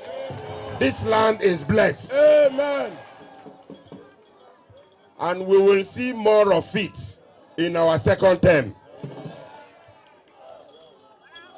I will continue to liaise with your leadership, and you know that the number 2 man in the State House of Assembly is from where? After that, other indigents of the Egbemo and Galabere community in the Kerema local government area of Bayelsa State came out to speak in support of the good works of Governor Doye Diri, urging everyone to vote for him. Those who spoke were the Deputy Speaker of Bayelsa State House of Assembly, the Women Leader, and the Youth Leader. Governor Doye Diri and his deputy were dressed in the special Ankara, and the lantern was presented to Governor Doye Diri as a symbol of love and prayers for the success of his campaign and ultimate second-term victory. All the sons and daughters of Egbemo and Galabere community in a Kerema local government area of Bayelsa State promised to deliver 15 polling units to Governor Doye Diri and the PDP come Saturday, 11th of November 2023. In rounding up his address, Governor Doye Diri directed that the money for the construction of the road from Turubene to Egbemo and Galabere should be included in the 2024 budget of the state. The budget of 2024, the road from Turubene to Egbemo and Galabere should be reflected in our budget.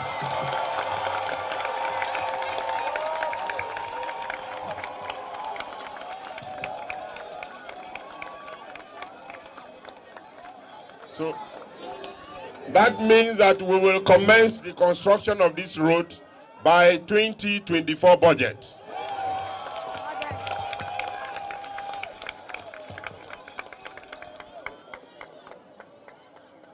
Because as I was coming, I said, does it take this long to travel from Ekirimo within Ekirimo local government? And I know the Deputy Speaker has been telling me something in my ears, but today I've come to confirm it. And therefore, we will start the construction of this road.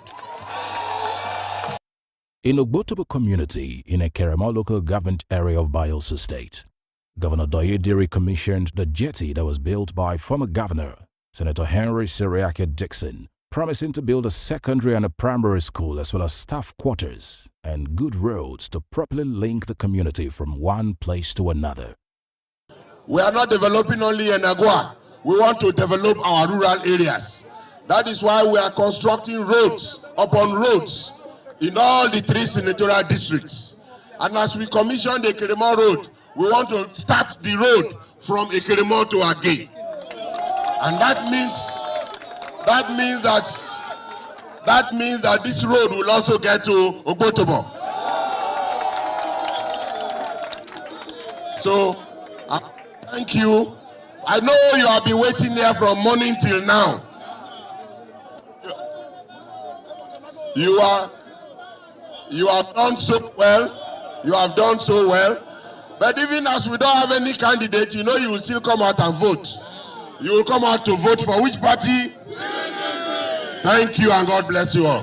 The last community visited was Agoro community in Ekerema local government area of Bayelsa State, where different sons and daughters of the community came out to endorse Governor Doyediri for a second term, asking all the people of the community to come out to vote massively for Governor Doyediri. Governor Doyediri promised to construct the Ekerema-Agay Road to make for ease of business activities of the people. I greet Honor. Honor, Ado. Now, for us, the only thing I will promise you, one thing, every other thing we have been doing, even concrete road under my government, we don't do for Agoro. If we have time, we will go even commissioner. But we will not get time again. But the thing where Agoro and all these communities need most, now the road, when I don't promise, we don't carry the road, call it Ekerema, not so. Now for the day where we dey go commission that Ekerema Sakpama Road, that day we are going to do groundbreaking of the road from Ekerema to Agay.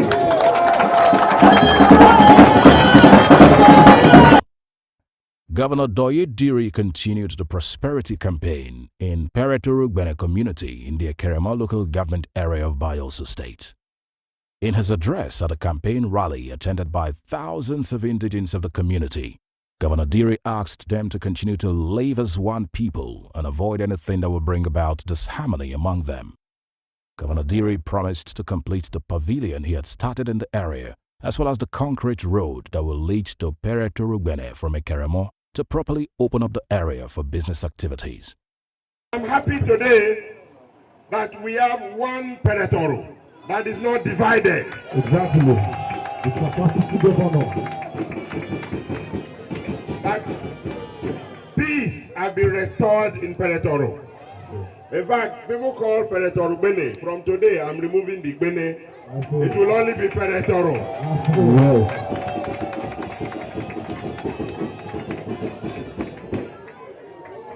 Peretoro is too big to be a Bene. Yes. Ado? Yes. Ado? And thereafter, when there was peace, we have awarded a pavilion. And that pavilion is almost completed. And in fact, the man handling it, who is part of me, has informed me that by December, he will invite me here to commission it. Yes. Governor Diri, whose mother is from Ekerema local government area of Bayelsa State, was given a royal welcome and dressed in the traditional wrapper of the people of the area. He was given a lantern that symbolizes victory in his forthcoming bid to return for a second term as governor of Bayelsa State. He urged the people of Ekerema local government area to come out in their numbers and vote for him and his deputy so that they will continue their good work. So you will still come out, whether it's contesting or not. You will still come out on that day, not so? Because you have to come and affirm us. You have to come and affirm me and my deputy. And like the campaign director said, you will not see my name. You will not see the name of the deputy. You will see the assistant. You will see the assistant. You will see the umbrella. So, where will you vote? Where will you vote? Governor Diri then commissioned the newly built pavilion for the use of Ekeremo people. The Ekeremo rally was a mega rally attended by a very huge crowd of supporters of the PDP. The mega rally for Ekeremo local government area of Bayelsa State ended as the chairman of the PDP in Bayelsa State received many decompees from the APC.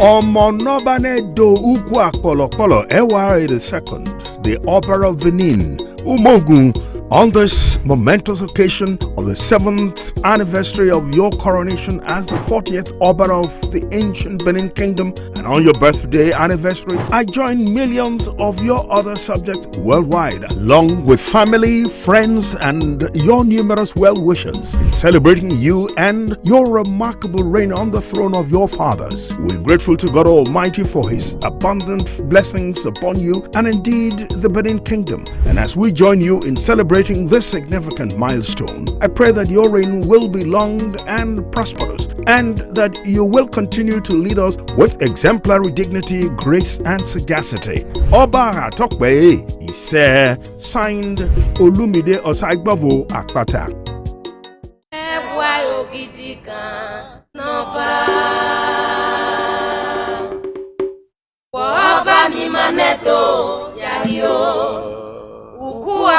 Polo no bama, wa mi ukono bama ya, pori no saya yo bedo, Olumide Osaigbovo Akpata keto. Monoba medo uku akpolopolo ewa ogidigan no giva ise lo gbo bama upin yon gbalaka gbane nu ya kin kete sewo banedo iyari obama uposisi na gbọkan yore ayemire mini meno we opioba Olumide Osaigbovo Akpata to deba iwie do yafe to gbise lo gbenu oba ra tope ise obedo oriri. Mountain Ash Travels invites you to the Divine Turnaround Trip to the Holy Land of Israel from the 11th to the 20th of March 2024. Under the spiritual leadership of Pastor Wale Oladinyo, the Senior Pastor of Christ Living Spring Apostolic Ministries, Clam Global. Join us as we take you back to the wonderful and spirit-filled moments of the 2023 edition of our prayer pilgrimage themed Divine Settlement. Take this confession, then go and pray. Hear, O Lord. Hear, O Lord. When I cry with my voice. When I cry with my voice.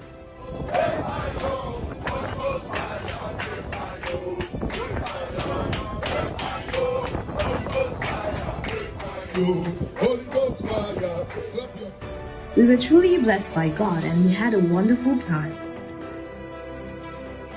You can visit the following holy sites, which include Mount Tabor, Church of Transfiguration, Mount of Beatitudes, River Jordan in Bethlehem, Church of Nativity, Mount of Temptation, 14 Stations of the Cross, the Sea of Galilee, and the Church of Visitation, out of over 40 sites to be visited. The package includes economy flight tickets with business class tickets on request, hotel accommodation with 3 square meals daily, an escorted group transfer on arrival and departure, land transportation in air-conditioned buses with Wi-Fi facilities, and also facilitated entry to all sites and lots more. At your disposal will be English-speaking certified tour guides and porter service to make your trip to the Holy Land a very pleasant experience. You can take advantage of the holy trip to Israel for baptism and re-baptism, renewal of wedding vows for all married couples, celebration of landmark birthdays, and more. We will arrange departure for the holy trip from Lagos, Nigeria, Houston, Atlanta, Chicago, London, and Washington, D.C. For more inquiries, please contact Mountain Ice Travels now via WhatsApp on 081-228-886-66. You can also call the numbers showing on your screen. Registration has commenced and payment can be made instrumentally. Jesus did wonders on this mountain. I am praying for you from the land of Israel. The same miracle that happened on this mountain when Jesus prayed over 2,000 years ago, let the miracles happen to you in the name of Jesus. John 2:11. At Cana of Galilee, he wrought the first major miracle. Now I pray for you from the land of Israel.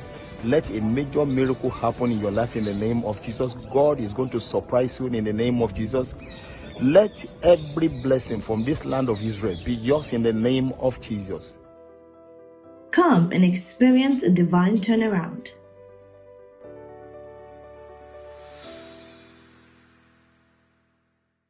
So the first, I think we will go for the naming ceremony.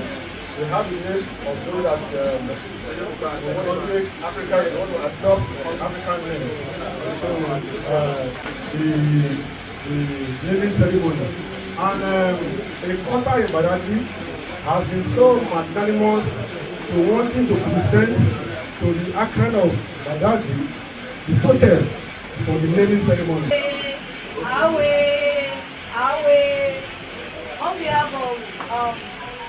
On behalf of Possible Quarters, the High Chief, the Possible Quarters community members, I hereby present this special gift for the naming ceremony of our people. Thank you. Thank you very much.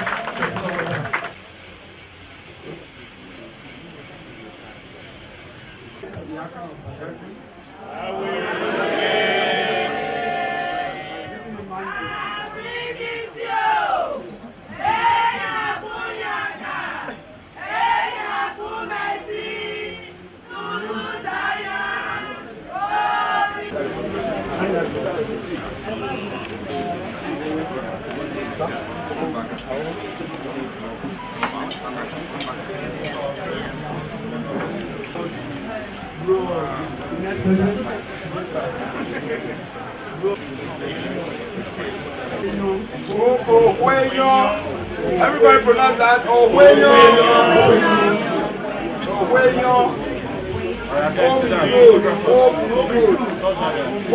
good. Yes, that's good. Yes, home is good. Yeah.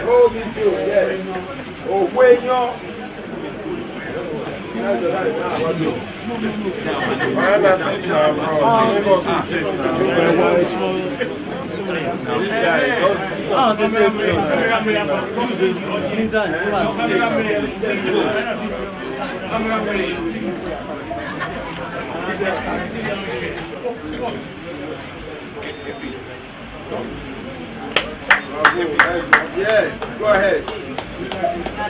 Okay. Just a fight.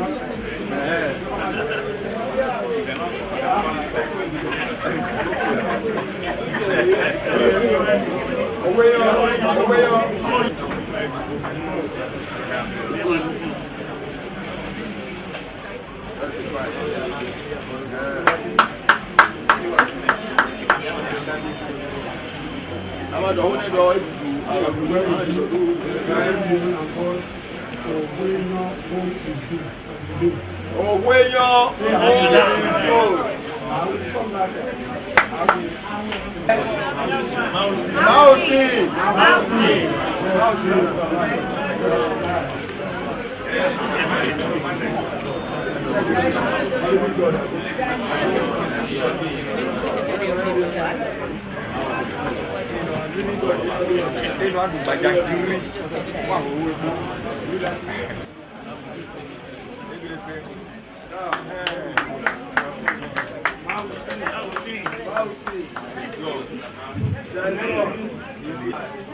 My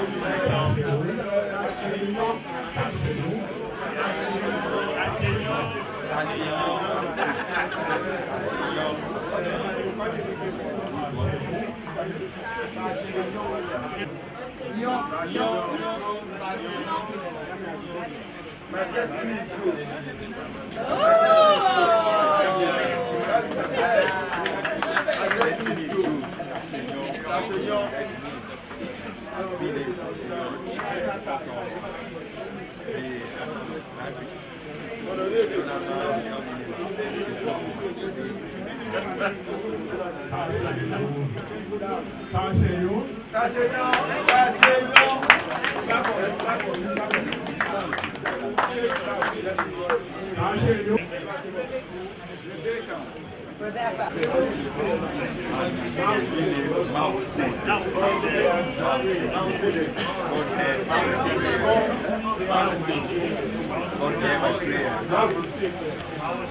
Yes, God answers prayer. My name from today shall be Mawusi. Say that. My name today shall be Mawusi.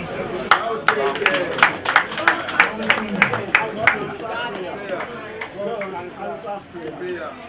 That's the meaning. That's the meaning.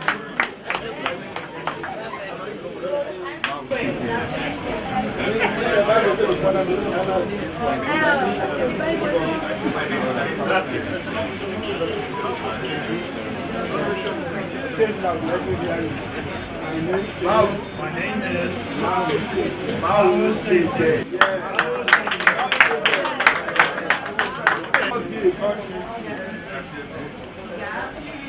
Send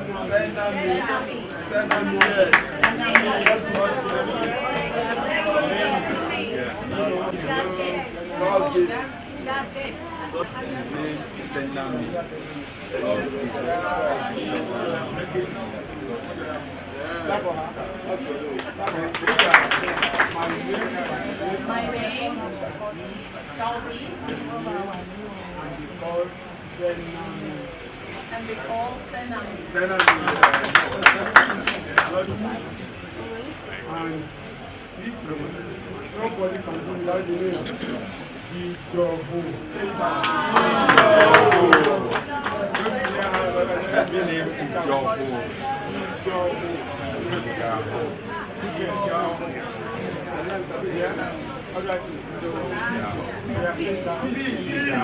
Peace. That's the meaning. Peace.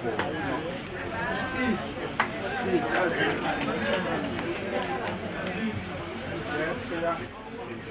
God is good.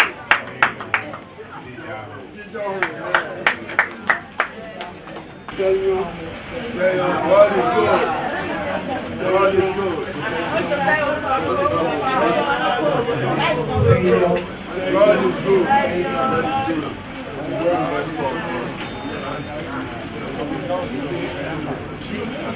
Say my name. Okay.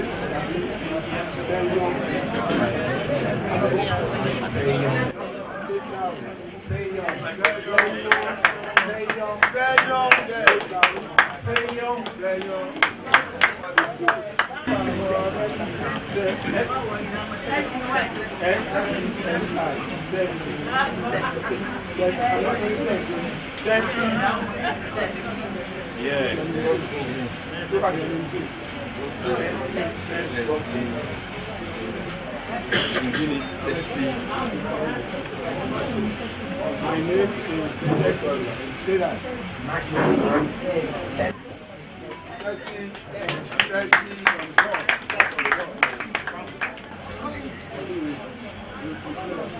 Well, I want you to have your name today.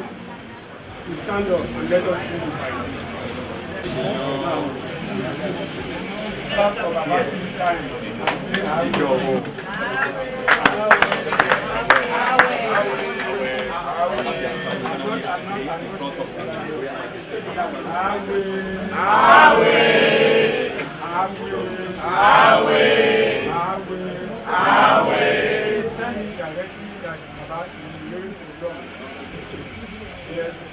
Say that. Pray for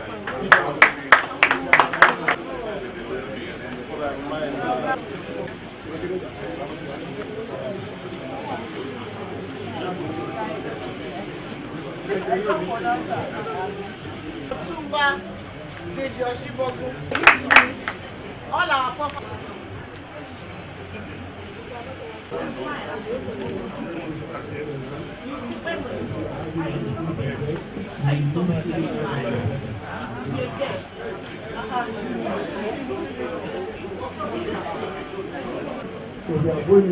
Okay, down, sir. Down, sir. Down, sir.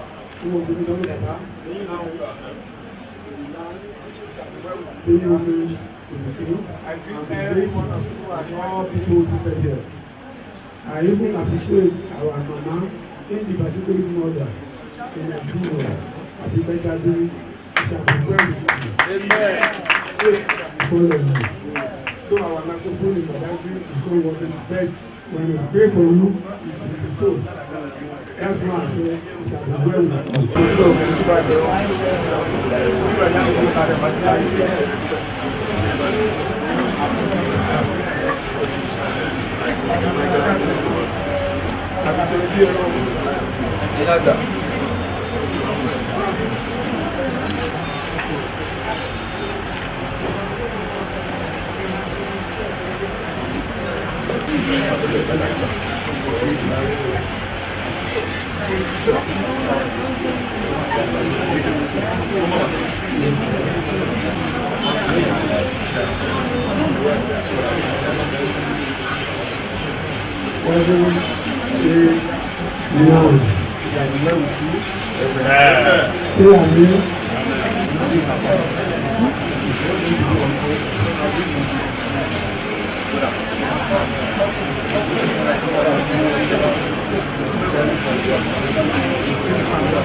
Ajigo of Badagry Kingdom.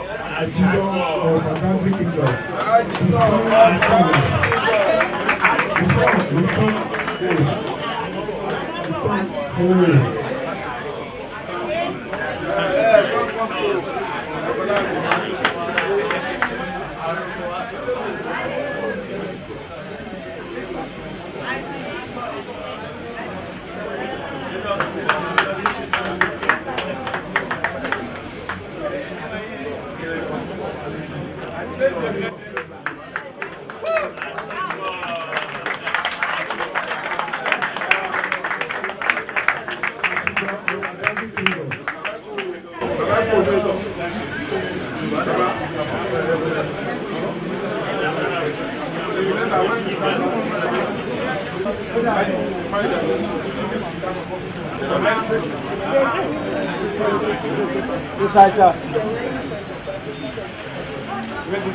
Let's go.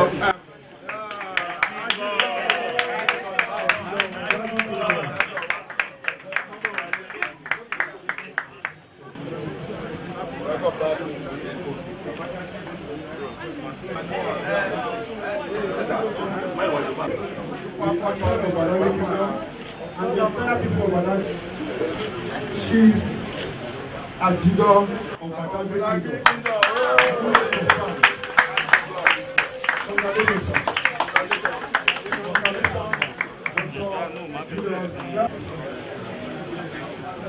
And you all know that people celebrated Marcus Garvey, and everybody wants to celebrate and honor Julius Garvey.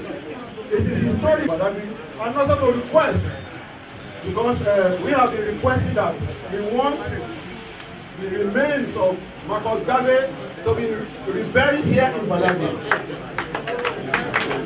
We have been discussing this. You can remember since 2013, we have been exchanging correspondence. Marcus Garvey was a great person, and in the African context, the person of that nation, the person of that stamina, don't sleep outside. They must be brought back home. That's why we are requesting that his remains should be brought back to Badagry to be buried in Africa. And we are achieving one thing today. What your father fought for all his life. He fought for the emancipation of black people, and that the blacks in the diaspora to return home. He championed all these causes, but unfortunately, he never stepped on the sword of Iron. And you are doing that today. That's a great landmark. So we are requesting that. So, madam, we have the land for you, and we already arranged a place where that is there to take place. Thank you very much.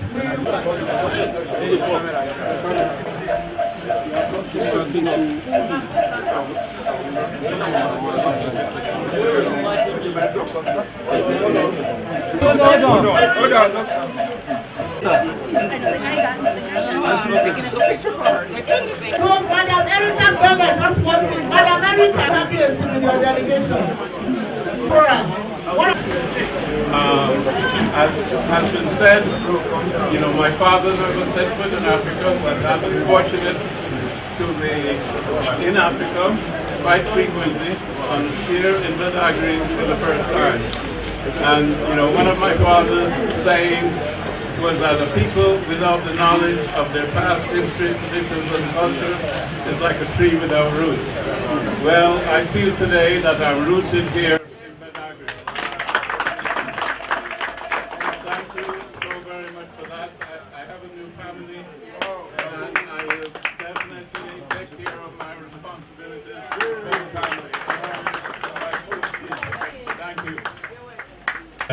I honor you, and it is good to have a co-chief, and there's no better co-chief than Dr. Julius Garvey, so let's put our hands together for their Senate. And it's good to be with you, it's good to be back. This is my third out of 4 of these wonderful diaspora festivals, so thank you for warming us and welcoming us. It's good to be back. We take you home with us. God bless you.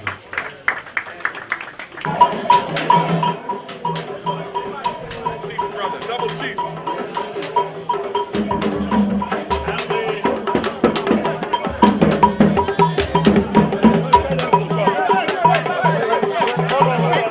Hold on. You want to inform me, yeah? Wait now, wait.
Hey, how you doing? Good morning. We are built to love. We are built to tolerate. We are built to care. We are built to show love to everybody around us. So it was a culture shock for me. Like, so everybody just minds their business. You wake up in the morning, take your bag, go to work, come back. You don't know who your neighbor is. For me, it was a culture shock. And one amazing thing, it is very easy for you to know a Nigerian when you walk into a bar. Very easy. A Nigerian walks into the bar, he greets everybody. He says, hello, how you doing? Even though he doesn't know you. Hello, how you doing? What's up, my brother? What's up, my sister? And if you notice something about the average Nigerian, when you find them in a pub or in a bar, they do not order tots. We order the bottle. Bring the bottle here. We order the big bottle. Why is it like that? It is because we are from a stock of people who are born kings. Africans who are born, Africans were not born to be slaves, no. We are kings. So kings take the biggest share.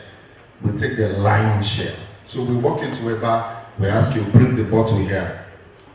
And one feature about a king is, if a king walks into a restaurant or a bar, If everybody's eating, he picks up the bill. That's responsibility. That is who we are as Africans. We are responsible. We cater for everybody. So the guy walks in, brings the bottle, and tells everybody, come, there's a drink here. Come sit down, have a drink. And the next thing that happens is, once everybody's done, he picks the bill of everybody. Kings do that. Kings do that. And after that, once he picks the bill, he gives you this strength. When you do that,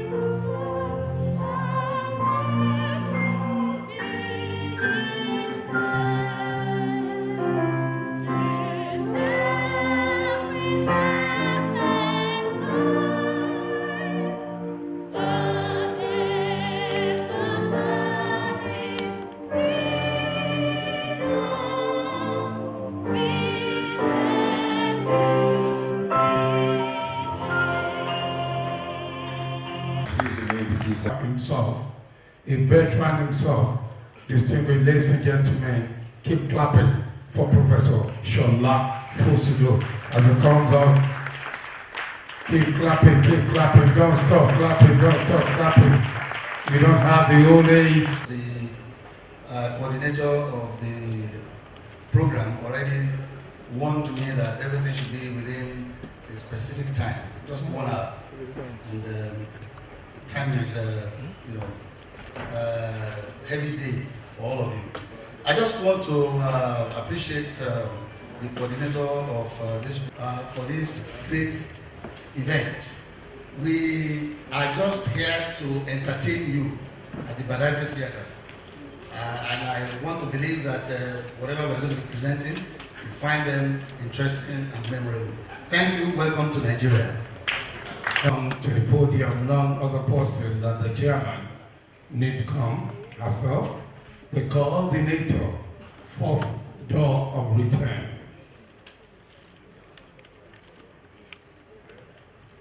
Okay. If you are a lady and you are here present today and you're cheating on your man, may God expose you. Not even 20 ladies are saying amen. If you are a lady and you're here present today and you're cheating on your man, may God expose you. Do I pray the same prayer for the men? Do I pray the same prayer for the men? Mountain of Badagry, do I pray the same prayer for the men? For the fact that I was born of a woman, I wouldn't want to be sentimental. If you are a man, myself inclusive, Professor Shola Fosudo inclusive, all the men here inclusive, if you are a man and you're cheating on your wife by the grace of God, may God protect you. Put your hands together for yourselves. Here, ladies and gentlemen, are we good to go for the opening chant by Ayo Akpidi?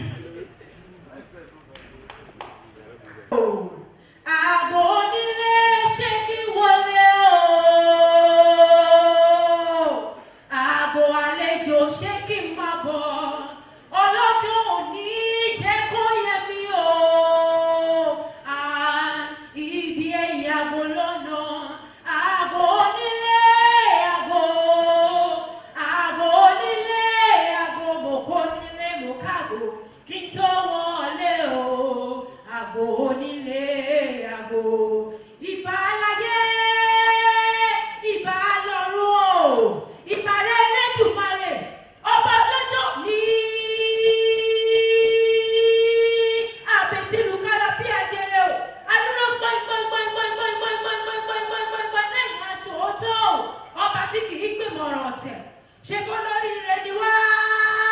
Ọlọ́run tó pọ̀ lágbójúlé.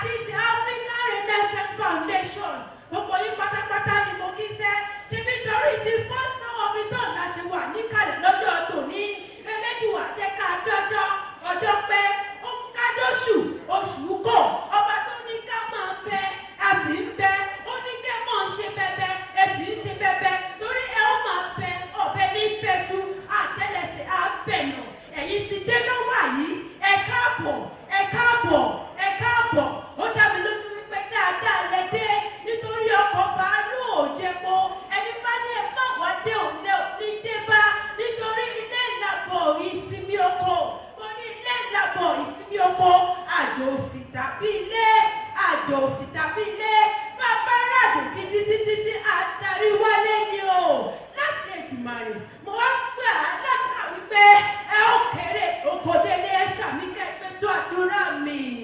That is to say, you shall reap the fruits of your labor and you shall never remain stranded in a foreign land. When one strikes and works in a foreign land, he retires in his hometown to reap the fruits of the labor. Mo wá ń sọ fún àwọn èèyàn dúdú, àwọn èèbó dúdú, àwọn adúláwọ̀ wípé ká tètè wálé, ẹ darí wálé, bẹ́ẹ̀ bá kàwé tán níbẹ̀ ó jàre, kẹ́ ẹ darí wálé, bẹ́ẹ̀ bá ṣiṣẹ́ ọpọlọ tán níbẹ̀ ó jàre, kẹ́ ẹ darí wálé, torí ilé ìlàbọ̀ ní ìsinmi oko, ilé ìlàbọ̀ ìsinmi oko, àjò òsì dàbí ilé, àjò òsì dàbí ilé, mo kí màmá mi ó jàre, màmá mi Àbíkẹ́ Dábírà, àgùntàṣọ́ lò obìnrin, dúdú iyẹ̀mí, ojú tó ń sọ̀rọ̀, ẹ ò kúkú bẹ́ẹ̀ nìkan ṣọ̀tá, gbogbo ènìyàn ní ọ̀rẹ́ màmá mi ó jàre, màmá o, Olúwa dá màmá sí fún wa o, màmá o, Olúwa dá màmá sí fún wa, nítorí náà Nàìjíríà yìí tí gbogbo wa ní kó má gbọ́dọ̀ bàjẹ́ torí kò sí ibòmíràn tí a lè lọ àjò lè dà bí ilé ẹ jẹ́ ká sowọ́pọ̀ ká fìmọ̀ ṣọ̀kan gbẹ́kẹ̀lé. Thank you very much. Ó tún lẹ́nu ṣùgbọ́n ó kù níkùn bí wọ́n bá wá ń bèrè wípé ta ló kọrin ewì lọ́jọ́ ẹ̀yẹ kí ẹ sọ wípé èmi ọmọ yín ni ẹyẹ méjì ni òkúkú jàṣà ọ̀pẹ́lẹ́gẹ́ tó ṣubú làwọn àwọn òfò ló bá ṣubú lọ́dọ̀ ọdún bá fara wọn ya ojú tó ń Please put your hands together. Thank you very much. Thank you.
ti já sáyọ̀. Ẹ̀rù tún padà wá dọ̀bà. Ìtura lèyí jẹ́ fún wa. Tíjó tayọ̀ ló yẹ ká máa ṣe. Ẹkún ó ti já sáyọ̀. Ẹ̀rù tún padà wá dọ̀bà. Ìtura lèyí jẹ́ fún wa. Tíjó tayọ̀ ló yẹ ká máa ṣe. Ẹkún tayọ̀ ọ̀rẹ́ mi ẹkún ó ti já sáyọ̀. Ẹkún tún padà dọ̀bà.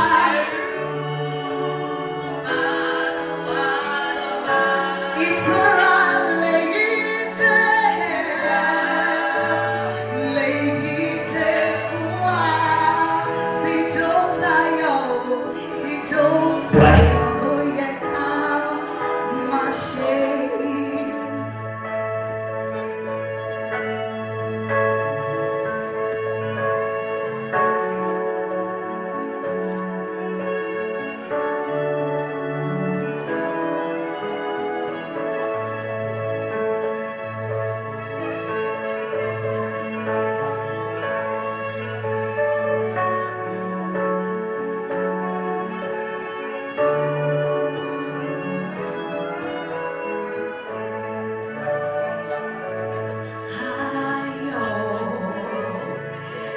Àbárabìtì ó ṣẹ́gun fún wa, ó gbà wá lọ́wọ́ wọn.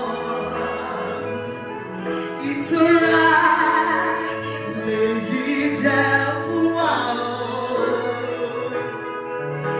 Tíjó tayọ̀ ló yẹ ká máa ṣe. Ẹkún tayọ̀ ó ti já sáyọ̀. Ẹ̀rù tún padà wá dọ̀bà. Ìtura lèyí jẹ́, ìtura lèyí jẹ́ fún wa. Já sáyọ̀. Ẹ̀rù tún padà wá dọ̀bà. Ìtura lèyí jẹ́ fún wa. Tíjó tayọ̀ ló yẹ ká máa ṣe.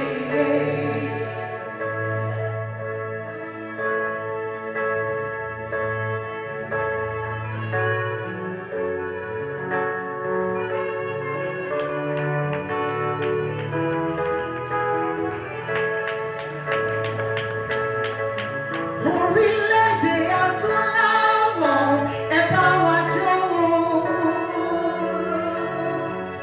Ọmọ ìyá ṣàlàjẹ́ o, ẹ bá wa yọ̀ o.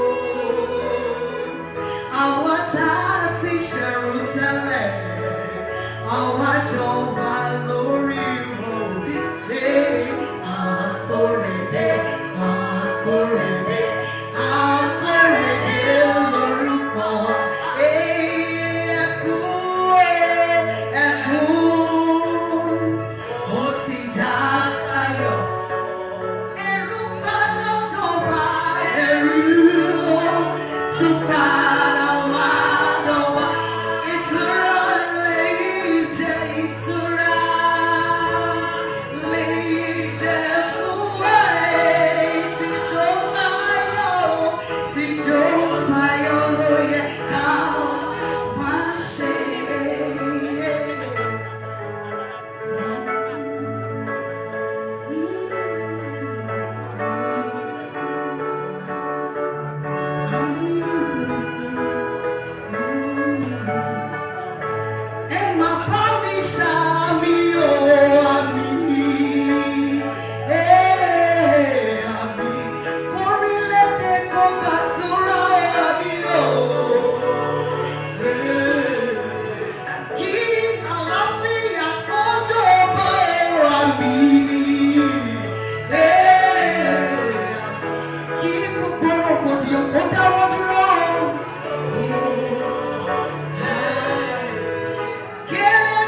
ṣàlàáfíà fún wa àmì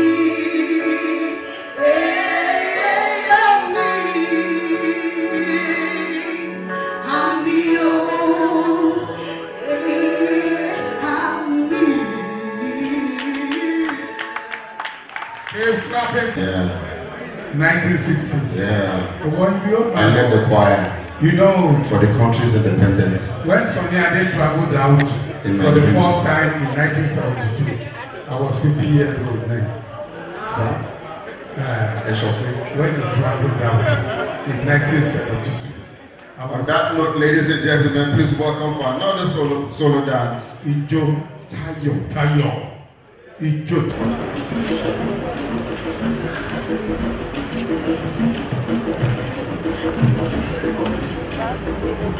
When I got to the place I went to,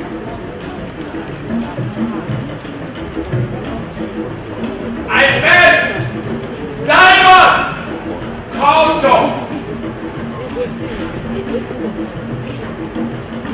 Even the culture I brought from my home, there was nobody. I mean nobody. This was the culture with.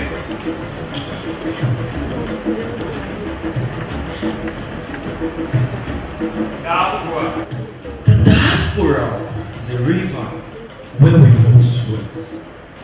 Our current crossing in its trip from continent to continent. Our journey spans, but we remember where we came from. We had the seeds that have been sown all over the world. In the new soil, we take root, but remember our common ground. In the diaspora, I remember the old languages, but can't speak them. The old ways, but can't practice them. I moved among those who are like me. Neither from here nor there who dream in a language they have never spoken, who walk into a place they have never known. I am the of this thirst is also to be blessed. Wherever we have gone, carry the imprints of who we once were. We transplant ourselves, grow new branches, new shoots, but memory lingers, leaves us homesick, even in our new homes, the diaspora.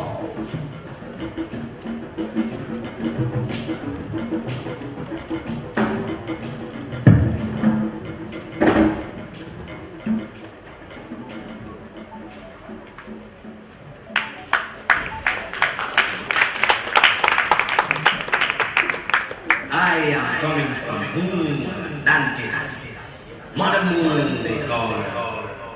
That is the true story.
Thank you very much. Please give a round of applause. Sticks to the call. cotton of our culture, it's in our fabric. Look, back far enough and you'll see the oppressive opportunists who treated color like a crime, racist supremacists, dealing with dignity and trading it for profits. They lost their humanity for cash bulging out of pockets. Then came the abolitionists, Amazing Grace, the U-turn of John Newton, abandoning slave ships, and as politicians go, William and Wilberforce to be reckoned with.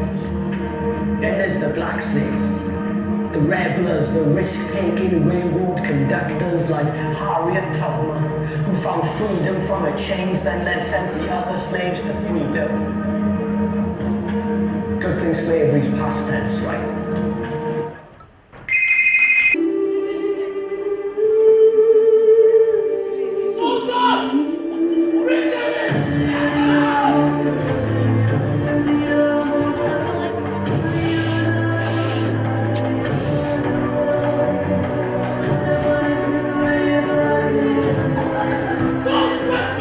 Fotographers! Okay, now.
Once again,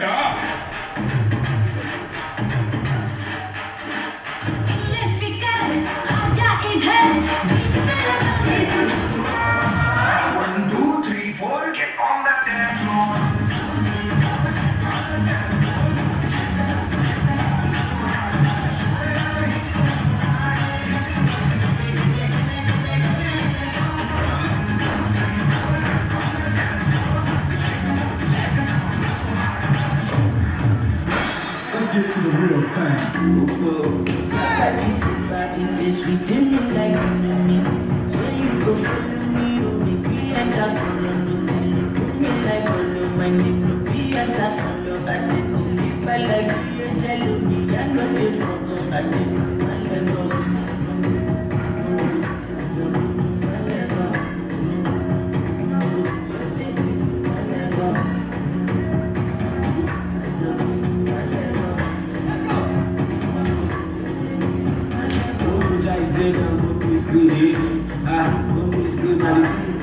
I want to be when she came from my bed in this way. You get to the jet, and the girl is spent on my head on her chest. When the map up the set, then the bed will be there. I mean, I can like a man, and this tomorrow she can be that sister.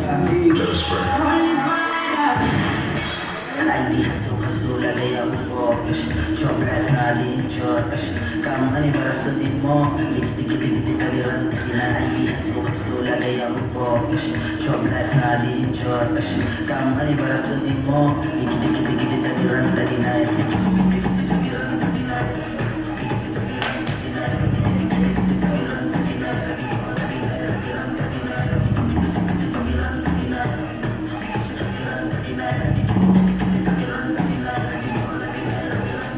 Thank you, DMX. Thank you very much. Thank you very much. What a wonderful performance. Thank you, thank you, thank you.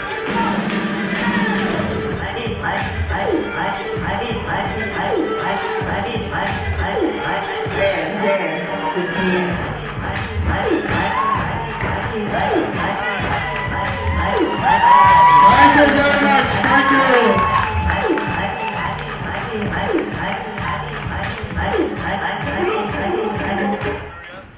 Thank you so much, DMX. Kings and queens in the house, can we show them some love, I beg of you?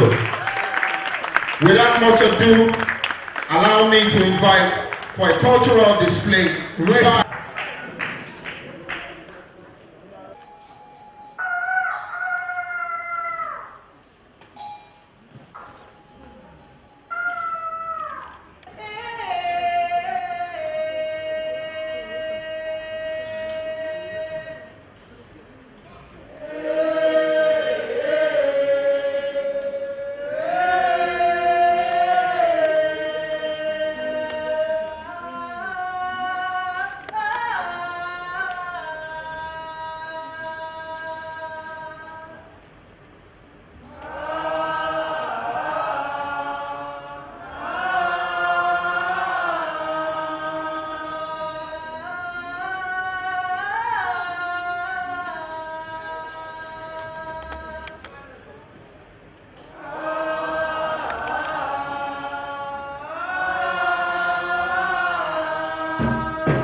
Hello, welcome to Biscon Television News.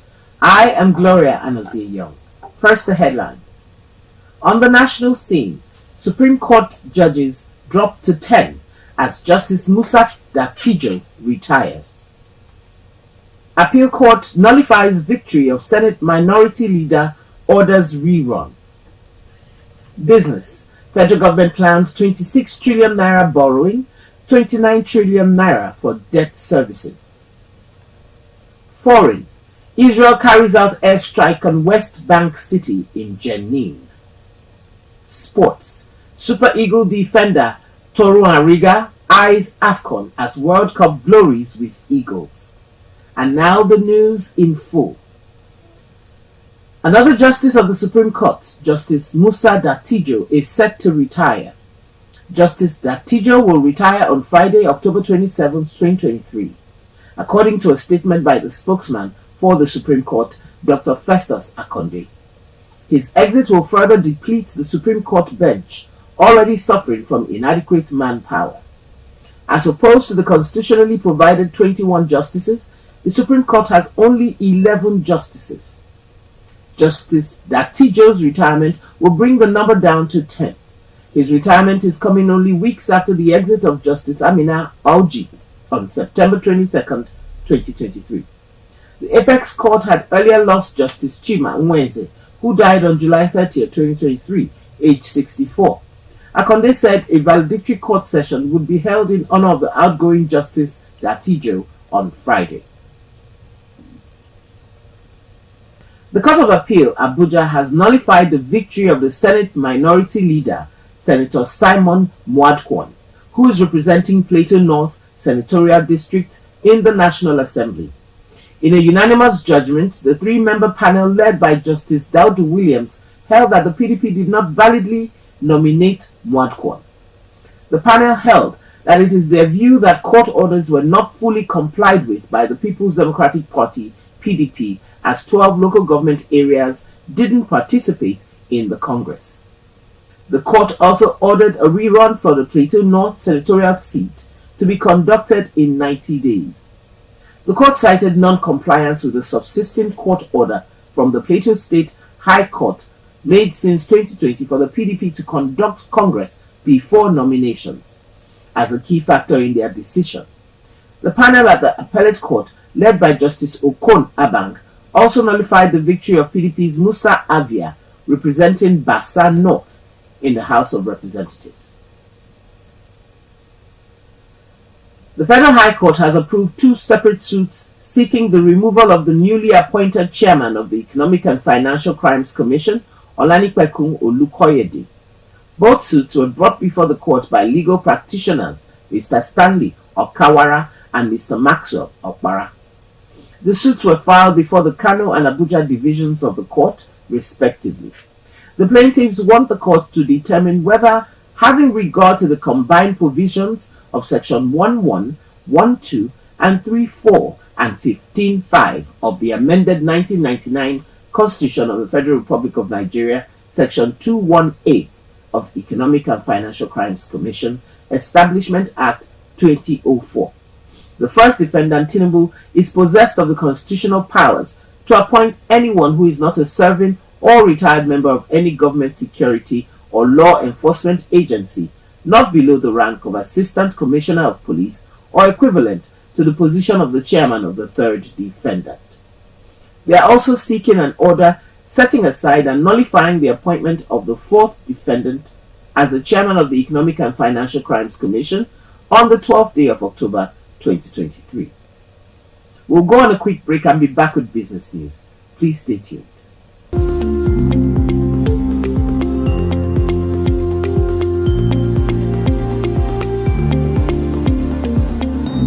Welcome back.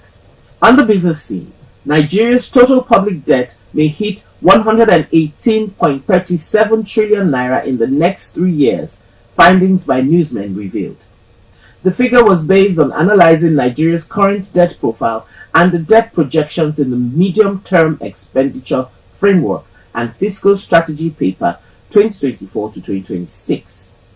According to the new MTEF FSP, The federal government plans to make 26.42 trillion naira loans between 2024 and 2026.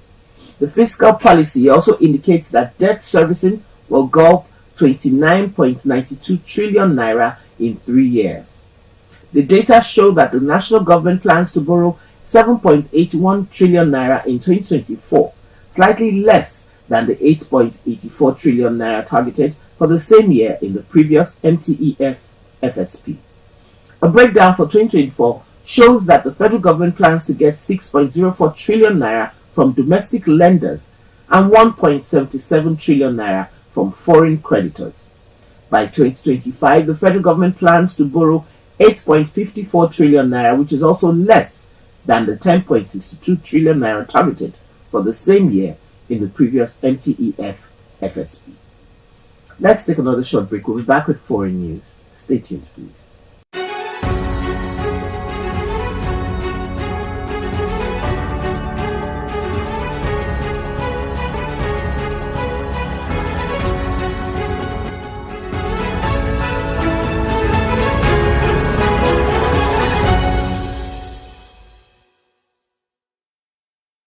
On the foreign scene, Israel has carried out an airstrike in Jenin in the northern occupied West Bank, saying Hamas was using a mosque as a terrorist compound.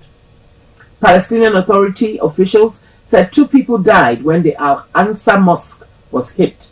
Although the Israeli military regularly raids targets in the West Bank, it rarely uses airstrikes there like it does against Hamas-controlled Gaza.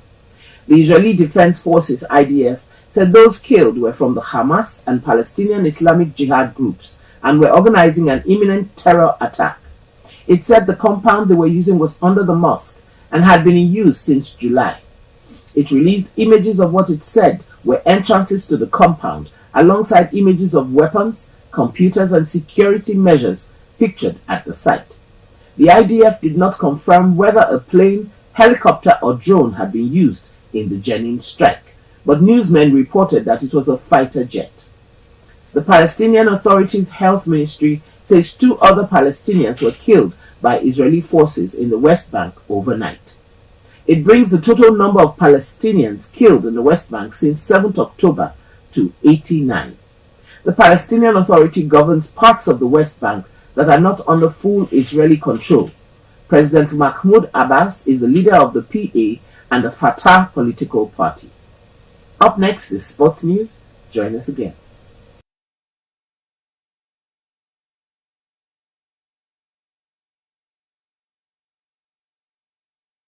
And now for sports.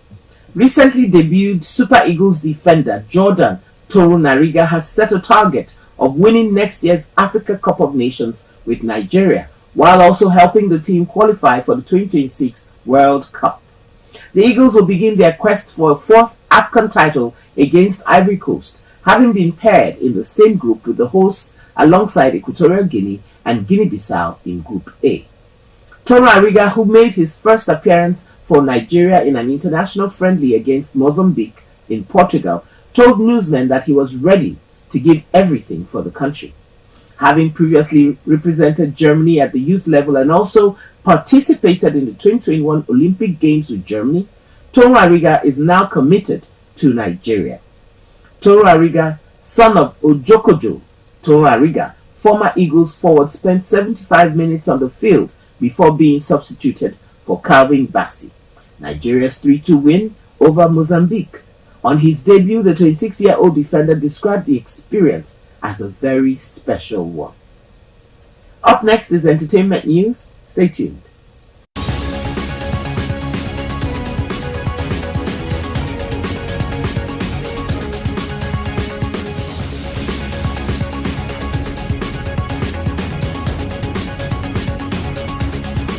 Musicians, executives, media personalities, stakeholders, and fans around the world gathered in Rwanda for the maiden edition of the Trace Awards. The award, which is in celebration of the company's 20th anniversary, took place in Rwanda with Nigerian music stars Davido, Yemi Alade, and Odumodu Black all performing. Davido, who has enjoyed impressive success with his record-breaking 4th album, Timeless, won the Best African Male Award, while Rema won the Song of the Year for his hit single Calm Down. And Burna Boy's 6th album Love Damini won the prize for the Album of the Year. Yemi Alade won the Best Music Video for her song Badi, among others.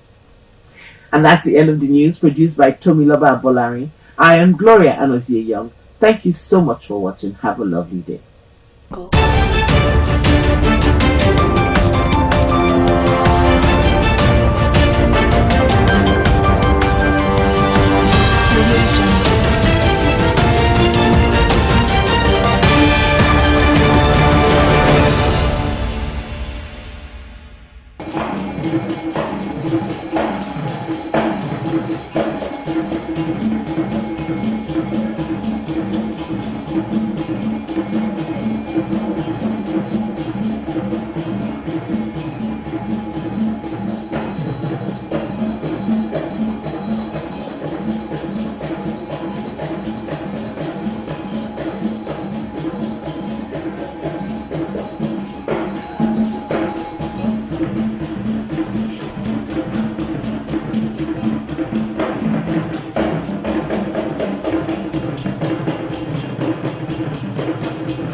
keeps us aglow in your dying spirit. Over fire keeps us alive.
Yeah, the student, ladies. Shona, where are you? Thank you so much. Please come. Can we appreciate this man? He just said to me, we have to honor the delegation. I haven't spoken to him for years. He was my senior at the University of Ife. And he just said to me, well, you my senior. And he just said to me, we have to do this. Thank you for putting this together. We really do appreciate this. Thank you very much. And thank you to the wonderful talents that put all this together. So we really are grateful. I'll call Dr. Anderson, who is going to speak on behalf of everybody. And my brother from IOM, Mr. Victor, please come and say a word while we just round up. Thank you so much. That was a beautiful performance. I hope that the Door of Return becomes one of the biggest tourism events anywhere in the world as we move on and grow this Door of Return ceremony. Thank you everybody for coming. I know we're all tired and we have to get ready for tomorrow. But thank you so much for this, Prof. We really do appreciate it. Chief Martin. On behalf of the diaspora, coming back and seeing all of the culture just reminds us of where we came from.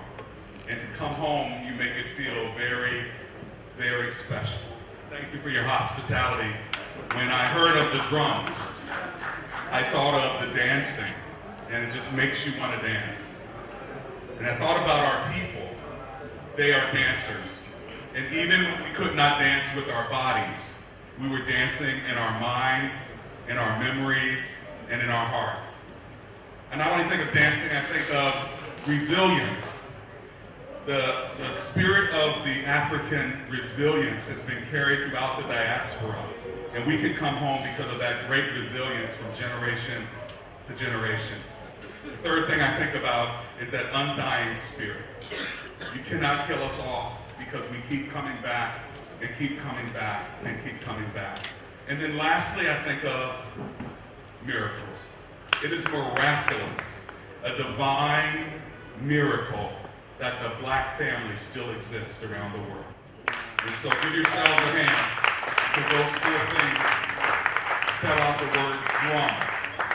Dancing, resilience, undying spirit, and miraculous. That's what the diaspora is all about. We feel welcome home. Thank you for having us.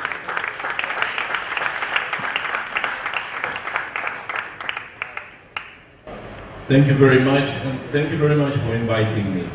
You know, we are working in more than 120 countries around the world. Diaspora policies is something that we take pride in, and we think we've accumulated so much experience and we're happy to share it from country to country. But what is happening here now, when we look at diaspora as through the optics of the Door of Return, through the optics of the slavery, through the optics of what happened here, it is something that I don't think we have a lot of experience. I don't think anyone has a lot of experience. I think it's a journey that we can just hold hands and put things together. And what I've seen in these 2 days, people willing to go on this path, to go through the door, supporting each other, extending hands and shoulders to each other. This is beyond simple. This is very inspiring. This brings a completely different dimension. I just wanted to say that in all these days, I've seen so much culture in everything, on the roads, in the museums, today on the scene, that this culture really shocked me. And I think that's the true cultural shock that Nigeria is exercising on its child's coming back.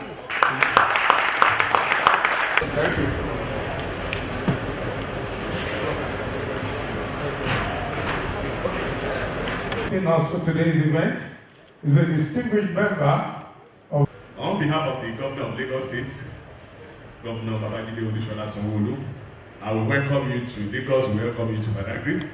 And on behalf of the Speaker, Lagos State House of Assembly, Right Honorable Mudashiru Obasa, we welcome you. There's something special about this festival. Yesterday, I think the governor of Lagos State has started the construction of Badagry's this seaport. And that is going to bring economic viable to Badagry. And there is something so special about this festival again. I was former special advisor to Mr. Governor on Tourism, Art and Culture. And currently, when I got elected to the Parliament, I've been appointed again as House Committee Chairman on Tourism. Definitely, there is something about tourism in Badagry. So we are going to pursue it, and I'm hopeful that. You permit me to bring on Rabbi Kowan. Okay, please a big round of applause. Thank you. By the grace of God, tomorrow, I'm hopeful the governor, his wife, and the Speaker of House of Assembly, they will all join us to celebrate this festival. By God's grace, next year we've started planning, and it's going to be bigger, bigger, bigger. And Lagos is going to commit everything to this festival. Thank you for coming. God bless you. A co-coordinator. This evening with all of our distinguished guests, our brothers and sisters from the diaspora, and our family that has received us here today. I'm sure all of our hearts have been warm being here on this occasion. Nothing can speak for the power of our ancestors that have continued this struggle to bring us back together again as a family. We cannot underestimate the words of Dr. Anderson when he says this is nothing short of a miracle, because of the investment that has been put into making sure that the African family never gets back together again and never rise again. And we have defied that, and that's been personified in the spirit of what has been exemplified here tonight. We deserve to give our ancestors a round of applause for being who they are and we being them. Because we are our ancestors and our ancestors are them. And what you've done here in Badagry truly has defied the odds. And this is only the beginning, because as we're inaugurating and celebrating this festival, the spirit of the African is rising again and is rising here. And we are proud to be here. But this is the moment, this is the time to be here, and we're confirming that. Thank you very, very much. This please put your hands together for him. Let's have you. Congratulations, our chief host, Honorable Solomon Shano. Thank you very much. DJ, let's have you.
Nigeria is so blessed to be the host of this very symbolic festival.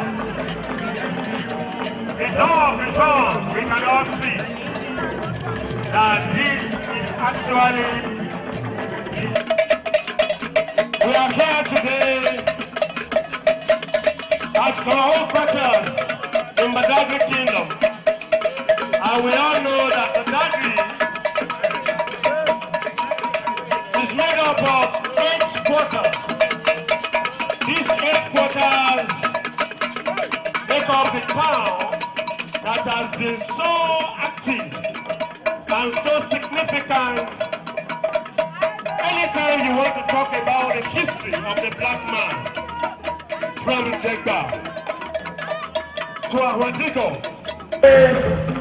His Excellency Governor Babajide Olusola Sanwo-Olu, for his commitment to this festival, his commitment to the development of Lagos State, his commitment to the development of tourism, arts and culture in this state of aquatic splendor.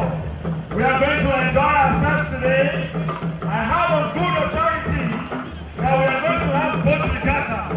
We are going to have the agricultural performance.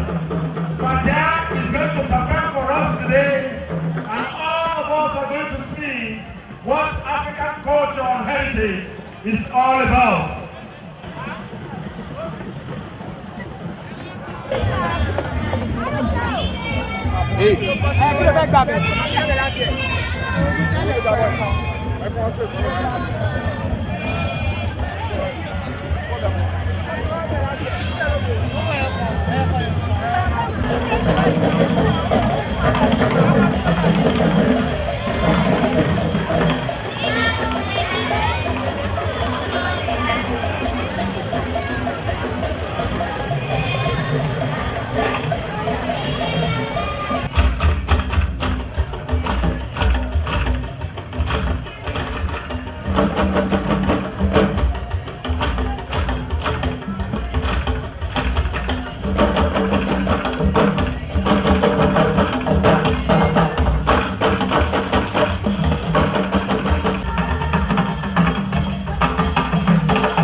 Please, those of us standing right in front of the stage, please, we need to go grab seats. Gbogbo ata tó sí nígbà ẹjọ́ ọlọ́wọ́ bí wọ́n jẹ́ jókòó sí. Screen wà, TV wà tí wí ẹni rí kan tó ṣẹlẹ̀ nígbà ẹ̀.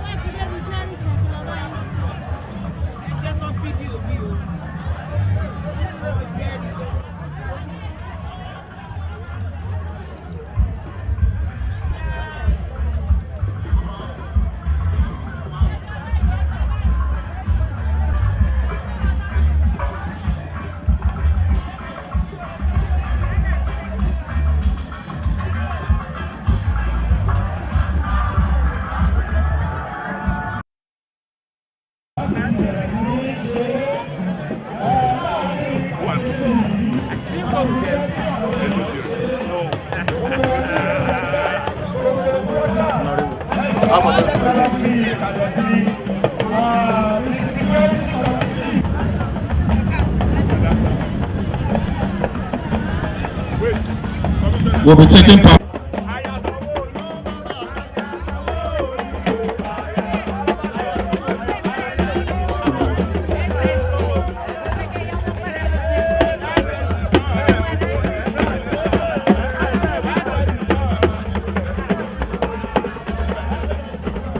Ladies and gentlemen, right song, your own Honorable Olarewaju Ibrahim. Now your day, and ladies and gentlemen, we welcome the arrival of the Secretary to the State Government. Please join me in welcoming the Senior Special Assistant to the Governor of Diaspora, Mr. Jamin Sonwolu.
Boy, come,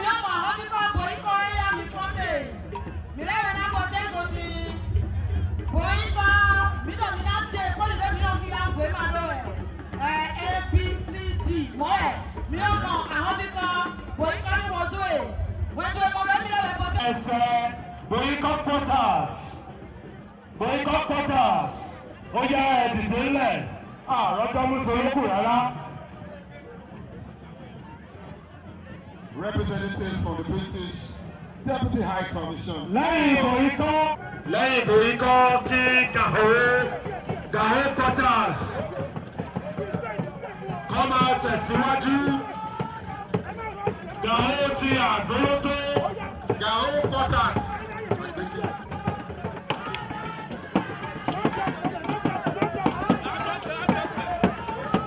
The chairman of the Badagry local government, Honorable Olusegun.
The contingents from the Boycott quarters in Badagry Kingdom.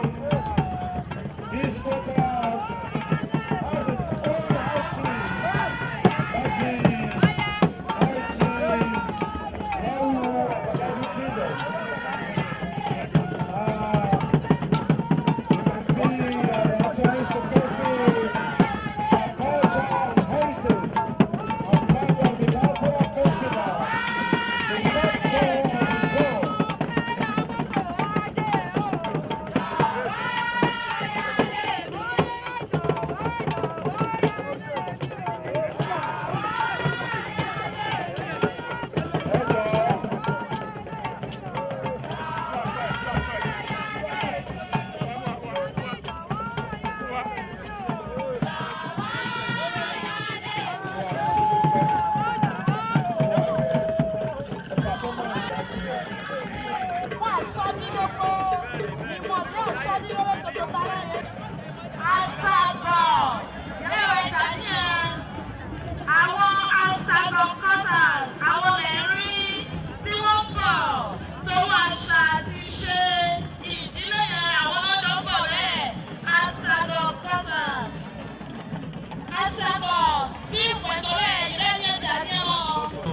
Asago quarters.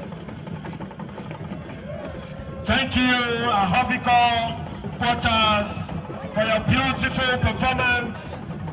For it. Africa, Ahovico on here. Emmanuel Koguamo.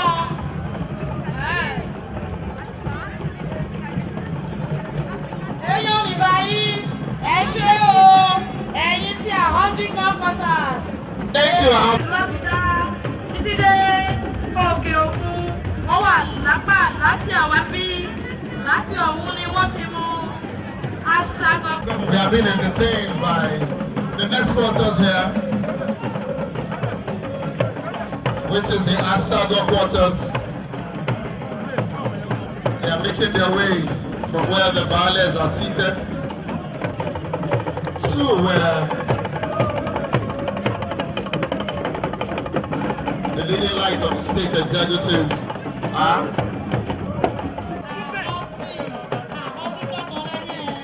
Lẹ́yìn ìgbà tó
Isaac Jagger of the David Kingdom, Secretariat General Awajiko Potters, where we have Missioner for Home Affairs and Culture, Honorable Ibrahim Layode, who is also from Awajiko Potters.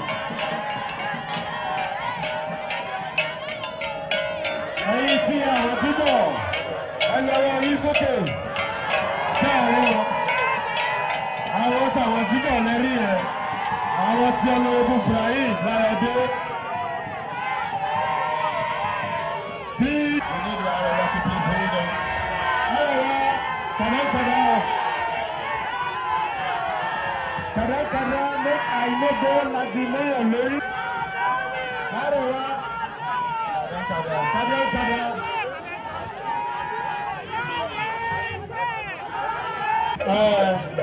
The future of our Jigo, you can see that they are also involved.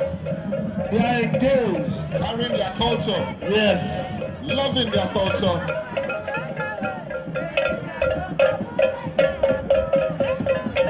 Our Jigo, thank you so much. Like we said, we had a group of judges that will be scoring up, and a reward will be given to the best performance. Ẹ̀yin ìyá wa a kí lọ́pọ̀lọpọ̀. Ẹ kú iṣẹ́ ọba, ẹ kú iṣẹ́ ìlú. Báàgì Màlágbé. Ẹ kú iṣẹ́. Báàgì Màlágbé àwọn Jígọ̀. Reaction ami. Débi tó àfọlọ́dẹ́dọ́. Ẹ ṣe màmá. Èèyàn.